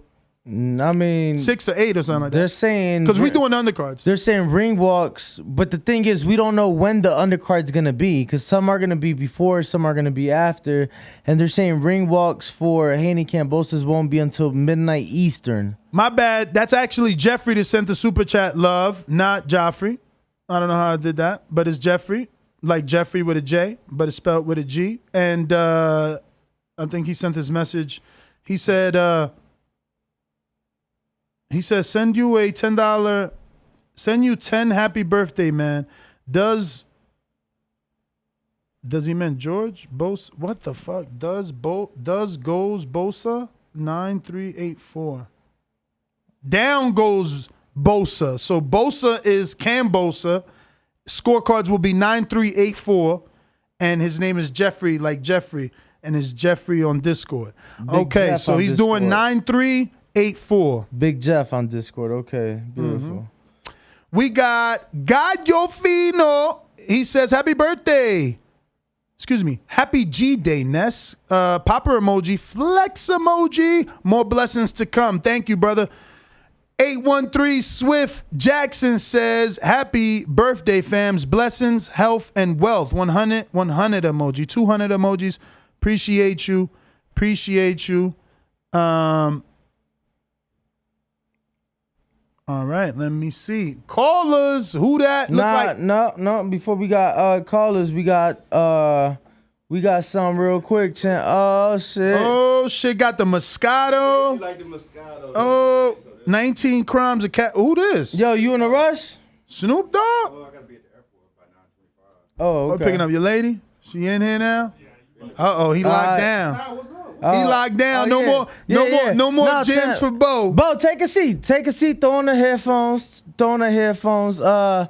Bro, I've always been appreciative of, you gave me my opportunity in boxing when you didn't have to give it to me. I had no experience, champ. So just want to had experience. You just ain't have a field experience. Just want to wish you, the best of birthdays. The best of birthdays. And I got some for you, champ. What we got? Oh, shit. Big Ness, happy birthday, brother. You're one of the first brothers I met in this boxing game, man. You've always been sincere, Always been honest. And you know I always tell you, nobody ever asks the questions you ask. I watched you go from a part-timer to a guy who built a beautiful empire in this boxing game. And you're well respected, especially by me. I'm impressed, and I'm very proud of you, brother. Happy birthday. Appreciate you. Man, I've been waiting on my hat, Ness. Happy birthday, champ, man. First one in Vegas, man, and many more, you dig? We love you, boy, TBV, baby. Mac and cheese. Yo, this is C. Oh, wow. shit. The one and only. I don't do this for everybody, man, but we've been around each other for 4 years, and you deserve to have a great, happy birthday. Matter of fact, this one should be the best because you accomplishing your goals and accomplishing your dreams. Brought the dream team to the West Coast, closer to the best caller of all time, but you honestly might be the best podcaster of all time, man. Keep doing your thing, man. Love your day. We're going to keep loving and supporting the show, man, and watch it grow. You a mess, but your mess is the motherfucking best. Happy birthday, Ness. Shout out. Claim your position. Oh, Coach Dirt. Boy, Ness, man. Appreciate you. Hope you have a blast today, tomorrow, today. We about to get lit. Wow, shout out to I. It's a great day for a great man's birthday. My guy, Nestor Gibbs. Come to think about it, I've always wondered all these years, how are you Dominican? That's a conversation for another day. Right now, I just want you to enjoy your B-Day. Don't smoke too much. Stay focused so you can enjoy your day. Much continued success, my brother. Celebrate. You family to me. Much love from your boy Ak. Happy birthday. Thank you, brother. This is Brandon in Houston. I know this is supposed to be about Ness and his birthday, but I'm going to make this about myself because... I'm a narcissist. I tap myself on my back. No, I'm just playing. Happy birthday, bro. Happy 49th birthday. Oh, happy birthday, Nestor. Hope you have a Oh, shit. Look at Dylan. What's going on? Ray the Business here, longtime listener of the #1 boxing podcast in the nation. The Boxing Voice, voice of the people, crazy. And it wouldn't be what it is without my man Nestor Gibbs. Shout out to you. Happy birthday, my man. Let's get it. This your boy still standing. Oh, that's what's up. Happy birthday on today, man. Hope today is filled with a lot of love and blessings. Hope that you get everything you want, man. A lot of peace, a lot of joy. Let's fucking go, man. Appreciate you on today, man. Like you say, big, little, small. You interview them all. That's how me and you met. Always love, man. Enjoy your day. Happy birthday. Yo. Oh, shit. Here, coming to you live all the way from Australia with Team Haney. Haney time, baby. Anywho, Ness, I heard it's your birthday, bro. Getting kind of old over there. But with age comes knowledge and wisdom, and we need you in this boxing community. So, man, many, many, many more, bro. Love you. Peace. Nestor, happy birthday, man. I wish you all the very best that this beautiful life has to offer. And yes, a lot of happiness and health and wealth. So yes, all the very best once again. I look forward to see you soon, bro. Take care. Shout out. Try again.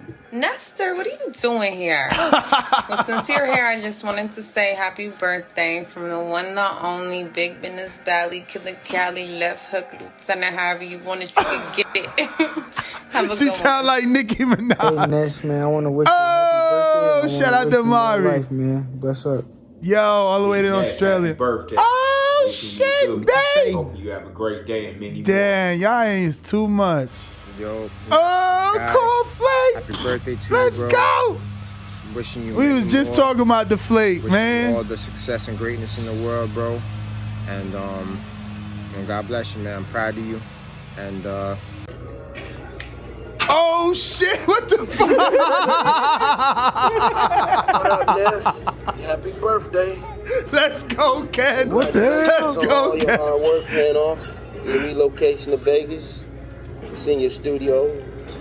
It's great, man. I'm really proud of you to see that growth from when we first met about, I don't know, 10, 12 years ago. Again, man, I'm wishing you the best. Happy birthday. Peace. Prosperity. Purpose. And patience. Word. I need that patience, Happy birthday, Ken. Ness. Have a great day. Own the day, Ness. Enjoy yourself. Oh, yeah, one more thing. When I get back to Vegas, we need to line them Corvettes up and get a camera out there and see what yours can do, man. Oh,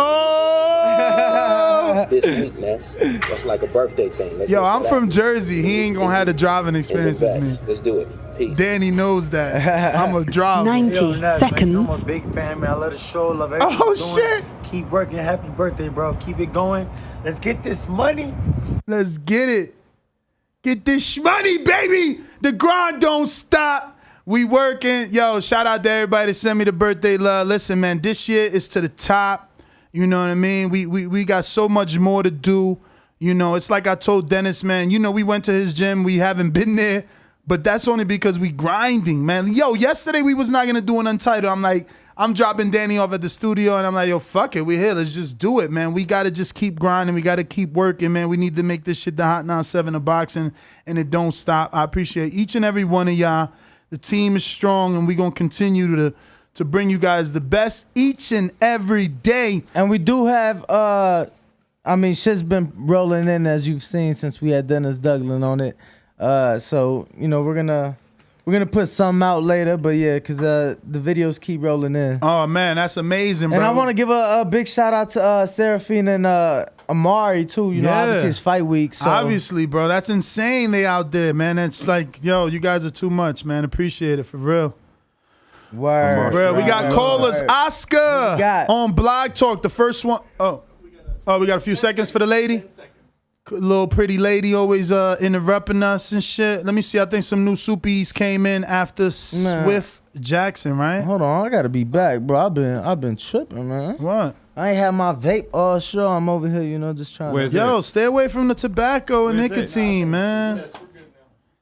All right, we got T Sizzle, $10 super chat says, happy birthday, Ness. Stay grinding. You already know, man. This is like, where's it? Being in Vegas is not the easiest. I'm going to be real. It's very expensive out here. You know, it's more expensive than Jersey. It's way more expensive than Florida because I left Jersey because that was expensive. But, man, it's just like every day out here is wonderful in the sense that we're always communicating and connecting with somebody. Like yesterday, this is to the point where it's like I pick and choose now. Like yesterday I went into the gym and yo, Danny, we out, man. He's like, yo, who in the gym?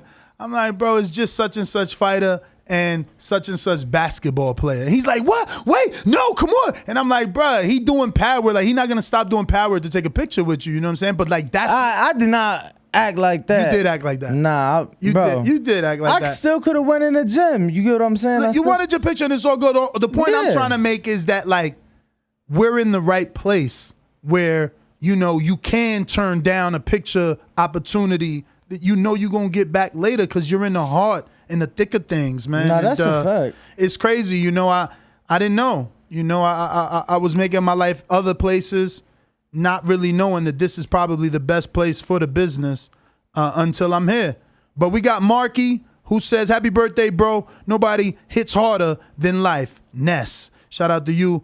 Sir Saya says, shout out with the $10 super chat, says, shout out TBV, happy birthday, Ness, the big homie of boxing in this TBV community. Wish you long life and continued success. Flex emoji, peace emoji, 100 emoji. Shout out to you.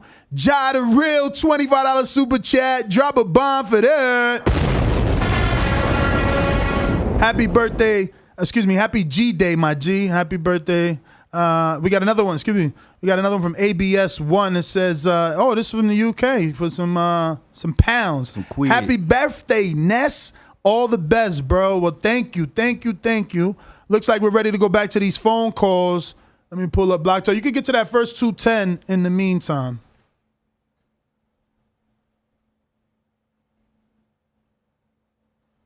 Oscar, what up?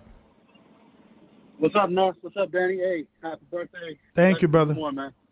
I couldn't call you yesterday, so I'm calling to get my crow. Go ahead and give me that. Crow coming up. Crow. Oh, yeah. It's Say,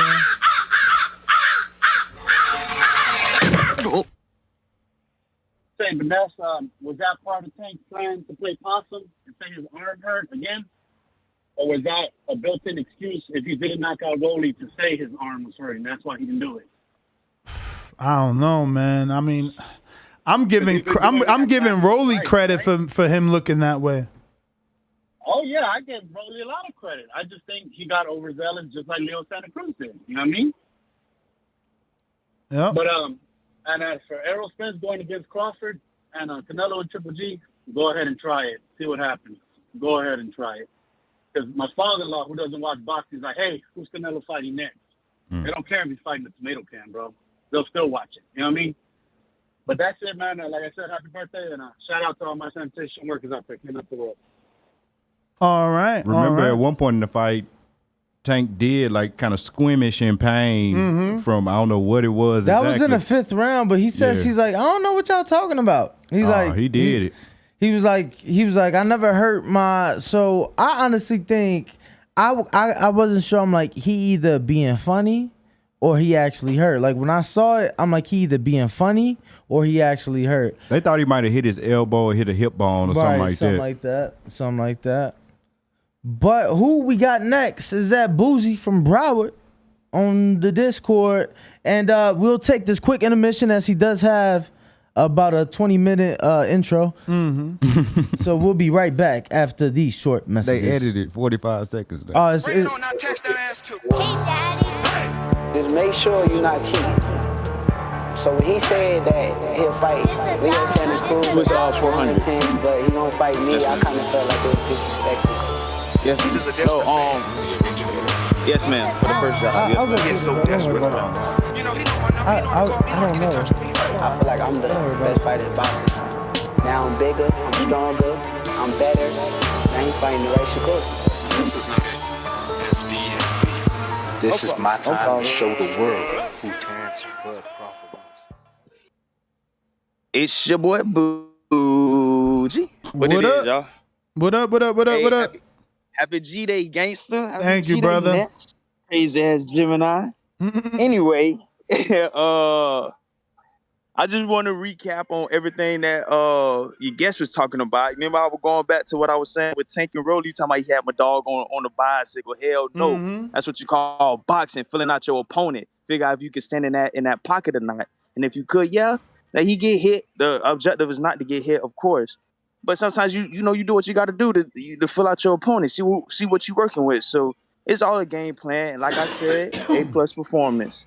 Now with my boy Lord Haney, yo, what's up with Kambosos, bro? He tripping. He trying to pull out this narrative, like, you feel me? Like he just I don't know. He trying to pull out that narrative, like you said, like Haney is like he out here or something, like he a gangster or something. Like that man is not on that. So he coming up with all these irrelevant ass topics and shit like that. I don't know what he got going on. I'm just ready. At this point, I'm with Haney, bro. Let's just get this fight over with, because you're doing too much capping, doing all this talking and all this shit, man. So I'm waiting on that. Is it a specific time? Are we gonna watch on Eastern time? Are we gonna watch it on Sunday or? Good question, because I'm wondering. Saturday night. They said expected ring walks for Haney Kambosos is 9 p.m. Eastern. 9 p.m. Eastern. No, I'm sorry. All right. 9 p.m. Pacific, midnight Eastern. Midnight Eastern. Midnight That's Eastern when Haney Kambosos gonna be walking out. Okay. Oh, both from Bama. My bad, bro. What's going on? Good morning to you, my man. Yes, sir. Good morning. All right, Good morning. for sure. But yeah, that's what I wanted to call in and check in. Like I said, happy G-Day, crazy man, and I'll talk with y'all tomorrow, man. Appreciate you, man. Appreciate you. Let's see. One. Likewise. Who's next? TBV's People's Champ. Actually, let me. Who's this? Is this Boogie Down Sean? Hello, BX. Who's this? Nah, this ain't no Sean. Oh, my bad. What's your name, champ? Nah, that's Harlem Worlds, man. Harlem World. Yeah, but I used to listen to that album. We talked about the injury, but I was gonna send it to Danny, but the dude y'all had in yesterday, the Victor Nagby. Yeah. Yeah, that dude. I mean, it didn't mean much to y'all, but he had fought 4 to 5 greatest fighters in that Muay Thai, and they was the dudes that used to knock out Manny Pacquiao back in the day. Not them dudes. They used to knock out the dudes that knocked out Manny back in the days. Yeah, but that's all. Well, thanks for that info. I ain't know that. And happy birthday too. Appreciate you, man. Appreciate you. Thank you. We going to K-Boxing in D.C. Hey. Show love today, K. Hey, we don't want no beef today, K. All love. Oh no, it's all good, man. Just you know, my man, you know, you always gotta get props when you know, somebody managed to survive, you know, what's happening in this world for another year. So For sure. next, I'm gonna simply say, happy birthday, bro. You know, we'll just remember nothing screws you harder than time. You know what I'm saying? So, you know, get all you can while you can. And your move to Vegas, you know, at first I thought, you know, my man was changing on me a little bit. And, you know, change is good. Like Pac say, change is good. So, you know, change is a part of life. So, you know, if it did alter your mindset and everything a little bit, then, hey, that's what change do, you know. And let's hope that we just keep a good mindset and keep moving towards the better.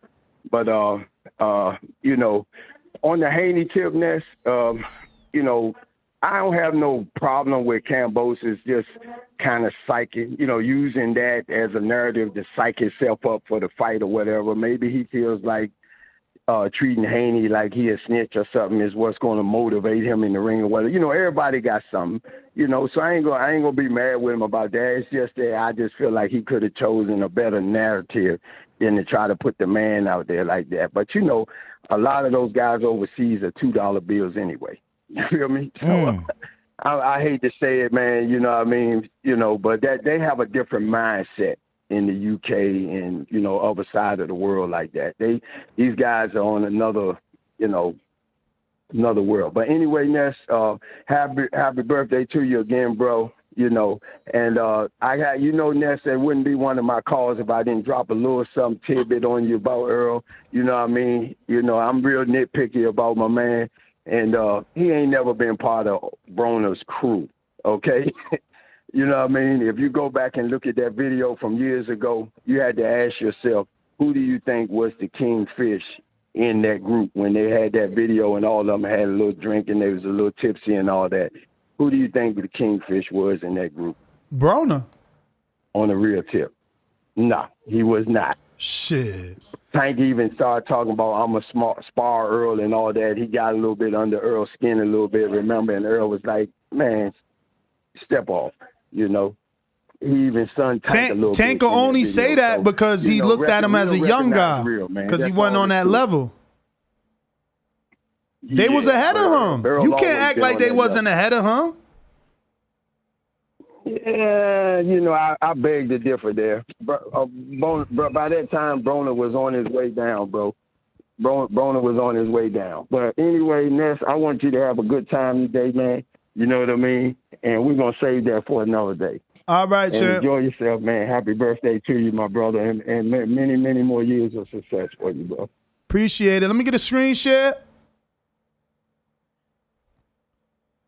Come on, man. It's a facade. It's a facade. That shit ain't real. Yo, it's cold out there. They got jackets. It's wintertime out there. Yeah. They summer, winter or something? It's their winter. I don't know what it is. I can't put my finger on it, but it is what it is. We're going to show up on fight night, and he don't got to bring the belts on fight night, but at the end of the day, he's going to know that I'm victorious and I'm undisputed, so he can keep the belts. It's cool. I don't take him too serious. It is what it is. He want to get into a tough man contest and do all this macho man. We see in the ring all that tough shit, all that we'll see in the ring. Put your hoodie on, man. You don't want to get wet. Come on, man. It's a facade. It's a facade. All right. We got a hell of a lot of callers on Discord, so we're going to ask. Flipped. You know, just because the girl here don't mean I ain't going to be in the gym. She know my grind. She know my hustle just like y'all do as well. He came back to say yeah, hold on. Back. Oh, hold on. God. So what it's going to provide for me is just the meals. Structure. Exactly, so I can be able to exercise as well as be in the gyms, you know what I'm saying, getting the footage and things that we need for the boxing boys. So, all right, that's all I got. All right. Happy birthday. Thank you, brother. Thank you. Appreciate you coming in. We going to who on Discord? TBV's People's Champ. TBV's People's Champ. Hello, ladies. Anybody that knows me know I've been a player, whether it was in Alabama, Ohio, or anywhere around the globe. TheBoxingVoice.com. I've been smashing Telly Swifts, man. I didn't have to become a millionaire to get that caliber of woman. One of the people's choices, one of the fan favorites, a guy that can galvanize this crowd such as myself. He's too ugly to be the world champ. The world champ should be pretty like me. The AJ of trucking. Yep, Brandon in Cincinnati. SDS Promotions. Yo, Ness, Danny, what's going on, fellas? What up? Yeah, I'm going to keep it quick. I'm in a shitty area. Happy birthday, my guy. Thank you, brother. Thanks, man. Hey, you in the perfect city to celebrate, man. Let the top down on that vet. Go campaign a little bit. Have some fun. Don't spend it like no old nigga in the house, man. Hell And nah, gotta enjoy be yourself. at work tomorrow, man. If I go out tonight, y'all ain't having no show tomorrow. Fuck it, we'll be all right. Go enjoy your life, man. Niggas don't need this show that bad. I got it, Ness. I got it. He's stunting. We can rock out. You gonna do it alone? Alone. I don't need you. I don't need step you. out, man. Nah, I'm fucking with you. You in the city of sin, man. Go have a good time. But as far as the topic, hey, I'm gonna go ahead and put some paint where y'all ain't. Y'all giving Devin a pass for all that chatty patty shit, all that gossiping on some love and hip hop shit, but I ain't. He was out of pocket for that. You don't be in nobody inbox saying, oh, you know he having relationship problems with his wife. Nah, that ain't cool, man. I love you to death, Devin. But Kambosos, he won that press conference with that, man. Devin was out of pocket for all that damn pillow talking he was doing. Men don't do that. Y'all can't call it out because that's y'all boy, but I'm calling it out. Only reason to me it don't matter is because he was solidifying his fight, which he got. So everything he did worked out to the T. So how could you be mad? I guess, man. Grown men don't conduct themselves He like got that. the biggest fight in history for DMing. Yeah, he tucked his tail to do it though, man. I don't like that. I don't know if Men that's don't tucking your tail. conduct themselves I don't know like if it's tucking your tail. You know T.O. ain't fighting you. T.O. said we could fight for $4 million. Your promoter offers him 4. He tells your promoter on camera, I need 10. T.O. said we could fight. T.O. said we could fight. Then he goes to Triller. Like, why would I keep fucking with T.O.? You ain't gotta fuck with T.O., but you ain't gotta be doing all that pillow talking, saying what the man got going on in his personal life and all that weird shit. Men don't do that. Like Danny said, public knowledge. I'ma just chest time. That ain't no public knowledge. Public knowledge. It was Everybody public knew knowledge. what was Everybody going knew on. that shit. We knew it after the fight. Nah, motherfuckers knew before the fight. Best believe. Y'all get that sucker shit a pass if y'all want to, man. But real men ain't gonna justify that. Hey, I'm gonna tell everybody. If it wasn't public knowledge, then there was no point for T.O. to call me a dick rider because of the whole thing. The shit was out there. He knew that. That shit was 3 weeks before his fight. I can't All stand on right. that, you my boy, though. We gonna get to some others. Who next? We got Coach Myers. Coach Myers. I want 10 from that. That shit gonna be easy. Tell you Who? This a dollar beat. You got hurt by getting bullied. Yeah. This a dollar beat.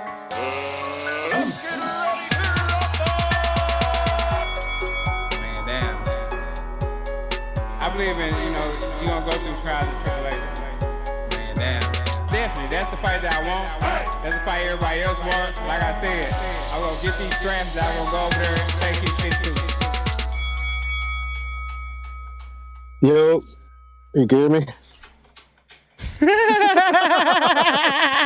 What up? That was Cannon in Nebraska. Yo. What up? Yeah, what's good? Giggling y'all doing, man. Hey, happy birthday, Ness. Thank you, bro. My birthday's next week. Gemini. Oh, Gemini's taking over. You already know. But man, I do agree with Brandon. I mean, if it was public knowledge, why he need to inbox him to let Kambosos know? Because if it was public, Kambosos should already know, right? I mean, that's what I think. But anyways, as far as the topic goes, I mean, long as Devin fight his game, man. Like I ain't trying to hope the refs get in between. I think he'll create enough separation where the judges really ain't needed, even though he don't get the knockout or anything. Also, Albert Bell, man, y'all cut that interview real quick, man. Like, y'all ain't get to the Patreon questions. This dude said, Nah, that was Brandon put that out late, man. That shit got put out today. And to be fair, it was last minute. Like, I scheduled Albert 10 minutes before. We didn't have a 6 a.m. guest, and it was late out there. We've been trying to get him on. So but I feel like he was a good dude. We should have had more into him. I mean, he said that everybody ducking him. He was supposed to fight Colbert. He said Shakur's ducking him.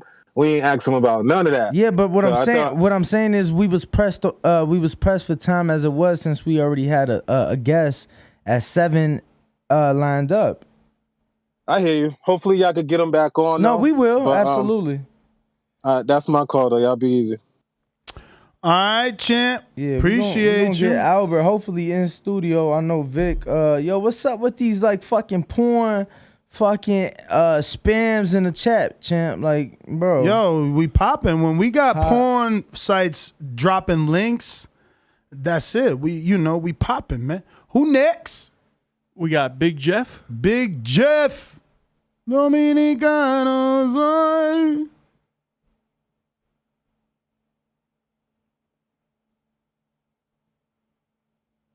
No Jeff. Yo, Ness, how you know I was Dominican? The flag in your Oh yeah. No, but you gotta just respect it as boxing. All that talking Kambosos doing, it's just boxing talk. He's just trying to get in his head. You gotta respect it as boxing, but Devin is gonna separate himself. It's gonna be dead obvious that he's the winner. It's gonna be you got nothing for him stylistically. It's an easy fight. I want to say it's an easy fight, but it's expensive. December 23rd. Hello? Yep, yeah, you hearing out.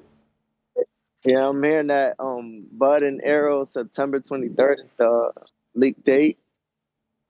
Arrow's gonna beat Bud up, and Bud said that in the interview he said that in a tweet he said that he's gonna be beating Arrow up and nobody's gonna be there to help him on a tweet when they were going back and forth, but that's how he's gonna be looking. Trust me, he's gonna be like, what the fuck, this man just keeps coming and coming. He's gonna eventually break him, probably stop him late. Arrows came back different from that accident. Different than he was before, but that's my call. Happy birthday, man. Thank you, brother. Thank you. Appreciate the call. Bring it on, now text that ass too. Who next? We got Swift out the 813.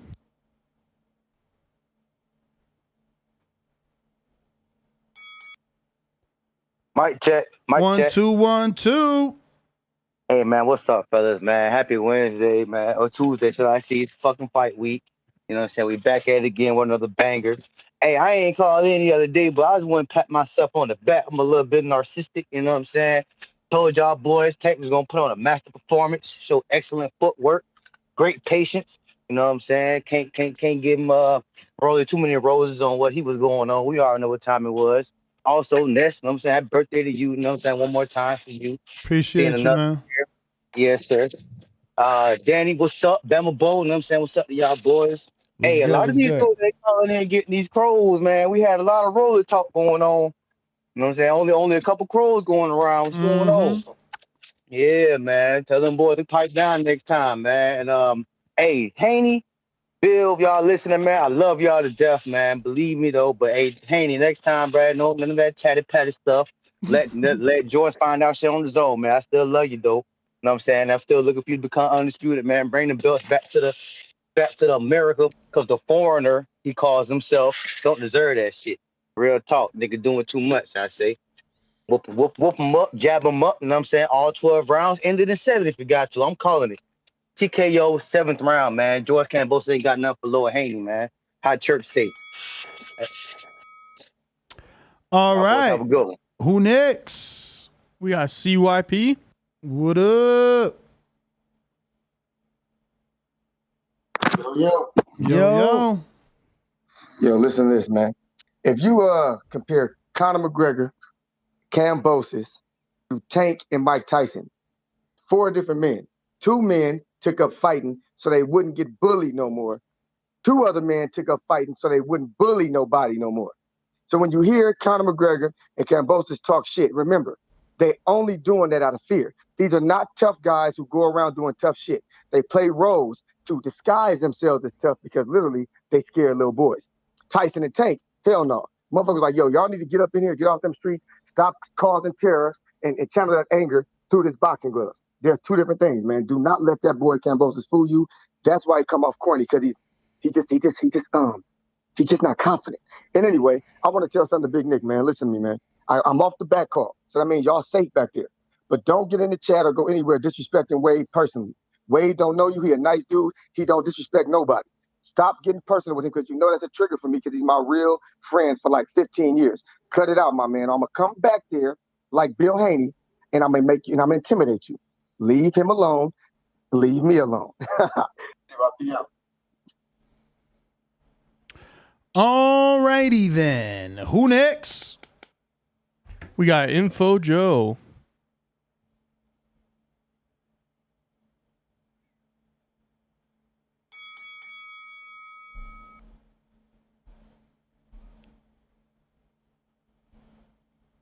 Info Joe, what up? Yo, you hear me? Yeah. Yes, sir. What's up, my boxing brothers, man? I just want to give a quick shout out to you, Ness, man. Happy birthday, my brother. Wish you peace and blessings, great health and wealth. And like Brandon said, man, we good till tomorrow, man. You and Madeline go out, man, paint the town red, man. You know what I'm saying? We be good. Danny and Bo got this. Shout out to you, man, for bringing this community together. Been met people from all around the world, man, through you, brother. Thanks for bringing us out. You're doing great things, man. I just wish you the best. Keep pushing. You're inspiring, man. Betting on yourself, you know what I'm saying? That's what you got me doing right now. I'm betting on myself, man. You're giving a good look by inspiring, man, and following your dreams, brother. Thank you. Thank you, champ. I want to see you right here with me, man. You got the killer business, and I know it's only a matter of time before someone tastes those things. That's right, my brother. Shout out to the whole community, everybody in the chat. TBB is where it's at. Doing pound for pound work. Hit them thumbs up. We got a lot of people listening. Hit them thumbs up. I'm out. Peace. All right. Who next? We got LV Slugger. LV Slugger. Only time y'all see me in Rays is when I turn into the Bronze Mama.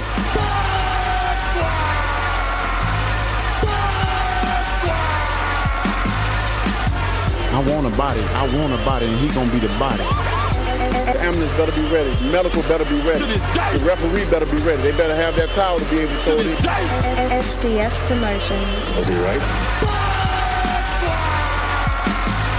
LV Slugger. TBV, fellas. What up? What up? Yo, man, like everybody's saying, got to enjoy that B-Day, man. We'll be all right. Thank you, brother. I know you're in that 40 club. You're in Vegas. Enjoy it, man. Got to enjoy that B-Day, man. But, yeah, on the Kambosos tip, I think people getting the wrong. I don't feel like he won that. You know what I'm saying? He had the wrong word. You know, if he had the word to say, I feel like he should have called Haney, you know, a female, a bitch. You know what I'm saying? He's not a snitch by doing that. You know, that's what females do. Get in DM, talking no gossip to each other, talk like that. So he didn't win that. He used the wrong word. You know what I'm saying? He just wanted to use that word, put it on like he was something from that culture, but he ain't. And with the jewelry and stuff like that, you know, you got to remember when the negotiations was coming out, one of Kambosos' things was sell some of your jewelry to, you know, try to make the fight. You know, the reason why Haney put on the jewelry was showing like, yeah, I ain't had to sell none of my jewelry, still got it on, you know, and the fight still got made. So, you know what I'm saying? It's not really on no gangster shit, you know what I'm saying? And I don't feel like you got to be a gangster to have jewelry on. I mean, I don't know what image Top Rank trying to put on, but, you know, Dion back in the late 80s came in drafted with jury on. And, you know, he wasn't no gangster. So, you know, it's just part of the culture. You know, and I expect Haney to get the job done. Go on 12, zip his ass. Don't do like Lenore's, get comfortable after 9, 10 rounds, let him hit you with something and think that he don't want to fight. Go on 12, zip his ass, bring them belts back. That's my call. Who next? We got Mr. PBC. Let me see, where's PBC? At the end of the day, every cheater has their day. SDS Promotions. He has a good power, he has a good skills, but most of people think about him like he's untouchable. Bivol's the best fighter since Floyd Mayweather. I'm gonna tell y'all the truth about Canelo. Motherfucker easy, man. Bivol is always gonna be Canelo. He's still undefeated and still the WWE Fucking headband. Canelo. Bullshit. Wow. Hey, Ness, don't cut my call.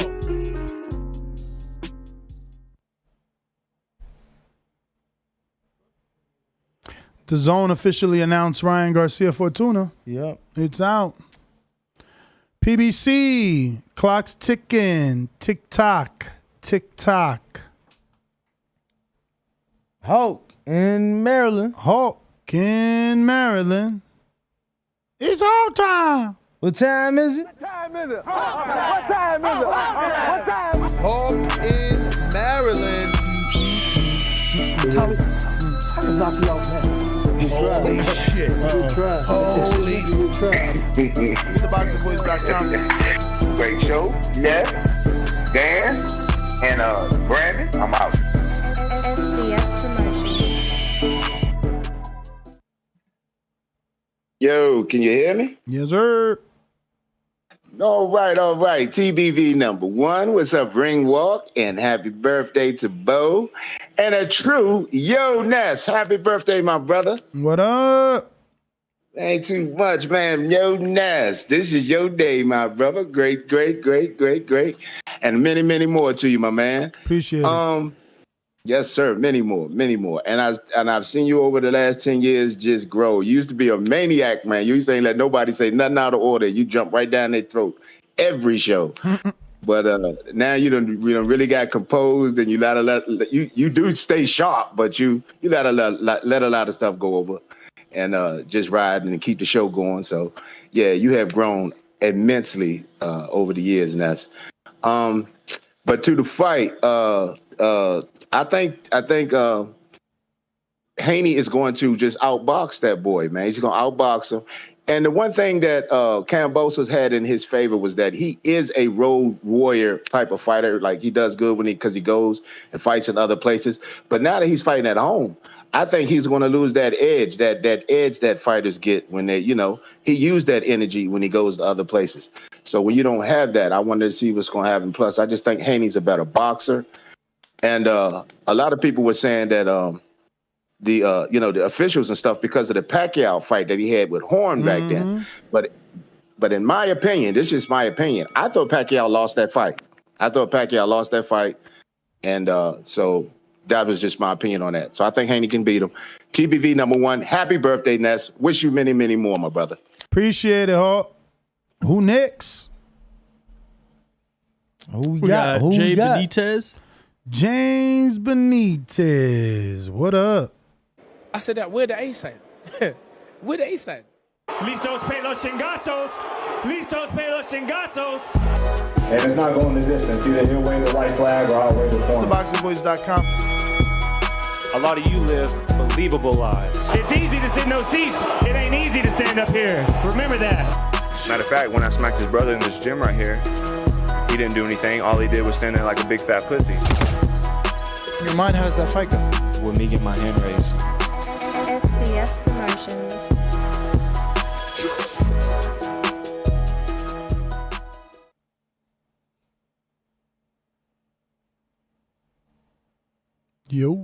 Yo. Gotta unmute. Hello, you hear me? We hear Happy you. birthday. happy birthday, man. It's Gemini season, man. My birthday's on the 12th, man. I wish you a blessed birthday, man. And wish you many more, man. Thank you for all the boxing content you give us, man. And man, just thank you for everything, man. Cause you give us a place for we all can listen to, man. Even though a lot of us don't like half the shit you say, man, but we still love watching you every day, man. So we appreciate you, my friend. We definitely do. Appreciate you, man. You know, but yeah, real quick, man. Haney's gonna do what he got to do, man. You know, I believe Haney's probably gonna pretty much just wash him. You know, and also, man, I like that post that Shakur put up, man, where he put up that post with that picture with Tank. They don't lose rounds. Haney ain't finna lose no rounds. Shakur ain't finna lose no rounds. They just pretty much on another level than Tank, man. They just had to really get that shit off. How many rounds did you have Romero actually winning in that fight, man? Because when I look back and I see some other scorecards and shit, they had Rolly winning like 4 rounds, man. Do you agree with that or not? I mean, I remember one point it was definitely a 2-2 fight. Mm-hmm. All right, cool, man. So is Tank really ready for the next up? If he was kind of struggling a little bit with Rolly? Nah, I mean it's like people Or say. you think he was just or he started off slow? Or you gonna buy that shit too? I mean, just like we tried to buy that. He calculating, right? He downloading data. Superstars download. We keep on buying these excuses and everything, man. I'm just ready to see him get exposed, man, when he goes up to the next level, man. Other than that, Ness, man, enjoy your day, man. That's all, man. And that's my call, brother. All right. Who next? We got Big Fish Vega. Big Fish. What up?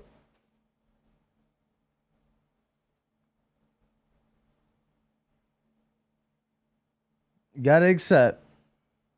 Nah, actually, he probably waiting for his this intro. Let the little fish go so that we can catch the big fish later. I'm the big dog at the welterweight division. WBC and IBF welterweight champion of the world. At the end of the day, I'm a way better fighter than Terrence Crawford. TheBoxingVoice.com. Me and Terrence Crawford on this side of the street. We cleaning our side of the street, then we coming after Crawford. 60-40 or 70-30, whatever we give. Say something else. Say something else. Big Fish Vega. Big Fish Mafia. It ain't a movement, it's a lifestyle. SDS Promotions.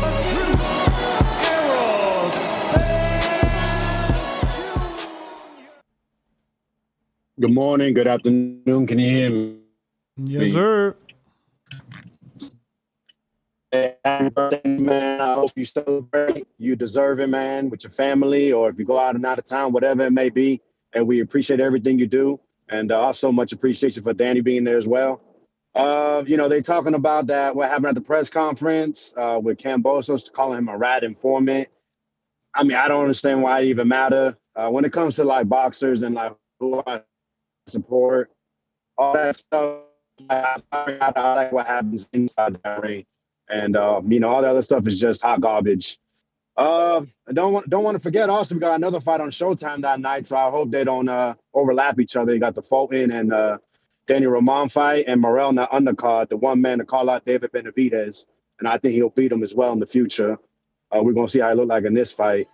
Hey Ness, man, be glad you're not in Florida, or at least over here on the East Coast, man. When it's summertime, bro, it rains all day when the sun's out, and you already know when the rain clouds move, that sun's out.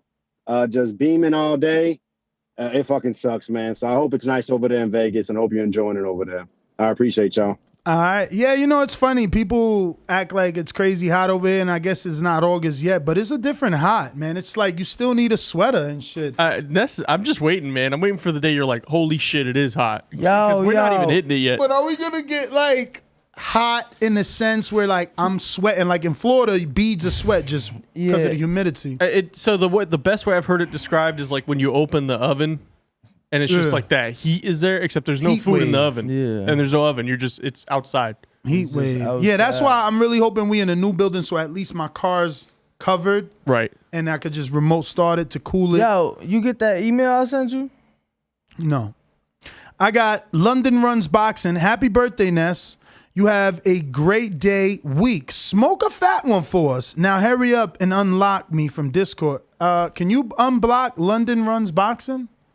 I didn't block him, so I will take a look though. Wolf King Productions with a $10 super chat saying, happy birthday, Ness, and salute to the panel. May God bless you Abundantly. Abundantly. Mark Blake in the Netherlands, even though it says U.S. I wonder, did you come back? He says, happy birthday, Ness. All the best. Jonathan Kidder with the $10 super chat saying, happy birthday, big homie. Wishing you all the best and continued success, champ. Then Victor Bañuelos with a fat ass $50 super chat. Perfect soundbite. Happy birthday, champion. God bless TBV. I played 3 different ones at once. You didn't even notice. And then Big Fish Davidian with a $5 super chat. Shout out to Buffalo Falls. Hey, Nes Gibbs. Have a very blessed birthday. Gracias, mi hermano. Who's next? We got Mr. PBC. Go back to him. PBC. Who is next for CYP? Oh, there we go. Here we go. Going on? I got 2 phones, but both got the Discord. So, oh, wow. Yeah, call you both Discord. Yeah, man, happy birthday, man. Shout out to you. Appreciate it. Get to do what you got to do, and I ain't gonna hold you, man. When she called in, it seemed like she really feeling Ness. Who? But homegirl from New York. I don't know, man. Oh, you talking about Cali? Oh, you talking about Serafino or Cali? Cali. But ain't she from she from the Bay? Yeah, she from the Bay. But her name Cali or something. But yeah, she just sound like Nikki. So you think in New York? Yeah. So, anyways, but at the end of the day, I do like what Kambosos is doing. It's not what he's doing; it's what he's doing for the fight. If people really watch boxing, you got to sell. You got to do this.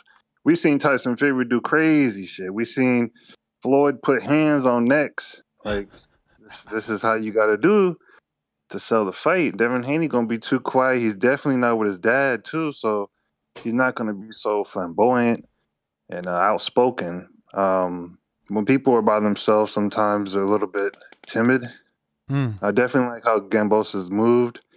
He's definitely make moves with his heart in it. Shout out to Bivol. Nobody's calling him out.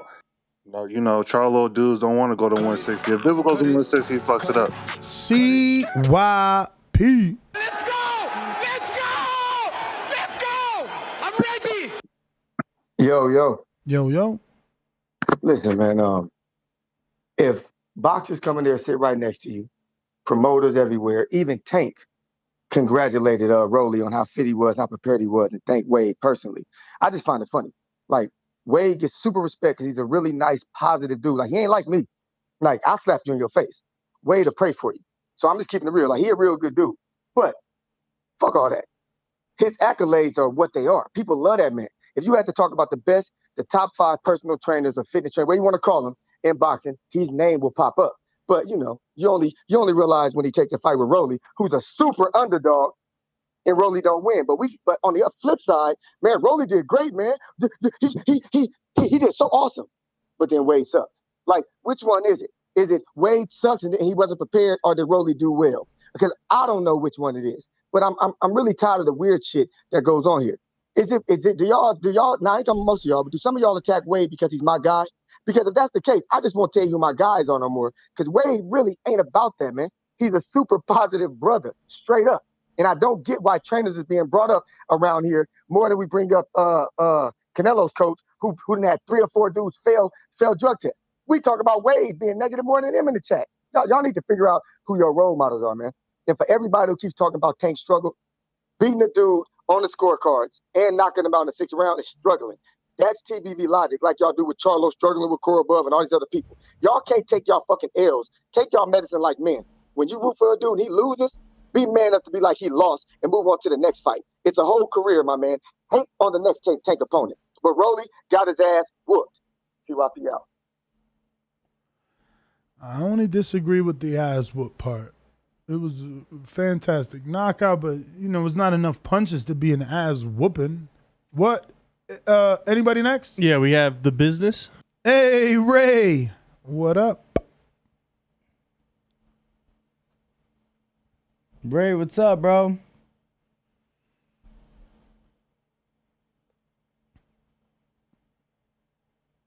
Ray the business. All right, let's try Majid. We'll come back to Ray. Majid, what up? That's not, oh, that is Majid. And then there Gotta is. unmute. Majid, gotta Low also, unmute. Yo. Yeah, man. Everybody need to like the video, subscribe to the channel, join YouTube members and Patreon for something. Happy birthday, Ness. Appreciate it. Shit, we had some entertaining fights this weekend. I'm excited about the Haney Kambosos. I ain't picking a winner. I'm about to just sit back as a fan and roll him up the whole time. And other than that, I think that we should have PBC, the caller of the month. He ain't got no competition out here.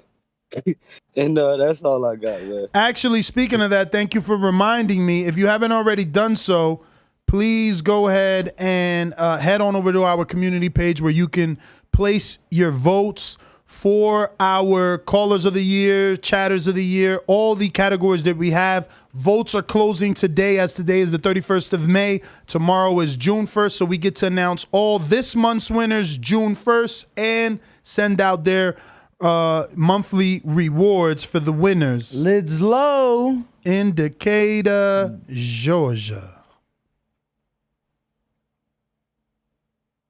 Get your ass in the ring and swing, man. BoxingWords.com. Hey, Daddy. Boxing thinking man's game. This is $1 Skill. Up here. You gotta be able to think a motherfucker. That's what BoxingWords.com. Shout out to Tyler McClary for reposting Albert Bell on his story. And shout out to Merk. Lids low, what up?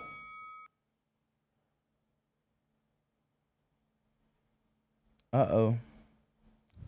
Lids low. In the meantime, Austin, I think while we come back to Lids low, you said you got something for us, champ. Nessa, happy birthday, bro. Oh, have a good Craig, one. what Have a up? blessed one. Keep doing what you're doing. Love. Catch up soon. Keep doing you, bro. Happy birthdays, more life and more blessings. Appreciate it. Oh, this is Bruce Carrington here coming to you. Happy birthday, Ness. Wish you many more. Damn, that's crazy. Yo, Ness, Jeremiah, Dreamland, Milton, just want to say happy birthday. We appreciate you for all that you do. Bringing the boxing voice out here to Las Vegas. Been a major move. You're a visionary with a hustler's mentality. And keep doing your thing. Keep shining. I want to say happy birthday to my man Ness. Hey! Keep it going. Keep making money. Johnny keep doing Rice. what you love. Stay creative. Yo. Johnny Rice. And Yo, hey, what we got? Yeah, we got CYP counterpunch. Well, actually, Liz low. CYP, another counterpunch? Yeah, another counterpunch. Let's go. Where he at? Oh, there you go. There you go. All right. Damn, man, I got some crazy news. I forgot to tell y'all this, man. Y'all hear me? What up? What up? You know how you look on the community page and you see the little votes for this and that? It's funny because when they said call of the month, the comment section was filled with CYP, but he's not an actual candidate. But on the comment section it says CYP, but he's not a candidate. So I don't want y'all to put me on there because of that. But when people get to calling in being snippy and snappy like little females, remember, the people really, really know who King is around here. And I don't want to go into a diatribe of why I'm King, but y'all know I'm King. And Dom, good luck, good for your win, but remember, you only win when I'm not in. That's the only way you win. Because everybody listening right now, they going to be mad as hell looking in that mirror. I hate him. But they know damn well I'm that guy. And you know why I'm also the caller of the month? Who was the one who said that Rolly was going to be hanging through the ropes, looking like Martin Lawrence talking about, I hate him. Who was it? It was me. And what's the meme going around about Rolly? Martin Lawrence versus Tommy Hearn. CYP the hitman. CYP out. Lids low, what up? Yeah, that meme of Rolly and Martin Lawrence, that's fucked up. Lids low.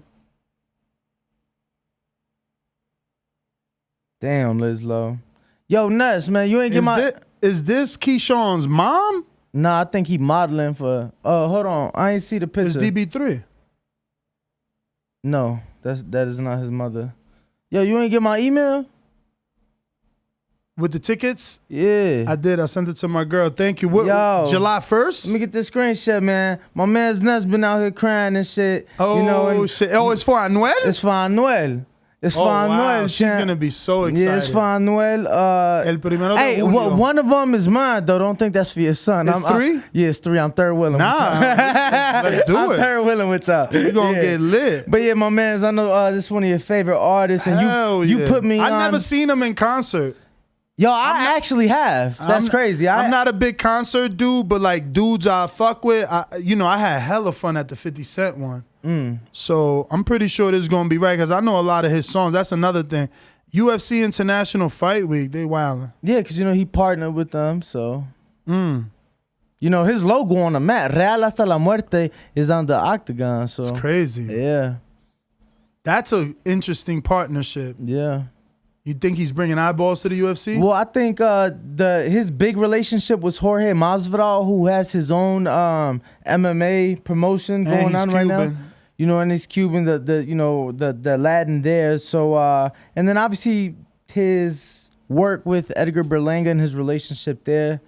So yeah, but shout out. So it's International Fight Week every 4th of July week. The UFC always puts a big card full of events. And yeah, they do this concert. So where's this at? Is Haradin sponsoring? Resorts World. This is at Resorts World. I gotta ask Bonix. Yo, send me that picture you just posted so I could send it to him and see, because he texts me, see if he got any connections, bro. Get us some VIP fucking passes so we could smoke one with Anuel. Yeah, I ain't see their logo on it, so I'm like, fuck it. It's Anuel UFC Fight Pass. UFC International Fight Week. I didn't want nobody snatching them up, champ. Nah, that shit fire. I appreciate you. Rock out. Yo, we out, man. Yup. Ringwalk Danny, the boxing voice, Nesta Gibbs on TikTok and on YouTube. Before we go, though, I do want to announce we have scheduled Devin Haney live fight chat. We have scheduled Stephen Fulton live fight chat. We have scheduled Nayo Inoue versus obviously Nonito Donaire live fight chat. That'll be Tuesday. That's gonna be like 3:30 to 4 a.m. It'll be very early. So Sticky Paws will have to plan accordingly. We got scheduled Edgar Berlanga versus Romero Alexis Angulo, and we also got scheduled Arthur Betterby versus Joe Smith, and we also got a counterpunch from Mr. PBC. Yo, can you hear me? Yes, sir. Hey, yo, shout out to my haters. Shout out to Internet Thugs. They helping you get money out here, Ness. Get this bread. It's your birthday. I'm Caller of the Year, not because of what people don't think about you. It's what they think about me. Niggas don't fuck with fake, and I keeps it real. I don't need a disrespect to get a check. I don't need disrespect to get respect. TBV. PBC, and happy birthday, Ness. Thank you, brother. So I got a new Cash App. Hopefully it doesn't get broken again by the people at Cash App. So it's the Boxing Voice #1, because we're the #1 boxing podcast. So it's the Boxing Voice #1. I completely did not link it to my existing account because I feel like that's what happened with the last one. Word. I don't know, which is funny because there's dozens of like OnlyFans girls that have Cash App, so I don't understand what I really did wrong. And they never even responded. So hopefully, we did make a Cash App contact. Why so serious? Hopefully we could get them to explain what the hell we did wrong. Yeah, hopefully this one we can keep up and running, of course. What up? What up? What up, Ringwalk? What up, Ness? What up? Happy birthday, my guy. Thank you, my friend. Absolutely. It's been a fantastic and nothing short but a blessing past 12 years. Listening to you, being a part of your life, growing with you, gaining new experience, seeing different thoughts and outlook on life, boxing, and all the stuff in between. So for me, man, it's just been personally a blessing. And I mean that wholeheartedly. So from the bottom of my heart, man, happy birthday and to many, many more. Thank you, brother. Appreciate it. Absolutely. Absolutely. And Ringwalk, man, I appreciate your assistance. Echo some of the same stuff. You've definitely helped Ness. In the past, I've told guests or host, don't mind Ness. Ness is just Ness. And if you can get through that, he's actually a pretty solid guy. And you're standing 10 toes down and you're doing your thing. So you guys complement each other really well. And I just want to say thank you for being you and to many more with you as well. Appreciate that, champ. Absolutely. Thanks for always accepting me. Right. So, Devin, I think he got a good shot. I hope he wins. But I do think when you consider everything, like I said in the past, Bill really needs to consider what type of lawyers or whoever he's bringing to the negotiation table, because this whole thing not being able to get into Australia, the fact that he knew from the beginning and they still signed a contract without solidifying that kind of just makes me wonder. And I'm a little leery, because it's just like, if y'all knew about that in the beginning, y'all knew about what happened to Tyson, y'all knew it was a chance, why even move forward? If you knew there's a chance that you wouldn't be able to get in, why even sign the contract? Why even go through the deal? Like, why is it like, if the fight's gonna carry on, it's not like Devin turned around and like, no, I'm not going to Australia without my dad. The fight's gonna continue. Right. So, obviously BH is, and Top Rank's lawyers, because that's who is helping him, and taking care of this.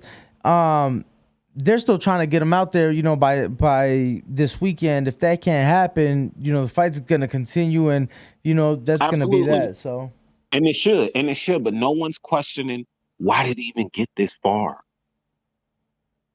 Like, this has been a rule that's been around for decades, so it's not like it's something new, right? So we should have been talking about it as a boxing community, for one. What rule? The Australia? Yeah. I mean, we didn't know about Bill's personal. We didn't, but we knew that Tyson wasn't ever allowed to get in. Nah, he did get in. Do your research. Later. Yeah, but he got in. He got in the second time. So what I'm saying is, they knew that there was a possibility when they even start negotiating. But this rule has been around for years, so it's just like... but if you don't know, you don't know. Especially you ain't going to think that you going to be barred from a country for something from 30 years ago. Like, Devin wasn't even born when he had that... Absolutely. And I'm with you there. I do think I'm with you there, Ness, on the humane part, that's some BS. But we kind of have that rule for people coming into... Yeah, I'm sure we do, but I'm sure that something that's 30 years old, we going to look at it differently. You would like to think, but and that's from American vantage point, but from their side, it's like, this rule has been going on for years. So why y'all just now coming to us about it? So that's my only thing. I love Bill to death, and I think he's great. I just think that some of his handlers kind of dropped the ball on that one. But I don't really think it was as much them. Like, if the Victorian government is the main one putting up the money, you get what I'm saying? Yeah, they probably just thought they was gonna be in there because you know how connected it was. Exactly, off like some good faith type shit. And I would have just made, because I'm with you, Danny. I think for Dev, this is a great story, right? If he goes in there and beats Buddy without his pops, you couldn't have written a better story. But just for the sake of logistics and stuff, I just felt like, that should have been handled right in the beginning when they was doing good faith and writing up the contract and stuff. Like, to me, that should have been handled right then and there before, because, like, to me, they just kind of went with it on good faith. So that's just something to think about, but we got the fight still, and I'm with Dev. I think he's gonna do the job. But thanks again, you guys are awesome, and I really appreciate it. All right, CYP counterpunch.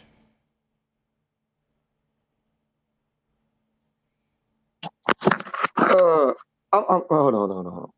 on. Dom. I said, honestly, I ain't got no problem with you, man. Like, for real. It ain't no issue with me versus you. I just find it funny that when you get a handicap win, all of a sudden you can walk straight. Mm-hmm. You got a handicap win, all of a sudden you ain't blank, man. Let's be real here, my man. Ness does things calculated on purpose. Counter puncher of the goddamn month. What the fuck is that? It's caller of the month. He did that. Well, that wasn't me. Who did that? That was Bo and Brandon. I ain't got nothing to do with that. There we go. Bo, you son of a bitch. hey, they love participation trophies. Yes, they do. And we all know if CYP name is added on that bitch right now, just 24 hours, you will lose, dog. Everybody knows you ain't. We can't add it. We can't add it, but for June, perhaps. I don't know how you didn't get nominated, but that's, Bo and Brandon questions. Exactly. It's always some weird shit, and that's cool. I ain't even tripping on that. But don't go bragging. Don't go bragging, because then you bring the demon out. You bring out the horns. Don't do that. Just leave me be in peace.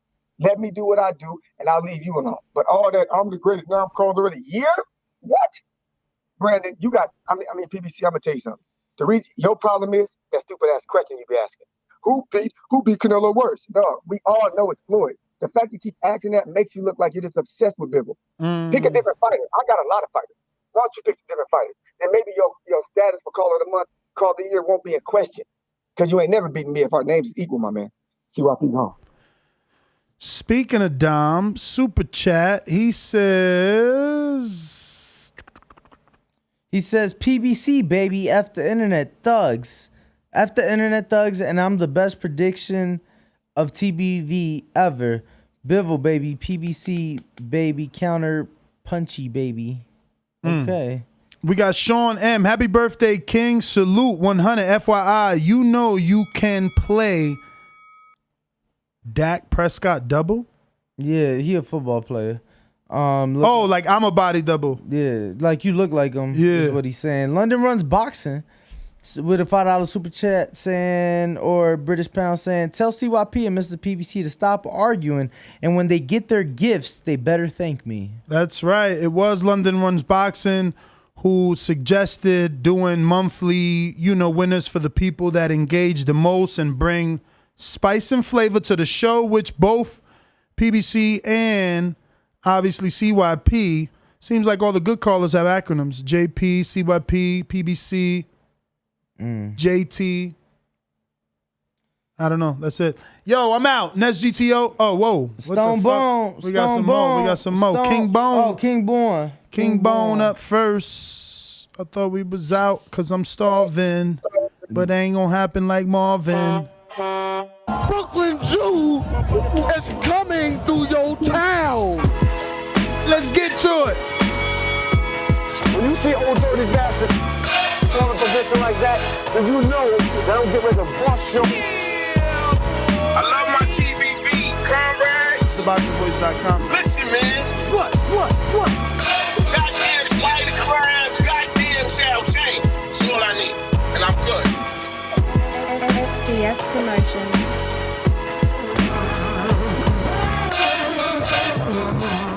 Yo, Nash, y'all hear me, right? Peace, Nash Vegas. Y'all hear me? Yes, sir. Hey, listen, man, let me tell y'all something. Y'all know I'm the livest, wildest, craziest caller ever on this goddamn platform. Y'all know that, King Born. Let me tell y'all something, man. Yes, I used to drive Greyhound from Port Authority, New York to Montreal. And let me tell y'all something, man. That shit with Bill Haney is real. Because a lot of countries, they don't give a fuck. I tell you one time, I told this dude from England, he was riffing, he said, fuck the Canadian Border Patrol. I said, be easy. Got in there, he had an attitude. They looked up from 20 years ago from Interpol in Scotland, he had a gun charge. They wouldn't let him in Canada. So I'm telling y'all right now, this shit is real, it's fucked up, but we got Haney. We got my man Yoel Judah doing that thing. And like I said, man, King Born is here, always been here, alumni. Y'all know how I do. Peace, Ness. Go get some breakfast food, Ness. I know you hungry, man. Peace. Word. Stone Bone, what up?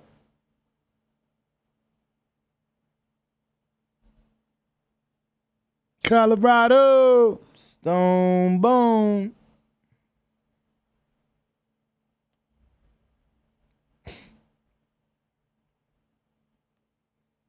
And who's the last one, Austin? Coach Myers again. He got Boomerang. Boomerang, let's go. Yo. Yo. Y'all hear me? I don't know if y'all heard. Do y'all think Charlo's gonna take that fight, that mandatory with Tim Tszyu? He better. That's a big money fight. Big money. WBL just ordered them 20 days. Big money. To come up with some type of agreement. big money, and I think based off their last 2 performances, he's a clear favorite. All right, so do you think he goes to Australia or it's in America? Fuck no, come on, man. We know he ain't getting in. All right. Besides that, you said who makes those polls? You said Bo and Brandon? Yeah, so Brandon just texted me. He said that he ain't got nothing to do with that because it's the Patreons. All he did was post the question. The Patreons have to nominate. Then he takes the nominations, puts them on YouTube to make a public poll. Oh, that's some bullshit.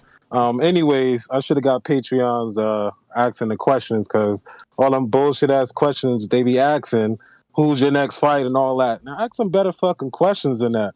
But that's all I got. All right, bro. Appreciate you. We got a counterpunch from PBC. Use the new Cash App, $, the boxing voice #1. Yo, what's good? What's good? Shout out to people mentioning my name. I ain't really never mentioned nobody's name. It's funny. The hated lover, the underdog's on top. You know, if you need all this stuff to make yourself feel good, dude, I'll send you $5 with a signature with my name on it. If you're crying about what the poll was and stuff, that shows you're a poor sport. If you're crying about who did it, that shows that you really ain't about that life. No one really fucks with you. Don't mention my name. I don't mention yours. PBC, baby. And I got my prediction because I know boxing. Everybody knew Rolly was going to lose. And the people who did think that he was going to win then lost $1,000. Come on, dude. Bivol, no one's fucking with Bivol. Bivol can go to 168 and nobody's going to move up there. And when I mean nobody's going to move up there, I mean your favorite fighters ain't going to move up there. That's my call. PBC, TBV. Hey, don't mention my name, dude. Bro, y'all gonna do this on Nut's birthday when motherfuckers trying to go eat and smoke. CYP, what counterpunch? Really? Yeah. Oh shit. That's why I say y'all gonna do this on Nut's birthday. Hey, hold up, man. It's your motherfucking birthday. You know what I'm saying? So shout out to your birthday. I'm trying to light this cash up for you. You know what I'm saying? Listen to me. Listen to me. My goal was to make this show memorable. You know what I'm saying? So I had to figure out some way to do this shit. So I'm thinking myself, that's what we're gonna do. Dom, let's be real here. That's one thing y'all always do. Whenever y'all feel like CYP is punking me or mentioning me or making fun of me, y'all use the same tactic. That's why nobody likes you.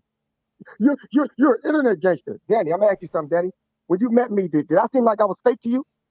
You seem genuine to me. Okay, I just wanted to make that. I just wanted to make that clear. Ain't nothing fake about me. So the next TV event that's in California, I will be the sheriff. There will be a new sheriff in town.